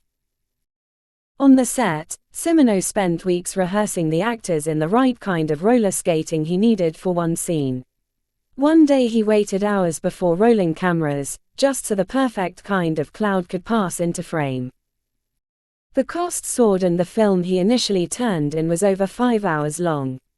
In the end, Heaven's Gate was one of the greatest disasters in Hollywood history, and it virtually destroyed Cimino's career. It seemed that the traditional contract had actually served a purpose, to rein in the natural grandiosity of any film director and make him or her work within limits. Most rules do have common sense and rationality behind them.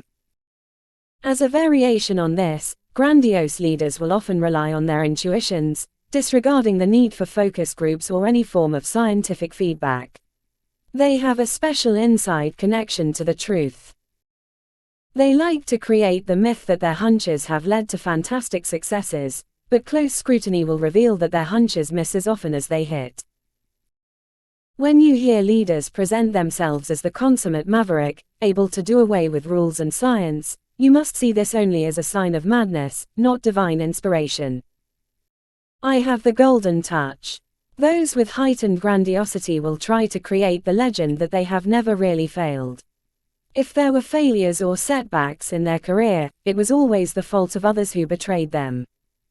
U.S. Army General Douglas MacArthur was a genius at deflecting blame. To hear him say it, in his long career he had never lost a battle, although in fact he had lost many. But by trumpeting his successes and finding endless excuses, such as betrayals, for his losses, he created the myth of his magical battlefield powers. Grandiose leaders inevitably resort to such marketing magic. Related to this is the belief that they can easily transfer their skills. A movie executive can become a theme park designer, a businessman can become the leader of a nation. Because they are magically gifted, they can try their hand at anything that attracts them. This is often a fatal move on their part, as they attempt things beyond their expertise and quickly become overwhelmed with the complexity and chaos that come from their lack of experience. In dealing with such types, look carefully at their record and notice how many glaring failures they have had.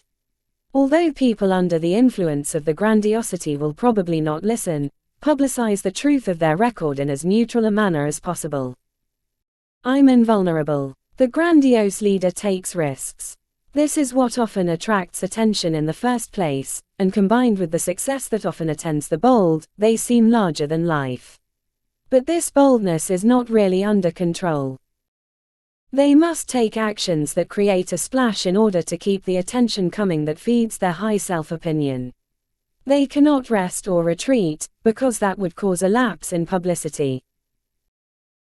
To make things worse, they come to feel invulnerable because so many times in the past they have gotten away with risky maneuvers, and if they faced setbacks, they managed to overcome them through more audacity.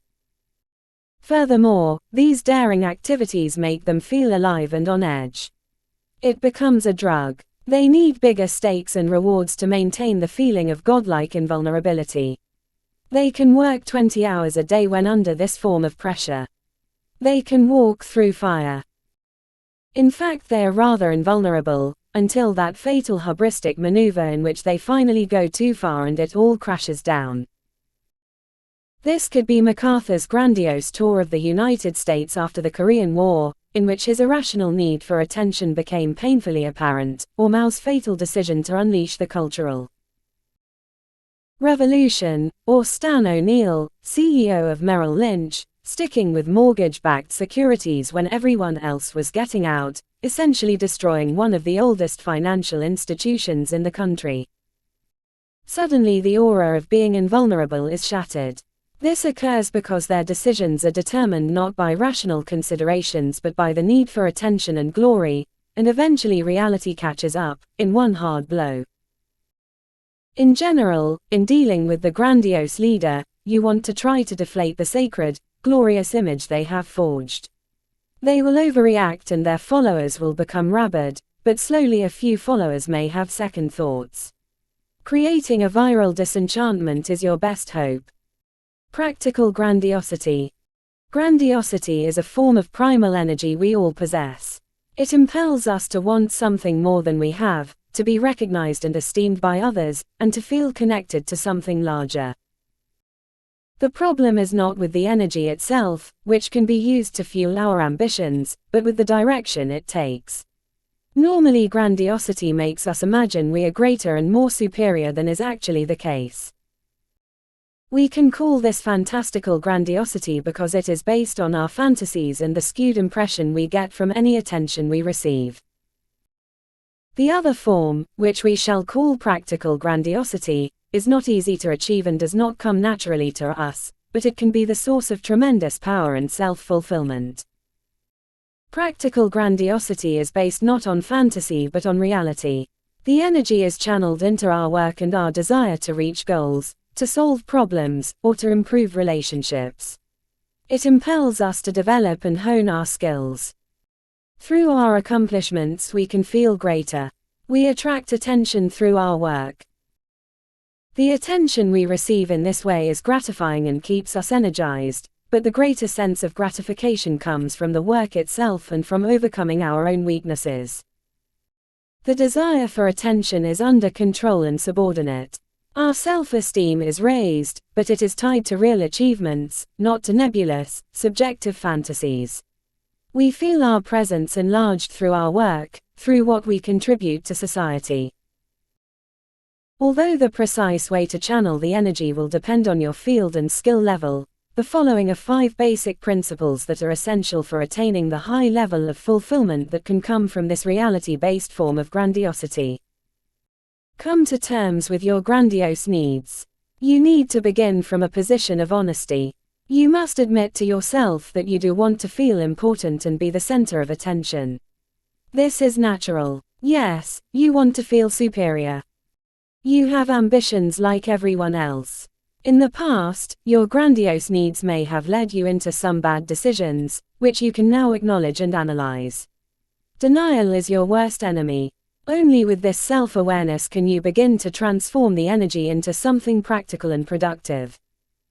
Concentrate the energy. Fantastical grandiosity will make you flit from one fantastic idea to another, imagining all the accolades and attention you'll receive but never realizing any of them.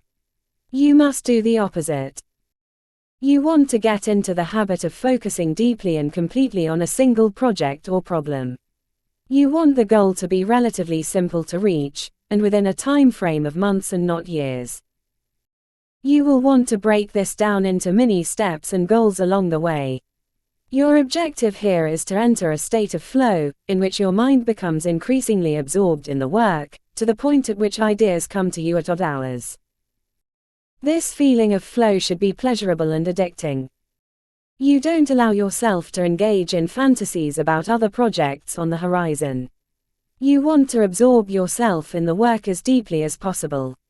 If you do not enter this state of flow, you are inevitably multitasking and stopping the focus. Work on overcoming this. This could be a project you work on outside your job. It is not the number of hours you put in but the intensity and consistent effort you bring to it. Related to this, you want this project to involve skills you already have or are in the process of developing. Your goal is to see continual improvement in your skill level, which will certainly come from the depth of your focus.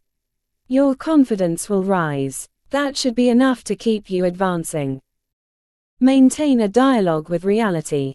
Your project begins with an idea, and as you try to hone this idea, you let your imagination take flight, being open to various possibilities. At some point you move from the planning phase to execution. Now you must actively search for feedback and criticism from people you respect or from your natural audience. You want to hear about the flaws and inadequacies in your plan, for that is the only way to improve your skills.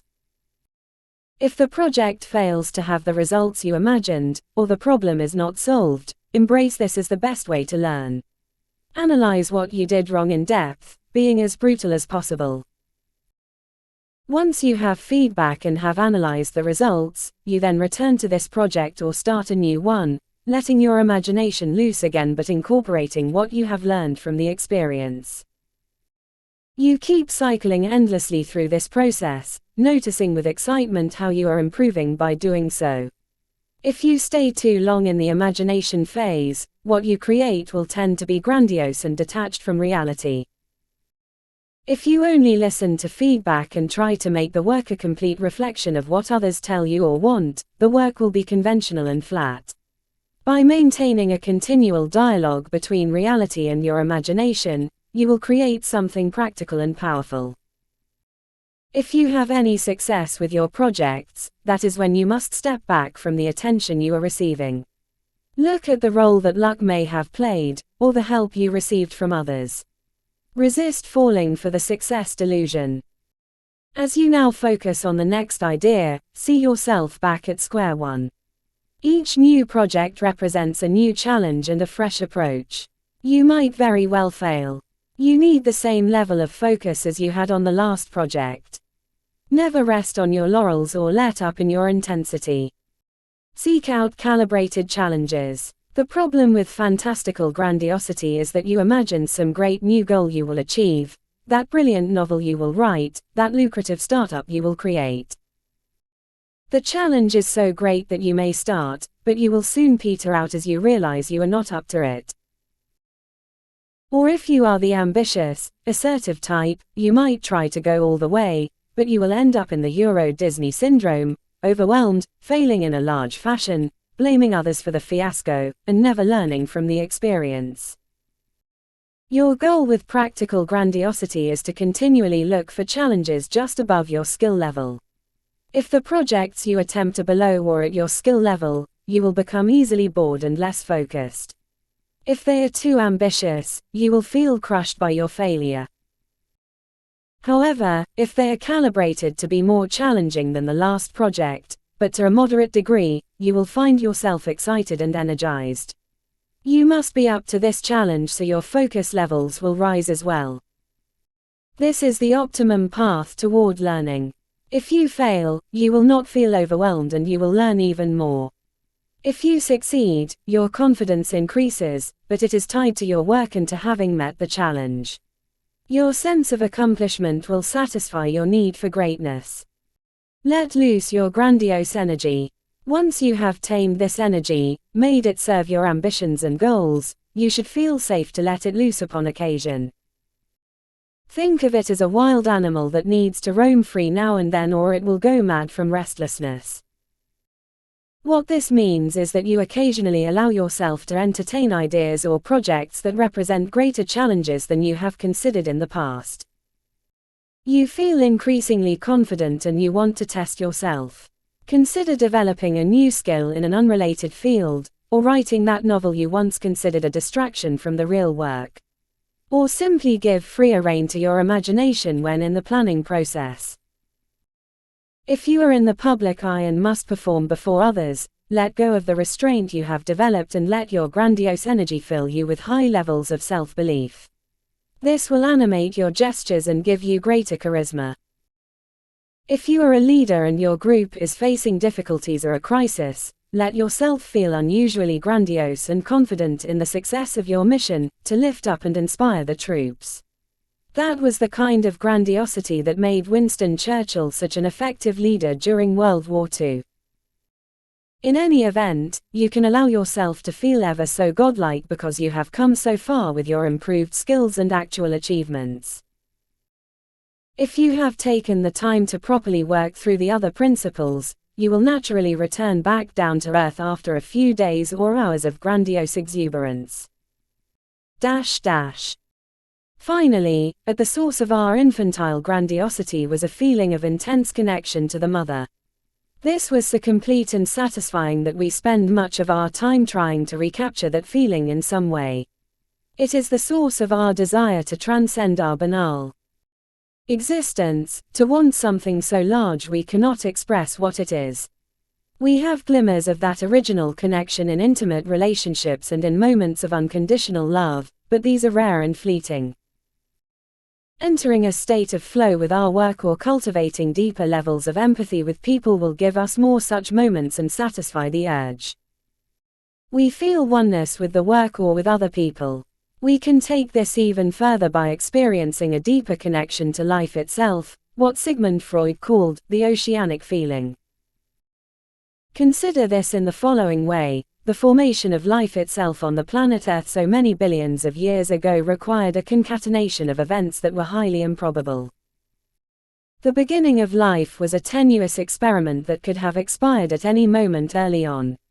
The evolution since then of so many forms of life is astounding, and at the end point of that evolution is the only animal we know to be conscious of this entire process, the human.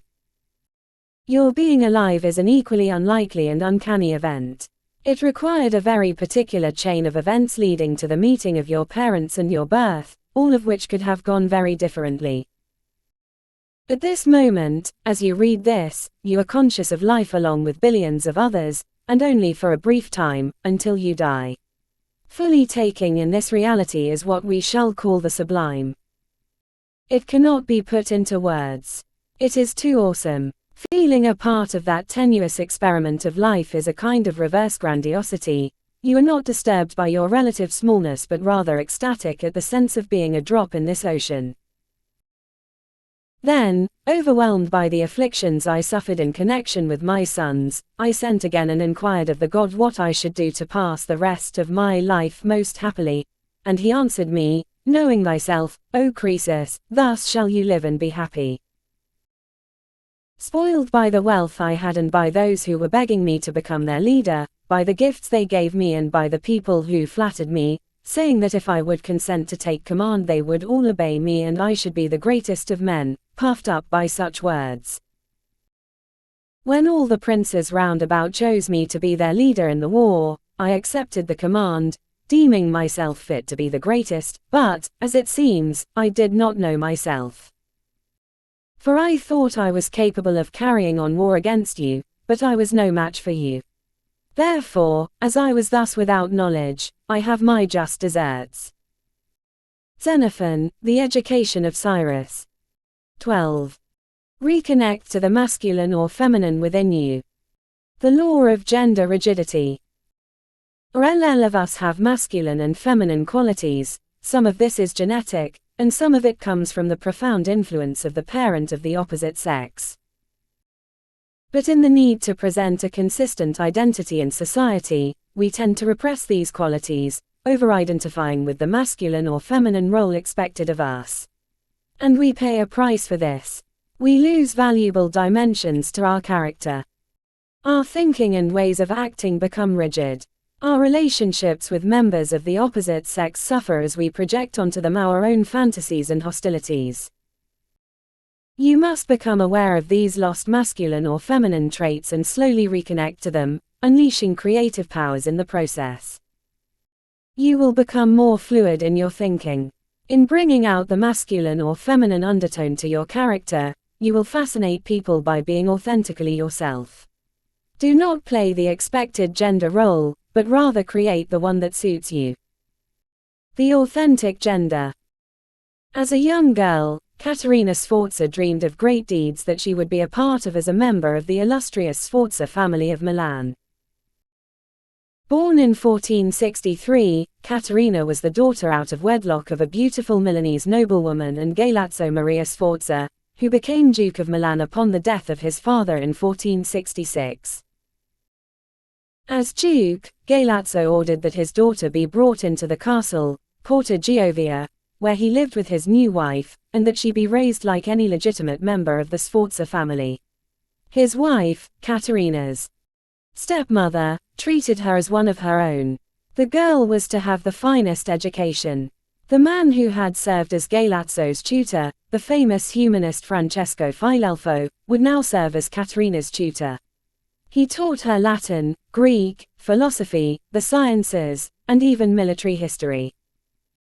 Often alone, Caterina would wander almost daily into the vast castle library, one of the largest in Europe. She had her favorite books that she would read over and over. One of these was a history of the Sforza family, written by Filelfo himself in the style of Homer. There, in this enormous volume with its elaborate illustrations, she would read about the remarkable rise to power of the Sforza family, from condottiere to ruling the Duchy of Milan itself.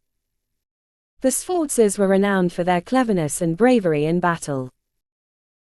Along with this, she loved to read books that recounted the chivalric tales of real-life knights in armor, and the stories of great leaders in the past. Among these, one of her favorites was Illustrious Women by Boccaccio, which related the deeds of the most celebrated women in history. And as she whiled away her time in the library, all of these books converging in her mind, she would daydream about the future glory of the family, somehow herself in the midst of it all.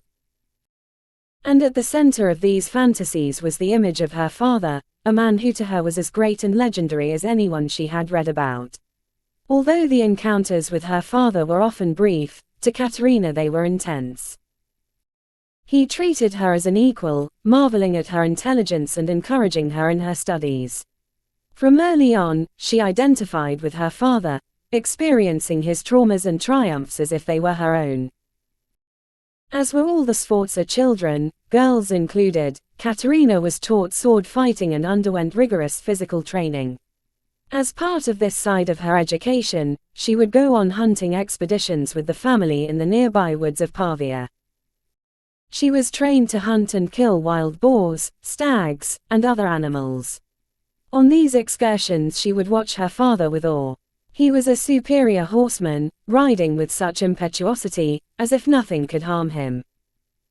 In the hunt, taking on the largest animals, he showed no signs of fear. At court, he was the consummate diplomat yet always maintained the upper hand. He confided in her his methods, think ahead, plot several moves in advance, always with the goal of seizing the initiative in any situation. There was another side to her father, however, that deepened her identification with him. He loved spectacle, he was like an artist. She would never forget the time the family toured the region and visited Florence. They brought with them various theater troupes, the actors wearing outlandish costumes. They dined in the country inside the most beautifully colored tents. On the march, the brightly caparisoned horses and the accompanying soldiers, all decked in the Sforza colors, scarlet and white, would fill the landscape. It was a hypnotic and thrilling sight, all orchestrated by her father. He delighted in always wearing the latest in Milanese fashions, with his elaborate and bejeweled silk gowns. She came to share this interest, clothes and jewels becoming her passion. He might seem so virile in battle, but she would see him crying like a baby as he listened to his favorite choral music. He had an endless appetite for all aspects of life, and her love and admiration for him knew no bounds. And so in 1473, when her father informed the 10-year-old Caterina of the marriage he had arranged for her, her only thought was to fulfill her duty as a Sforza and please her father. The man Galeazzo had chosen for her was Girolamo Riario, the 30-year-old nephew of Pope Sixtus IV, a marriage that would forge a valuable alliance between Rome and Milan. As part of the arrangement, the Pope purchased the city of Imola, in Romagna, which the Sforzas had taken decades before, christening the new couple the Count and Countess of Imola. Later the Pope would add the nearby town of Forli to their possessions, giving them control of a very strategically located part of northeastern Italy, just south of Venice. In her initial encounters with him, Caterina's husband seemed a most unpleasant man. He was moody, self-absorbed, and high-strung. He appeared interested in her only for sex and could not wait for her to come of age. Fortunately, he continued to live in Rome and she stayed in Milan.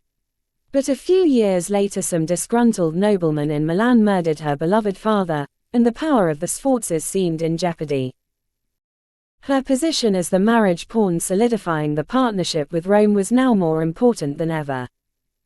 She quickly installed herself in Rome. There she would have to play the exemplary wife and keep on the good side of her husband. But the more she saw of Girolamo, the less she respected him. He was a hothead, making enemies wherever he turned. She had not imagined That a man could be so weak, and compared with her father he failed by every measure. She turned her attention to the Pope. She worked hard to gain his favor and that of his courtiers. Caterina was now a beautiful young woman with blonde hair, a novelty in Rome.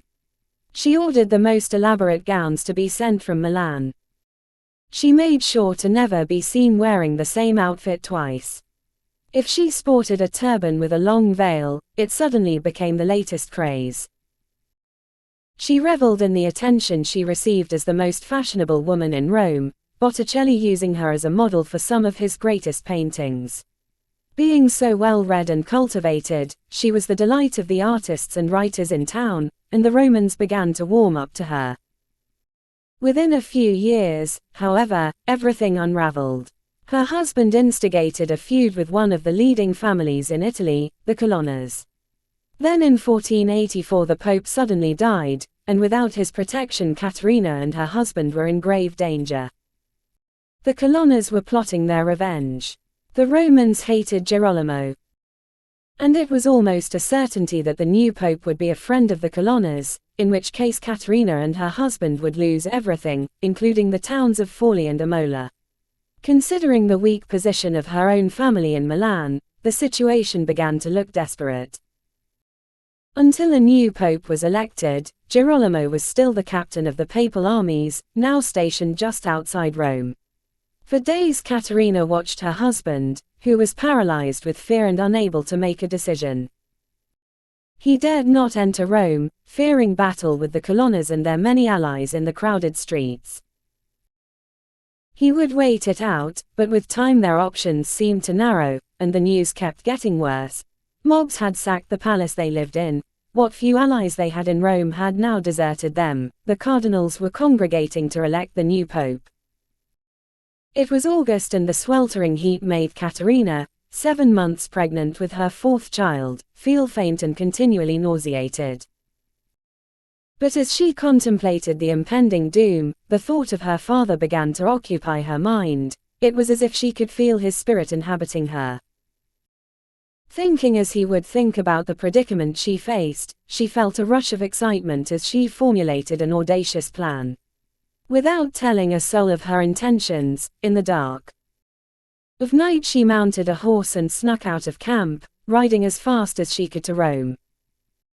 As she had expected, in her condition no one recognized her and she was allowed to enter the city. She headed straight for the Castel Sant'Angelo, the most strategic point in Rome, just across the Tiber River from the city center and close to the Vatican. With its impregnable walls and its cannons that could be aimed at all parts of Rome, the person who controlled the castle controlled the city. Rome was in tumult, mobs filling the streets everywhere. The castle was still held by a lieutenant loyal to Girolamo. Identifying herself, Caterina was let into Sant'Angelo. Once inside, in the name of her husband she took possession of the castle, throwing out the lieutenant, whom she did not trust. Sending word out through the castle to soldiers who swore loyalty to her, she managed to smuggle in more troops. With the cannons of Sant'Angelo now pointing at all roads leading to the Vatican, she made it impossible for the cardinals to meet in one location and elect the new pope. To make her threats real, she had her soldiers fire the cannons as a warning. She meant business. Her terms for surrendering the castle were simple, that all of the property of the Riarios be guaranteed to remain in their hands, including Forli and Imola. A few evenings after she had taken over Sant'Angelo, wearing some armor over her gown, she marched along the ramparts of the castle. It gave her a feeling of great power, so far above the city, looking down at the frantic men below, helpless to fight against her, a single woman hobbled by pregnancy. When an envoy of the cardinal who was organizing the conclave to elect the new pope was sent to negotiate with her and seemed reluctant to agree to her conditions of surrender, she shouted down from the ramparts, so all could hear, "So wants a battle of wits with me, does he? What he doesn't understand is that I have the brains of Duke Galeazzo and I am as brilliant as he." As she waited for their response, she knew she controlled the situation. Her only fear was that her husband would surrender and betray her, or that the August heat would make her too ill to wait it out. Finally, sensing her resolve, a group of cardinals came to the castle to negotiate, and they acceded to her demands. The following morning, as the drawbridge was lowered to let the countess leave the castle, she noticed an enormous crowd pushing close to her. Romans of all classes had come to catch a glimpse of the woman who had controlled Rome for 11 days. They had taken the countess for a rather frivolous young woman addicted to clothes, the Pope's little pet. Now they stared at her in astonishment. She was wearing one of her silk gowns, with a heavy sword dangling from a man's belt, her pregnancy more than evident. They had never seen such a sight. Their titles now secure, the Count and Countess moved to Forli to rule their domain.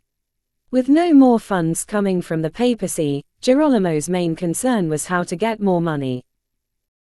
And so he increased the taxes on his subjects, stirring up much discontent in the process. He quickly made enemies of the powerful Orsi family in the region. Fearing plots against his life, the Count holed himself up in their palace. Slowly Caterina took over much of the day-to-day ruling of their realm. Thinking ahead, she installed a trusted ally as the new commander of the castle Ravaldino, which dominated the area. She did everything she could to ingratiate herself with the locals, but in a few short years her husband had done too much damage. On April 14, 1488, a group of men, clad in armor and led by Ludovico Orsi, stormed into the palace and stabbed the Count to death, throwing his body out the window and into the city square.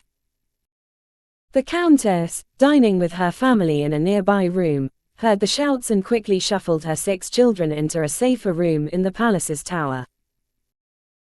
She bolted the door, and from a window, under which several of her most trusted allies had gathered, she shouted instructions to them. They were to notify the Sforzas in Milan and her other allies in the region and urge them to send armies to rescue her. Under no circumstances should the keeper of Ravaldino ever surrender the castle. Within minutes the assassins had broken into her room, taking her and her children captive. Several days later, Ludovico Orsi and his fellow conspirator Giacomo del Ronch marched Caterina up to Ravaldino. She was to order the castle's commander to surrender it to the assassins. As the commander she had installed, Tommaso Feo, looked down from the ramparts, Caterina seemed to fear for her life. Her voice breaking with emotion, she begged Feo to give up the fortress, but he refused. As the two of them continued the dialogue, Ronch and Orsi sensed the Countess and Feo were playing some sort of game, talking in code. Ronch had had enough of this. Pressing the sharp edge of his lance tight against her chest, he threatened to run her through unless she got Feo to surrender, and he gave her the sternest glare. Suddenly the Countess's expression changed. She leaned further into the blade, her face inches from Ronch, and with a voice dripping with disdain, she told him, "Oh, Giacomo del Ronch, don't you try to frighten me. ... You can hurt me, but you can't scare me, because I am the daughter of a man who knew no fear. Do what you want, you have killed my lord, you can certainly kill me. After all, I'm just a woman." Confounded by her words and demeanor, Ronch and Orsi decided they had to find other means to pressure her. Several days later Feo communicated with the assassins that he would indeed hand over the fortress, but only if the Countess would pay him his back wages and sign a letter absolving him of any guilt for such surrender. Once again, Orsi and Ronch led her to the castle and watched her closely as she seemed to negotiate with Feo. Finally Feo insisted that the Countess enter the fortress to sign the document. He feared the assassins were trying to trick him and he insisted she enter alone. Once the letter was signed, he would do as he had promised. The conspirators, feeling they had no choice, granted his request but gave the Countess a brief time frame to conclude the business. For a fleeting moment, just as she disappeared over the drawbridge into Ravaldino, she turned with a sneer and gave the Italian equivalent of the finger to Ronch and Orsi.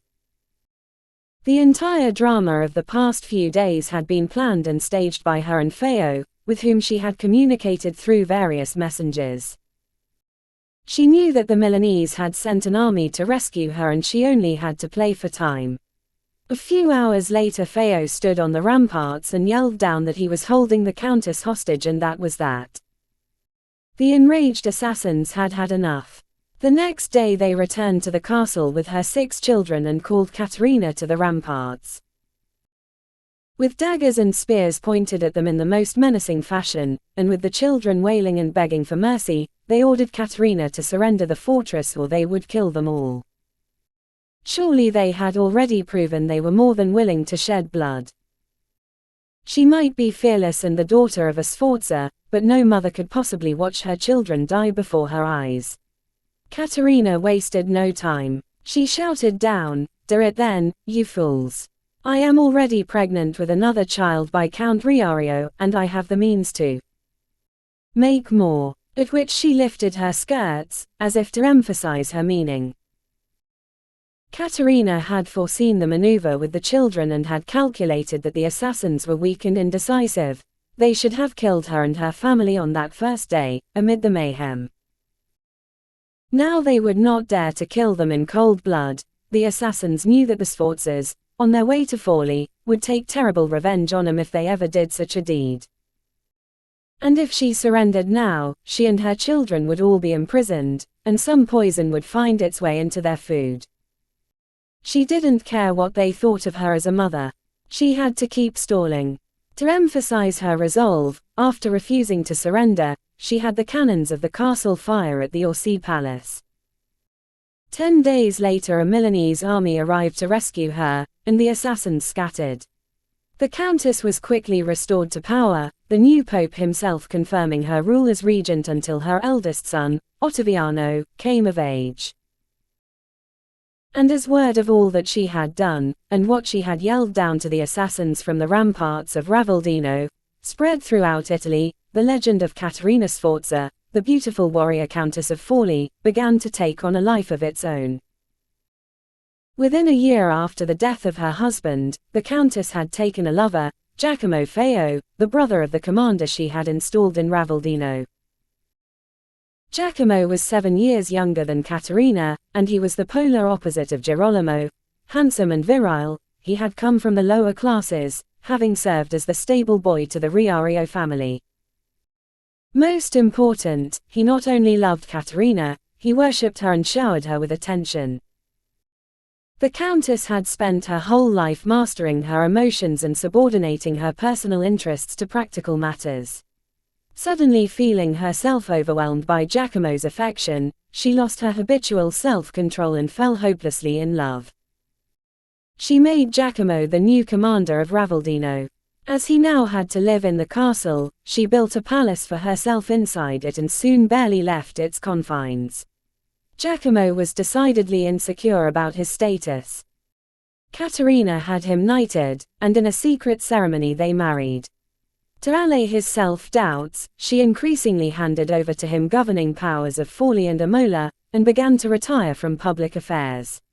She ignored the warnings of courtiers and diplomats that Giacomo was out for himself and was in over his head. She did not listen to her sons, who feared Giacomo had plans to get rid of them. In her eyes, her husband could do no wrong. Then one day in 1495, as she and Giacomo left the castle for a picnic, a group of assassins surrounded her husband and killed him before her eyes. Caught off guard by this action, Caterina reacted with fury. She rounded up the conspirators and had them executed and their families imprisoned. In the months after this, she fell into a deep depression, even contemplating suicide. What had happened to her over the past few years? How had she lost her way and given up her power? What had happened to her girlhood dreams and the spirit of her father that was her own? Something had clouded her mind. She turned to religion and she returned to ruling her realm. Slowly she recovered. Then one day she received a visit from Giovanni de' Medici, a 30-year-old member of the famous family and one of Florence's leading businessmen. He had come to forge commercial ties between the cities. More than anyone else, he reminded her of her father. He was handsome, clever, extremely well-read, and yet there was a softness to his character. Finally, here was a man who was her equal in knowledge, power, and refinement. The admiration was mutual. Soon they were inseparable, and in 1498 they married, uniting two of the most illustrious families in Italy. Now she could finally dream of creating a great regional power, but events beyond her control would spoil her plans. That same year Giovanni died from illness. And before she had time to grieve for him, she had to deal with the latest and most dangerous threat of all to her realm.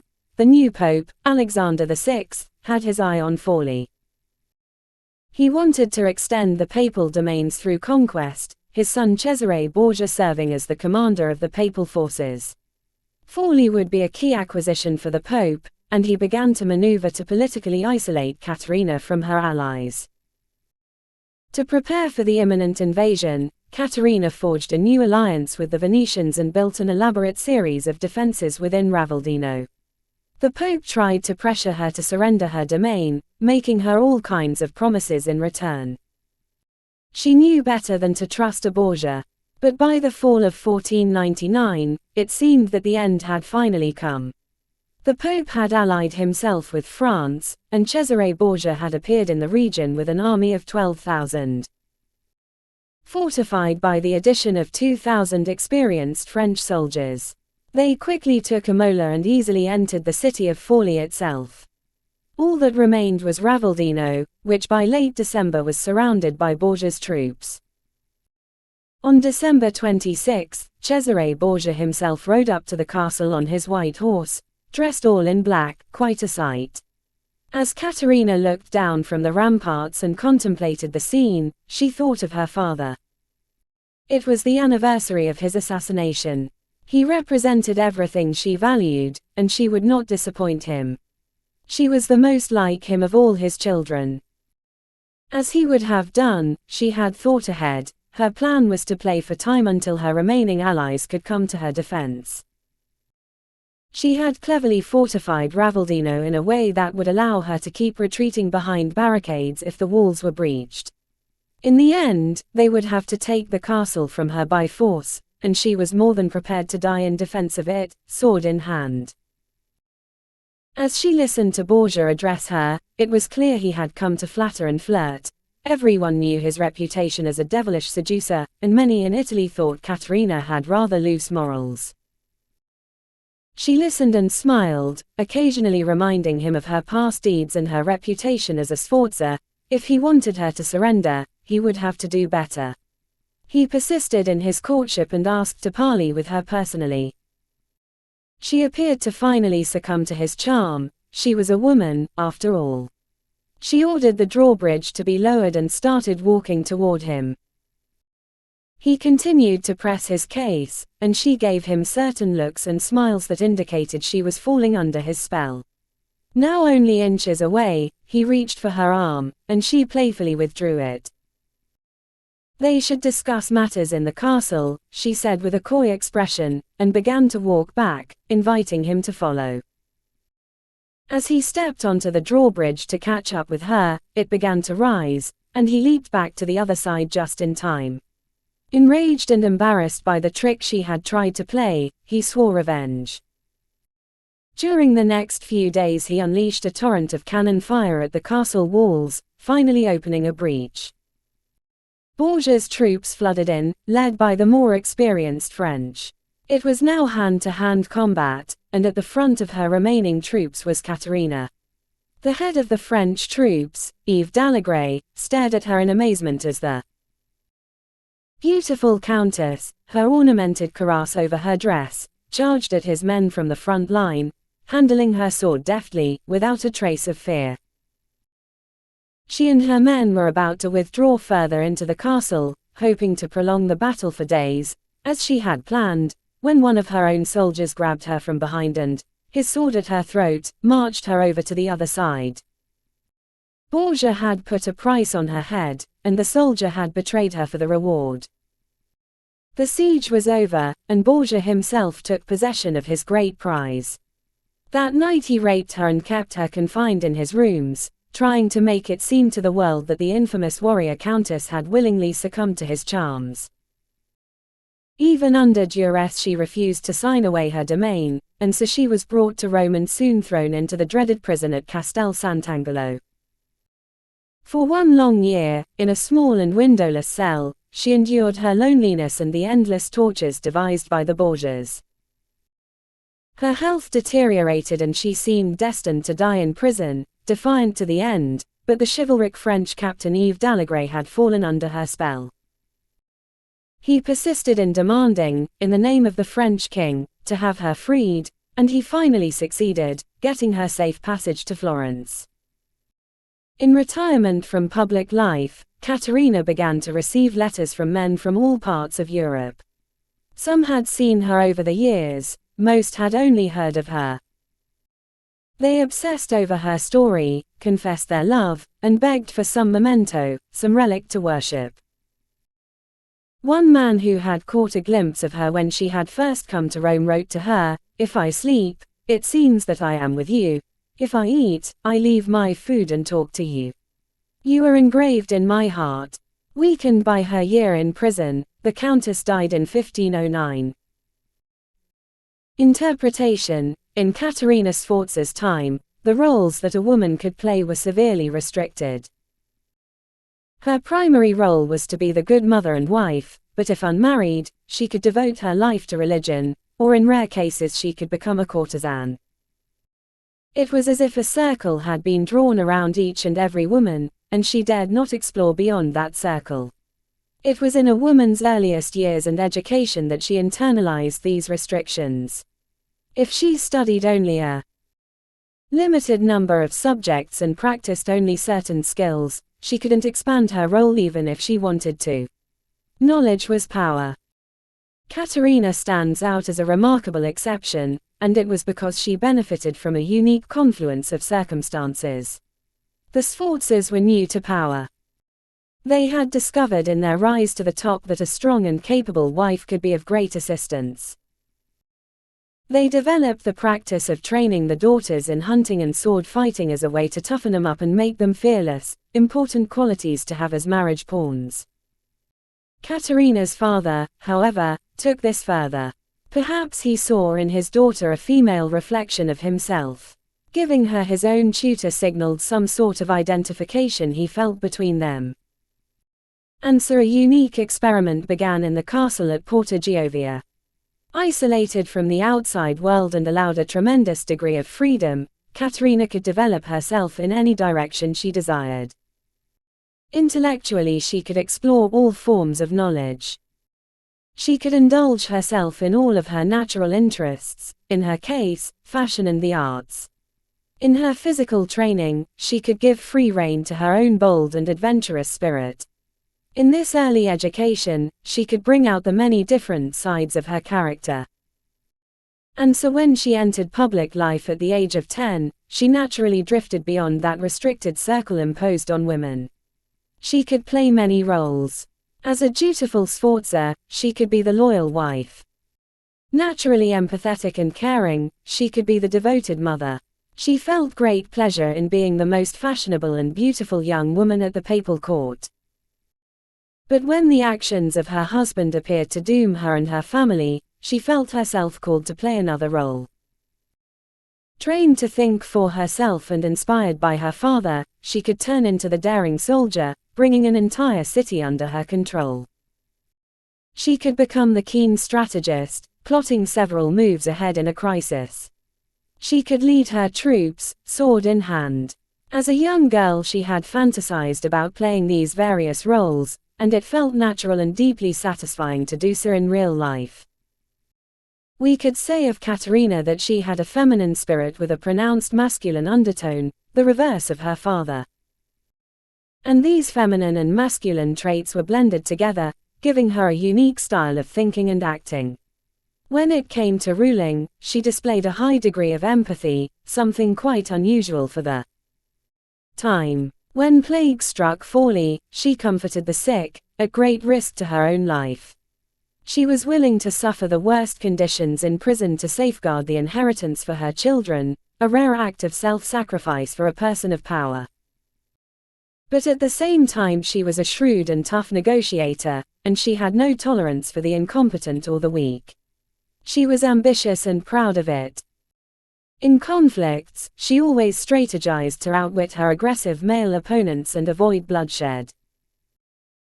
With Cesare Borgia, she tried to lure him onto the drawbridge using her feminine wiles. Later, she tried to lure him deeper and deeper into the castle, trapping him in a protracted battle, giving her allies plenty of time to rescue her. She nearly succeeded in both efforts. This ability to play many different roles, to blend the masculine with the feminine, was the source of her power. The only time she relinquished this was in her marriage to Giacomo Feo. When she fell in love with Feo, she was in a highly vulnerable position. The pressures on her had been immense, dealing with a hopeless and abusive husband, surviving the numerous pregnancies that had worn her down, holding together the tenuous political alliances she had built up. And so suddenly experiencing Feo's adoring attention, it was natural for her to seek a respite from her burdens, to relinquish power and control for love. But in narrowing herself down to the role of the devoted wife, she had to repress her naturally expansive character. She had to expend her energy in placating her husband's insecurities. In the process she lost all initiative and paid the price, experiencing a deep depression that nearly killed her. She learned her lesson and afterward would remain true to herself for the rest of her life. Perhaps what is most surprising about the story of Caterina Sforza is the effect she had on the men and women of her time. We would expect that people would have condemned her as a witch or virago and shunned her for all her flouting of gender conventions. Instead, she fascinated almost everyone who came in contact with her. Women admired her strength. Isabella d'Este, the ruler of Mantova and her contemporary, found her inspiring and wrote after her capture by Borgia, "If the French criticize the cowardliness of our men, at least they should praise the daring and valor of the Italian woman." Men of all types, artists, soldiers, priests, nobility, servants, obsessed over her. Even those who wanted to destroy her, like Cesare Borgia, felt an initial attraction and the desire to possess her. Men could talk battle and strategy with her and feel like they were talking to an equal, not like the other women in their lives, with whom they could barely converse. But more important, they sensed a freedom in her that was exciting. They also had to play a gender role, one that was not as constricting as a woman's role but had its disadvantages. They were expected to be always in control, tough and indomitable. Secretly they were drawn to this dangerous woman with whom they could lose control. She was not a feminine doll, all passive and existing only to please men. She was unrepressed and authentic, which inspired in them the desire to let go as well, to move past their own constricted roles. Understand, you might like to imagine that much has changed when it comes to gender roles, that the world of Caterina Sforza is too distant from our own to be relevant. But in thinking so you would be greatly mistaken. The specific details of gender roles might fluctuate according to culture and time period, but the pattern is essentially the same and is as follows: we are all born as complete beings, with many sides to us. We have qualities of the opposite sex, both genetically and from the influence of the parent of the other gender. Our character has natural depths and dimensions to it. When it comes to boys, studies have shown that at an early age they are actually more emotionally reactive than girls. They have high degrees of empathy and sensitivity. Girls have an adventurous and exploratory spirit that is natural to them. They have powerful wills, which they like to exert in transforming their environment. As we get older, however, we have to present to the world a consistent identity. We have to play certain roles and live up to certain expectations. We have to trim and lop off natural qualities. Boys lose their rich range of emotions and, in the struggle to get ahead, repress their natural empathy.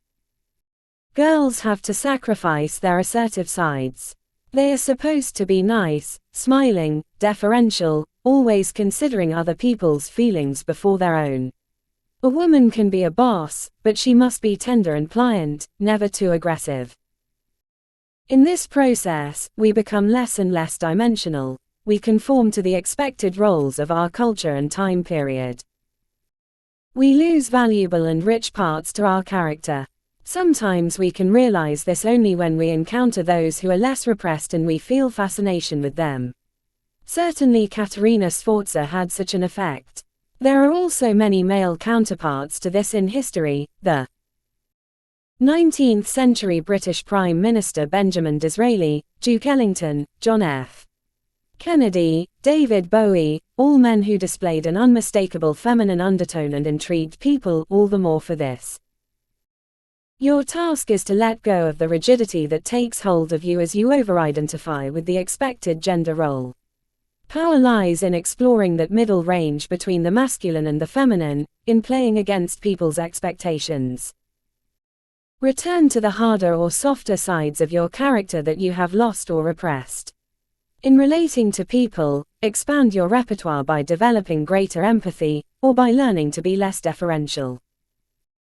When confronting a problem or resistance from others, train yourself to respond in different ways, attacking when you normally defend, or vice versa. In your thinking, learn to blend the analytical with the intuitive in order to become more creative. Do not be afraid to bring out the more sensitive or ambitious sides to your character. These repressed parts of you are yearning to be let out. In the theater of life, expand the roles that you play. Don't worry about people's reactions to any changes in you they sense. You are not so easy to categorize, which will fascinate them and give you the power to play with their perceptions of you, altering them at will. It is the terrible deception of love that it begins by engaging us in play not with a woman of the external world but with a doll fashioned in our brain, the only woman moreover that we have always at our disposal, the only one we shall ever possess. Marcel Proust. Keys to Human Nature.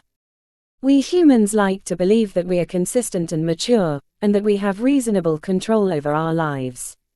We make decisions based on rational considerations, on what will benefit us the most. We have free will. We know who we are, more or less. But in one particular aspect of life these self-opinions are all easily shattered, when we fall in love. When in love, we become prey to emotions we cannot control. We make choices of partners we cannot rationally explain, and often these choices end up being unfortunate. Many of us will have at least one successful relationship in our lives, but we will tend to have many more that were decidedly unsuccessful, that ended unhappily. And often we repeat the same types of bad choices of partners, as if compelled by some inner demon. We like to tell ourselves in retrospect that when we were in love, a type of temporary madness overcame us. We think of such moments as representing the exception, not the rule, to our character. But let us entertain for the moment the opposite possibility. In our conscious day-to-day life, we are sleepwalking, unaware of who we really are. We present a front of reasonableness to the world, and we mistake the mask for reality. When we fall in love, we are actually being more ourselves. The mask slips off. We realize then how deeply unconscious forces determine many of our actions. We are more connected to the reality of the essential irrationality in our nature. Let us look at some of the common changes that occur when we are in love. Normally our minds are in a state of distraction. The deeper we fall in love, however, the more our attention is completely absorbed in one person. We become obsessive. We like to present a particular appearance to the world, one that highlights our strengths. When in love, however, opposite traits often come to the fore. A person who is normally strong and independent can suddenly become rather helpless, dependent, and hysterical. A nurturing, empathetic person can suddenly become tyrannical, demanding, and self-absorbed. As adults we feel relatively mature and practical, but in love we can suddenly regress to behavior that can only be seen as childish.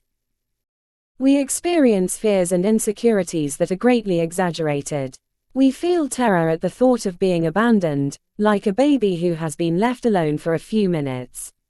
We have wild mood swings, from love to hate, from trust to paranoia. Normally we like to imagine that we are good judges of other people's character. Once infatuated or in love, however, we mistake the narcissist for a genius, the suffocator for a nurturer, the slacker for the exciting rebel, the control freak for the protector. Others can often see the truth and try to disabuse us of our fantasies, but we won't listen. And what is worse, we will often continue to make the same types of mistaken judgments again and again. In looking at these altered states, we might be tempted to describe them as forms of possession. We are normally rational person A, but under the influence of an infatuation, irrational person B begins to emerge. At first, A and B can fluctuate and even blend into each other, but the deeper we fall in love, the more it is person B who dominates. Person B sees qualities in people that are not there, acts in ways that are counterproductive and even self-destructive, is quite immature, with unrealistic expectations, and makes decisions that are often mysterious later on to person A. When it comes to our behavior in these situations, we never really completely understand what is happening. Too much of our unconscious is at play, and we have no rational access to its processes. But the eminent psychologist Carl Jung, who analyzed over the course of his very long career thousands of men and women with stories of painful love affairs, offered perhaps the most profound explanation for what happens to us when we fall in love. According to Jung, we are actually possessed in such moments. He gave the entity that takes hold of us the name anima and animus.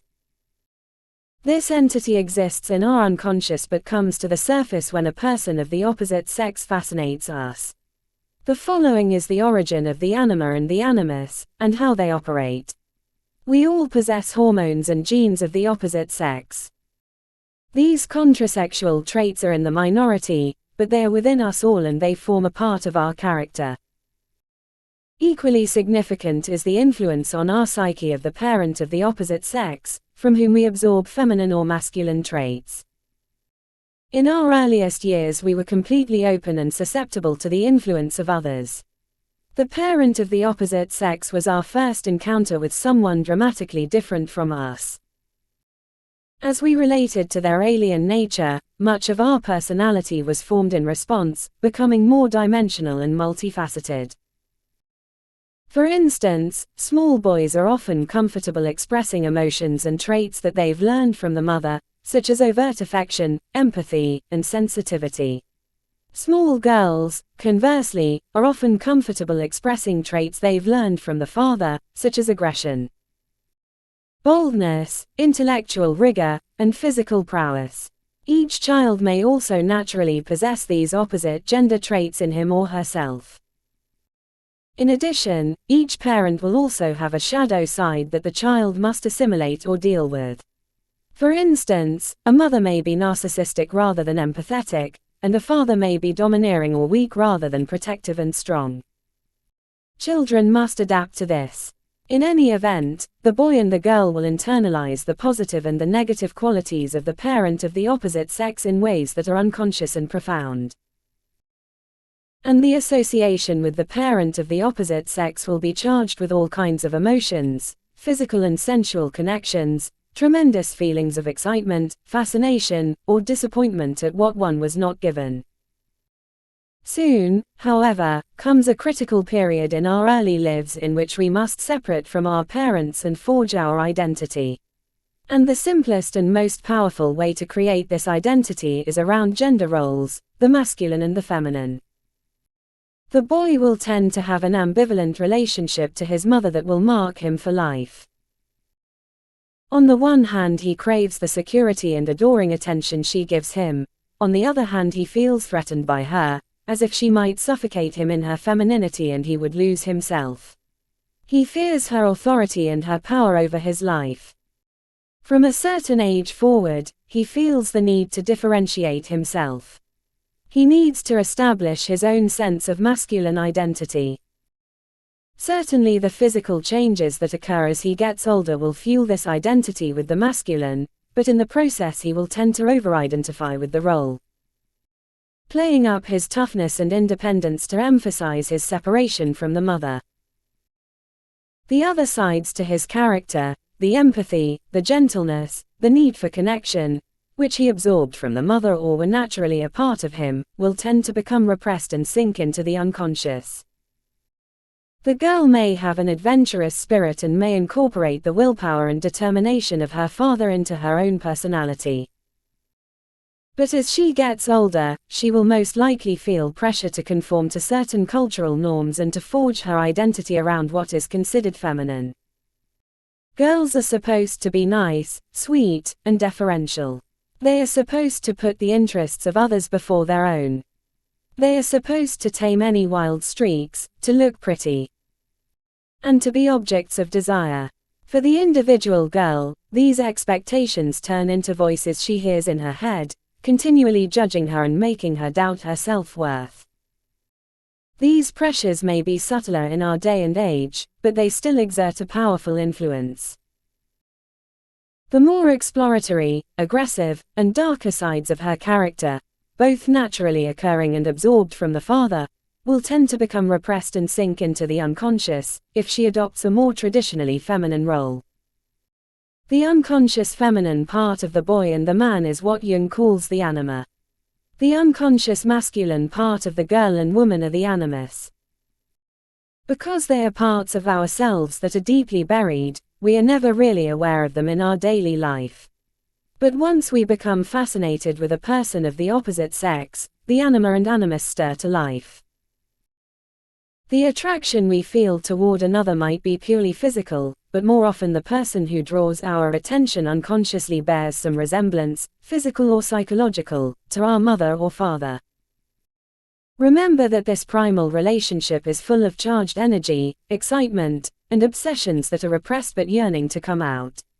A person who triggers these associations in us will be a magnet for our attention, even though we are not aware of the source of our attraction. If the relationship to the mother or father was mostly positive, we will tend to project onto the other person the desirable qualities that our parent had, in the hope of re-experiencing that early paradise. Take, for instance, a young man whose mother nurtured and adored him. He may have been a sweet, loving little boy, devoted to his mother and reflecting her nurturing energy, but he repressed these traits in himself as he grew into an independent man with a masculine image to uphold. In the woman who triggers an association with his mother, he will see the capacity to adore him that he secretly craves. This feeling of getting what he wants will intensify his excitement and physical attraction. She will supply him the qualities he never developed in himself. He is falling in love with his own anima, in the form of the desired woman. If the feelings toward the mother or father were mostly ambivalent, we will often try to fix the original relationship by falling in love with someone who reminds us of our imperfect parent figure, in the hope that we can subtract their negative qualities and get what we never quite got in our earliest years. If the relationship was mostly negative, we may go in search of someone with the opposite qualities to that parent, often of a dark, shadowy nature. For instance, a girl who had a father who was too strict, distant, and critical perhaps had the secret desire to rebel but didn't dare to. As a young woman, she might be drawn to a rebellious, unconventional young man who represents the wild side she was never able to express, and is the polar opposite of her father. The rebel is her animus, now externalized in the form of the young man.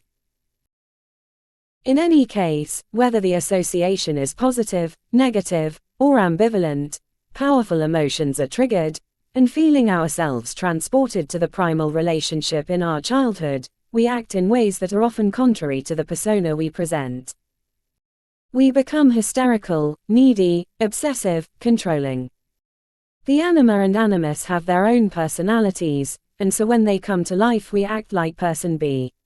Because we are not really relating to women and men as they are, but rather to our projections, we will eventually feel disappointed in them, as if they are to blame for not being what we had imagined. The relationship will often tend to fall apart from the misreading and miscommunications on both sides, and not aware of the source of this, we will go through precisely the same cycle with the next person. There are infinite variations on these patterns, because everyone has very particular circumstances and mixes of the masculine and feminine. For instance, there are men who are more psychologically feminine than women and women who are more psychologically masculine than men. If they are heterosexual, the man will be drawn to masculine women who have the qualities he never developed in himself. He has more of an animus than an anima. The woman will be drawn to feminine men. There are many such contrasexual couples, some more overt than others, and they can be successful if both sides get what they want. A famous historical example would be the composer Frédéric Chopin and the writer George Sand, Sand being more like the husband and Chopin like the wife. If they are homosexual, the man or woman will still be in search of the contrasexual qualities undeveloped from within. In general, people are imbalanced, over-identifying with the masculine or feminine and drawn to the polar opposite. Your task as a student of human nature is threefold. First, you must try to observe the anima and the animus as they manifest themselves in others, particularly in their intimate relationships. By paying attention to their behavior and patterns in these situations, you will have access to their unconscious that is normally denied to you. You will see the parts of themselves they have repressed, and you can use such knowledge to great effect. Pay special attention to those who are hypermasculine or hyperfeminine.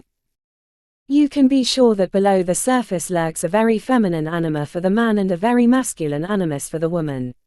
When people go extra far in repressing their feminine or masculine qualities, these will tend to leak out in a caricatured form.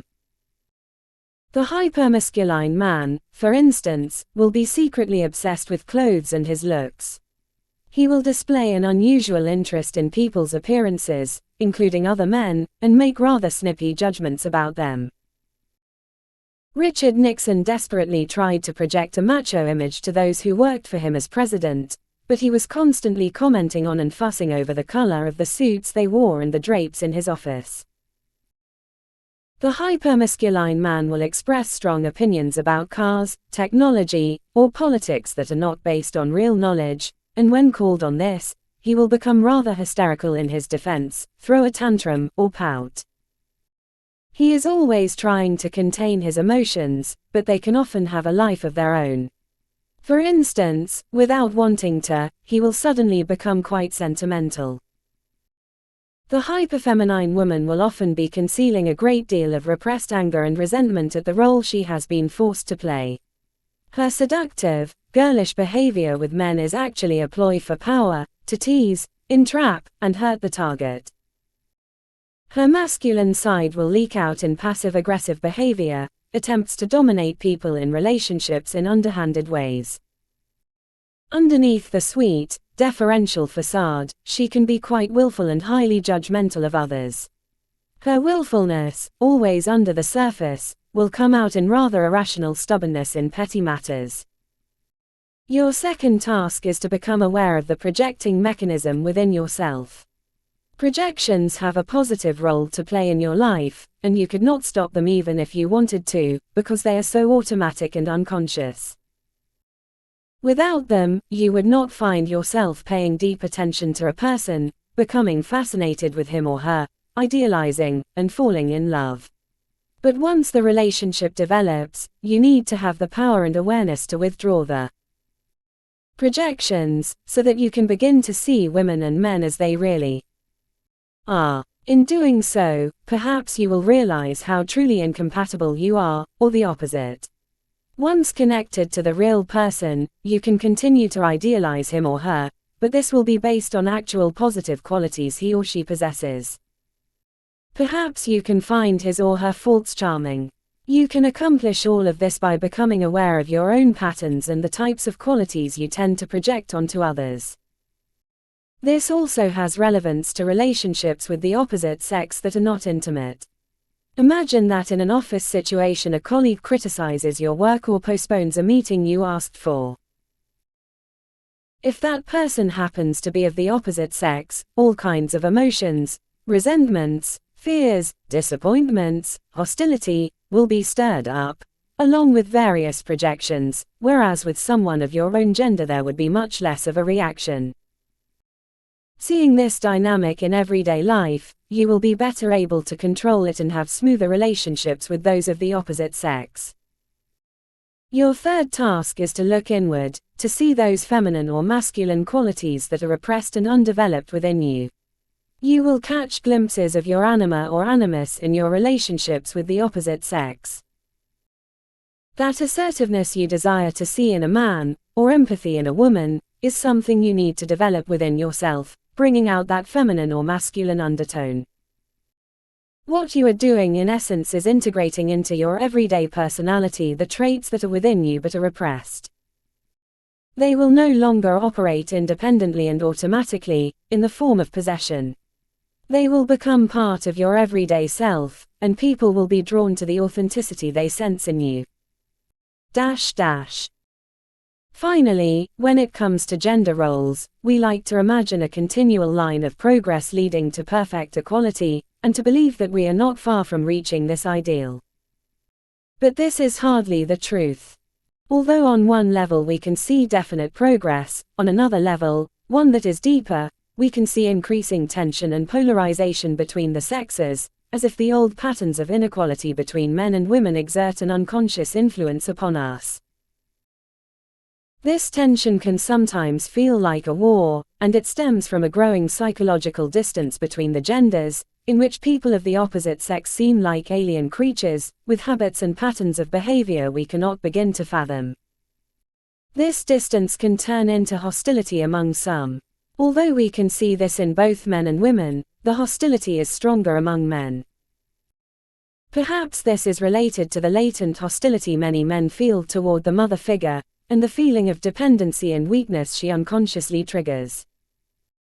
The male sense of masculinity often has a defensive edge that reveals underlying insecurities. Such insecurity has only become more acute with shifting gender roles, and it increases the suspiciousness and hostility between men and women. This outer conflict between the genders, however, is merely a reflection of an unresolved inner conflict. As long as the inner feminine or masculine is denied, the outer distance will only grow. When we bridge this distance from within, our attitude toward the opposite sex changes as well. We feel a deeper connection. We can talk and relate to them as if relating to parts of ourselves. The polarity between the sexes still exists and still causes us to be attracted and fall in love, but now it includes the desire to get closer to the feminine or the masculine. This is much different from the polarization between the genders, in which distance and hostility eventually come to the fore in the relationship and push people further away.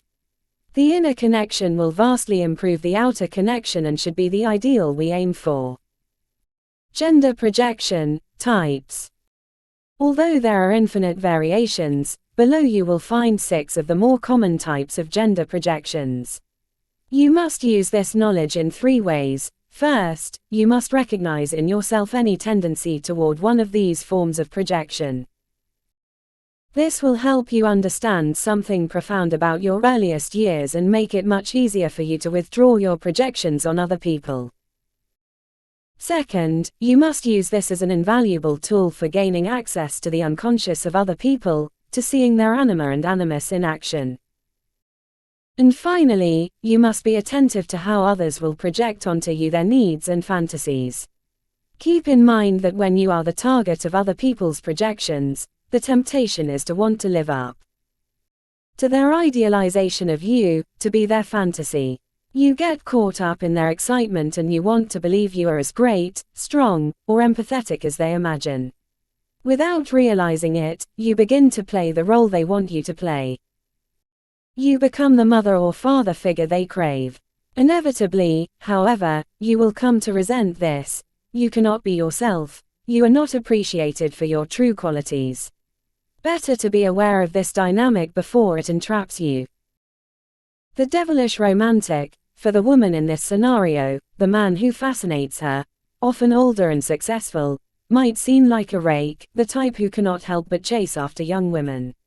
But he is also romantic. When he's in love, he showers the woman with attention. She decides she will seduce him and become the target of his attention. She will play to his fantasies. How can he not want to settle down with her and reform himself? She will bask in his love. But somehow he is not as strong, masculine, or romantic as she had imagined. He is a bit self-absorbed. She does not get the desired attention, or it does not last very long. He cannot be reformed, and leaves her. This is often the projection of women who had rather intense, even flirtatious relationships with the father. Such fathers often find their wives boring, and the young daughter more charming and playful. They turn to the daughter for inspiration. The daughter becomes addicted to their attention and adept at playing the kind of girl that daddy wants. It gives her a sense of power. It becomes her lifelong goal to recapture this attention and the power that goes with it. Any association with the father figure will spark the projecting mechanism, and she will invent or exaggerate the man's romantic nature. A prime example of this type would be Jacqueline Kennedy Onassis. Jacques Bouvier, her father, adored his two daughters, but Jacqueline was his favorite. Jack was devilishly handsome and dashing. He was a narcissist obsessed with his body and the fine clothes that he wore.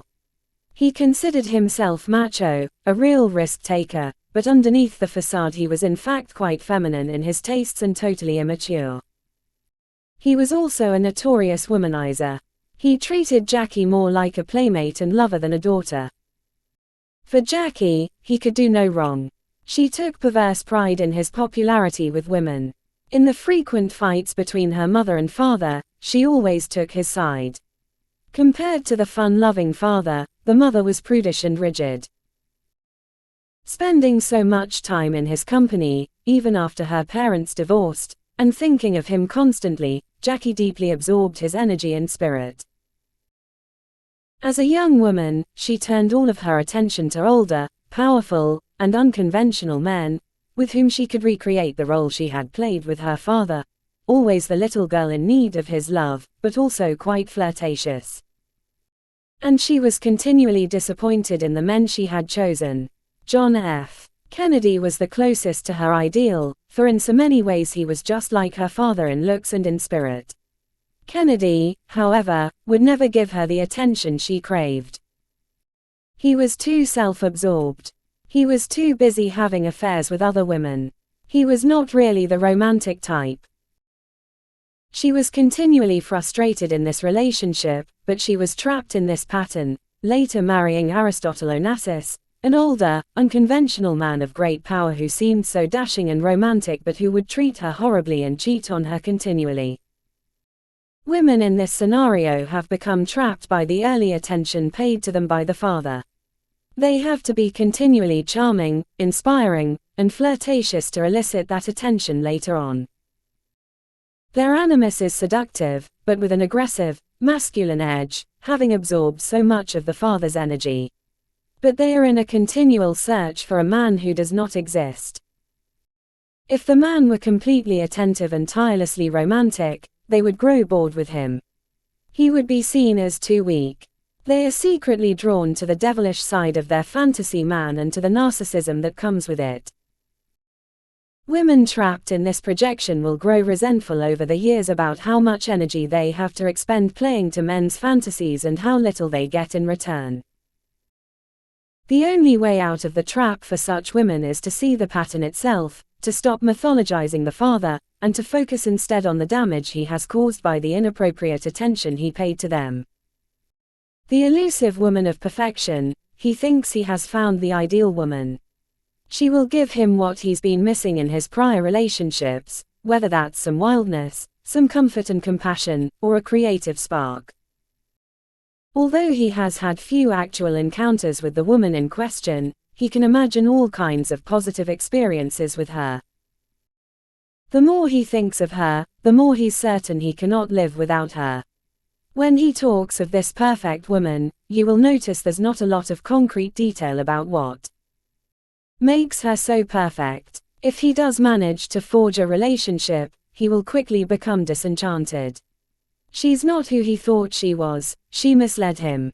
He then moves on to the next woman to project his fantasy onto. This is a common form of male projection. It contains all of the elements he thinks he never got from his mother, never got from the other women in his life. This ideal mate will haunt his dreams. She will not appear to him in the form of someone he knows. She is a woman fashioned in his imagination, often young, elusive, but promising something great. In real life, certain types of women will tend to trigger this projection. She is usually quite hard to pin down and conforms to what Freud called the narcissistic woman, self-contained, not really needing a man or anybody to complete her. She can be a bit cold at the core and a blank screen upon which men can project whatever they want. Alternatively, she can seem to be a free spirit, full of creative energy but without a clear sense of her own identity. For men she serves as a muse, a great spark to their imagination, a lure to loosen up their own rigid mind.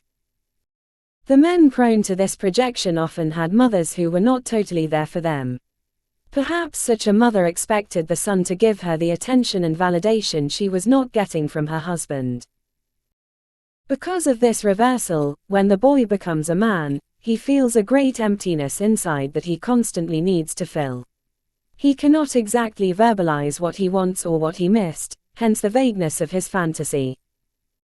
He will spend his life searching for this elusive figure and never settle on a flesh and blood female. It's always the next one who will be perfect. If he falls for the narcissistic type, he will repeat the problem he experienced with his mother, falling for a woman who cannot give him what he wants. His own anima is a bit dreamy, introspective, and moody, which is the behavior he will tend to exhibit when in love. Men of this type must recognize the nature of their pattern. What they really need is to find and interact with a real woman, accept her inevitable flaws, and give more of themselves. They often prefer to chase their fantasy, because in such a scenario they are in control and have the freedom to leave when reality sets in. To break the pattern, such men will have to give up some of this control. When it comes to their need for a muse, they must learn to find such inspiration from within, to bring out more of the anima within themselves. They are too alienated from their own feminine spirit and need to loosen up their own thought processes. Not needing this wildness from their fantasy woman, they will better relate to the actual women in their life. The lovable rebel. For the woman who is drawn to this type, the man who intrigues her has a noticeable disdain for authority. He is a nonconformist. Unlike the devilish romantic, this man will often be young and not so successful.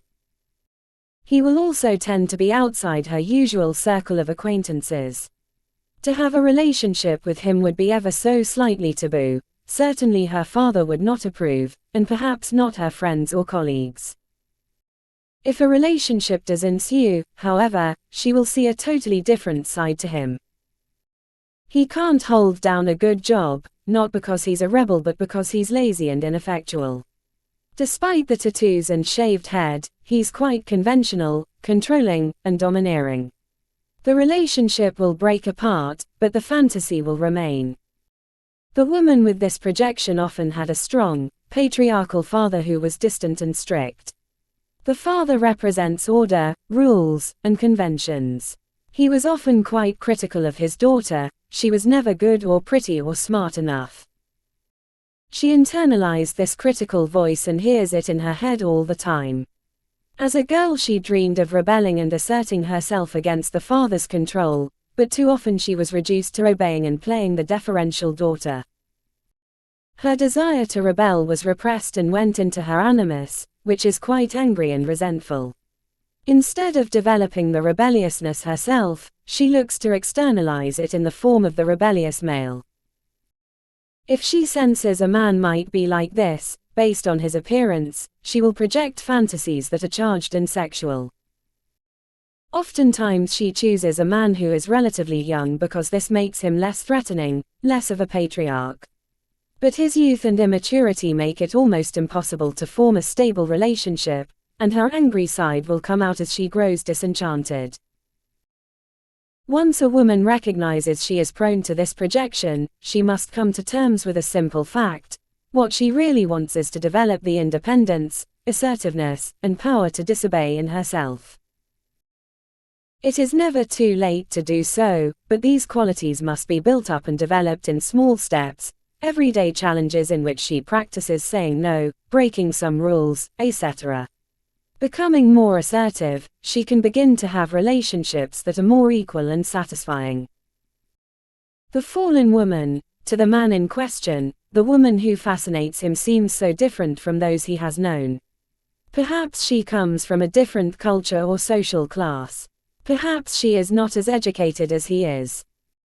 There might be something dubious about her character and her past. She is certainly less physically restrained than most women. He thinks she's earthy. She seems to be in need of protection, education, and money. He will be the one to rescue and elevate her. But somehow the closer he gets to her, the less it turns out as he had expected. In Swann's Way, Volume 1 of the novel In Search of Lost Time by Marcel Proust, the protagonist, Charles Swann, based on a real person, is an aesthete, a connoisseur of art. He is also a Don Juan who is deathly afraid of any relationship or form of commitment. He has seduced many women of his class. But then he meets a woman named Odette, who is from a decidedly different social circle. She is uneducated, a bit vulgar, and some would say she is a courtesan. She intrigues him. Then one day, while staring at a reproduction of a biblical scene from a Botticelli fresco, he decides she resembles a woman in the painting. Now he is fascinated and begins to idealize her. Odette must have had a hard life, and she deserves better. Despite his fear of commitment, he will marry her and educate her in the finer things of life. What he doesn't realize is that she does not at all resemble the woman he fantasizes about. She is extremely clever and strong-willed, much stronger than he is. She will end up making him her passive slave, as she continues to have affairs with other men and women. Men of this type often had strong mother figures in their childhood. They became good, obedient boys, excellent students at school. Consciously they are attracted to well-educated women, to those who seem good and perfect. But unconsciously they are drawn to women who are imperfect, bad, of dubious character. They secretly crave what is the opposite of themselves.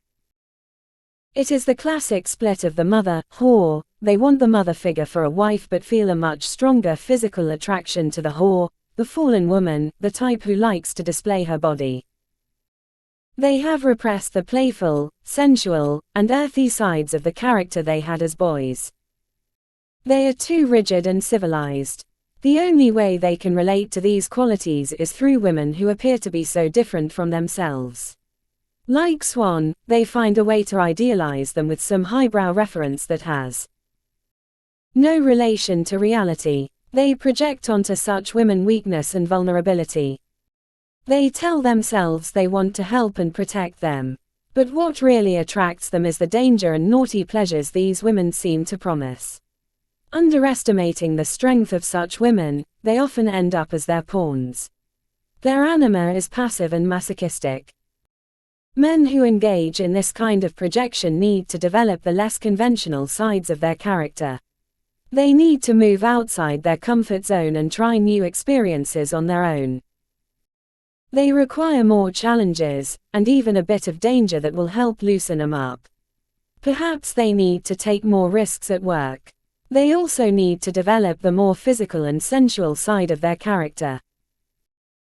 Not having to get what they crave by looking for the fallen woman type, they can actually begin to satisfy their urges with any type of woman, not passively waiting for her to lead them astray but actively initiating the guilty pleasures. The superior man, he seems brilliant, skilled, strong, and stable. He radiates confidence and power. He could be a high-powered businessman, a professor, an artist, a guru. Even though he may be older and not so physically attractive, his self-assurance gives him an attractive aura. For the woman attracted to this type, a relationship with him would give her an indirect feeling of strength and superiority. In the novel Middlemarch by George Eliot, the main character, Dorothea Brooke, is a 19-year-old orphan raised by her wealthy uncle. Dorothea is quite beautiful and would be a desirable match for marriage. In fact, a local young man named Sir James Chetham is actively courting her. But one evening she meets the much older Edward Casaubon, a wealthy landowner who has devoted his life to scholarly pursuits, and he intrigues her. She starts to pay him attention and he courts her, much to the horror of her sister and uncle. To them he is ugly, with moles on his face and a sallow complexion. He slurps his food and talks very little. But to Dorothea his face is full of a spiritual quality. He is too above people to care about etiquette. He talks little because no one would understand him. Being married to him would be like being married to Pascal or Kant. She'll learn Greek and Latin and help him complete his great masterpiece, The Key to All Mythologies. And he will help educate and elevate her. He will be the father she has been unconsciously missing. Only after being married to him does she discover the truth: he's dead inside, and very controlling. He sees her as a glorified secretary. She becomes trapped in a loveless marriage. Although the relationship details might be quite different now, this type of projection is all too common among women. It stems from feelings of inferiority. The woman in this case has internalized the voices of the father and others who have been so critical of her, who have lowered her self-esteem by telling her who she is and how she should behave. Not having ever developed her own strength or confidence, she will tend to search for these qualities in men and exaggerate any traces of them. Many of the men who respond to her sense her low self-esteem and find this alluring. They like the adoring attention of a woman, often younger, whom they can lord over and control. This would be the classic professor seducing the student. Because such men are rarely as brilliant, clever, and self-assured as she imagines, the woman either is disappointed and leaves or is trapped in her low self-esteem, bending to his manipulations and blaming herself for any problems. What such a woman needs to do is first realize that the source of her insecurity is the critical opinions of others, which she has accepted and internalized. It does not stem from her inherent lack of intelligence or worthiness. She must actively work at developing her assertiveness and self-confidence through her actions, taking on projects, starting a business, mastering a craft. With men, she must see herself as their natural equal, as potentially strong and creative as they are, or even more so. With genuine self-confidence she will then be able to gauge the true worth and character of the men she meets. The woman to worship him: he's driven and ambitious, but his life is hard. It's a harsh, unforgiving world out there, and it's not easy to find any comfort. He feels something missing in his life.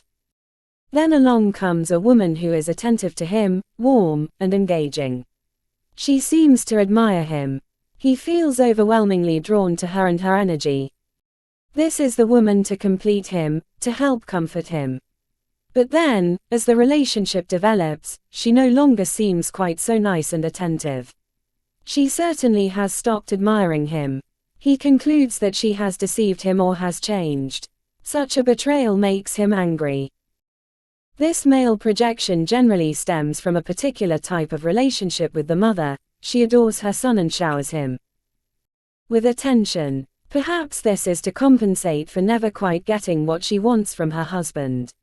She fills the boy with confidence. He becomes addicted to her attention and craves her warm, enveloping presence, which is what she wants. When he grows up, he is often quite ambitious, always trying to live up to the expectations of his mother. He pushes himself hard. He chooses a certain type of woman to pursue and then subtly positions her to play the mother role, to comfort, adore, and pump up his ego. In many instances, the woman will come to understand how he has manipulated her into this role, and she will resent it. She will stop being so soothing and reverential. He will blame her for changing, but in fact he is the one projecting qualities that were never exactly there and trying to make her conform to his expectations. The ensuing breakup will be very painful for the man, because he has invested energy from his earliest years and will feel this as abandonment from the mother figure. Even if he is successful in getting the woman to play the role, he himself will feel resentment at his dependency on her, the same dependency and ambivalence he had toward his mother. He may sabotage the relationship or withdraw.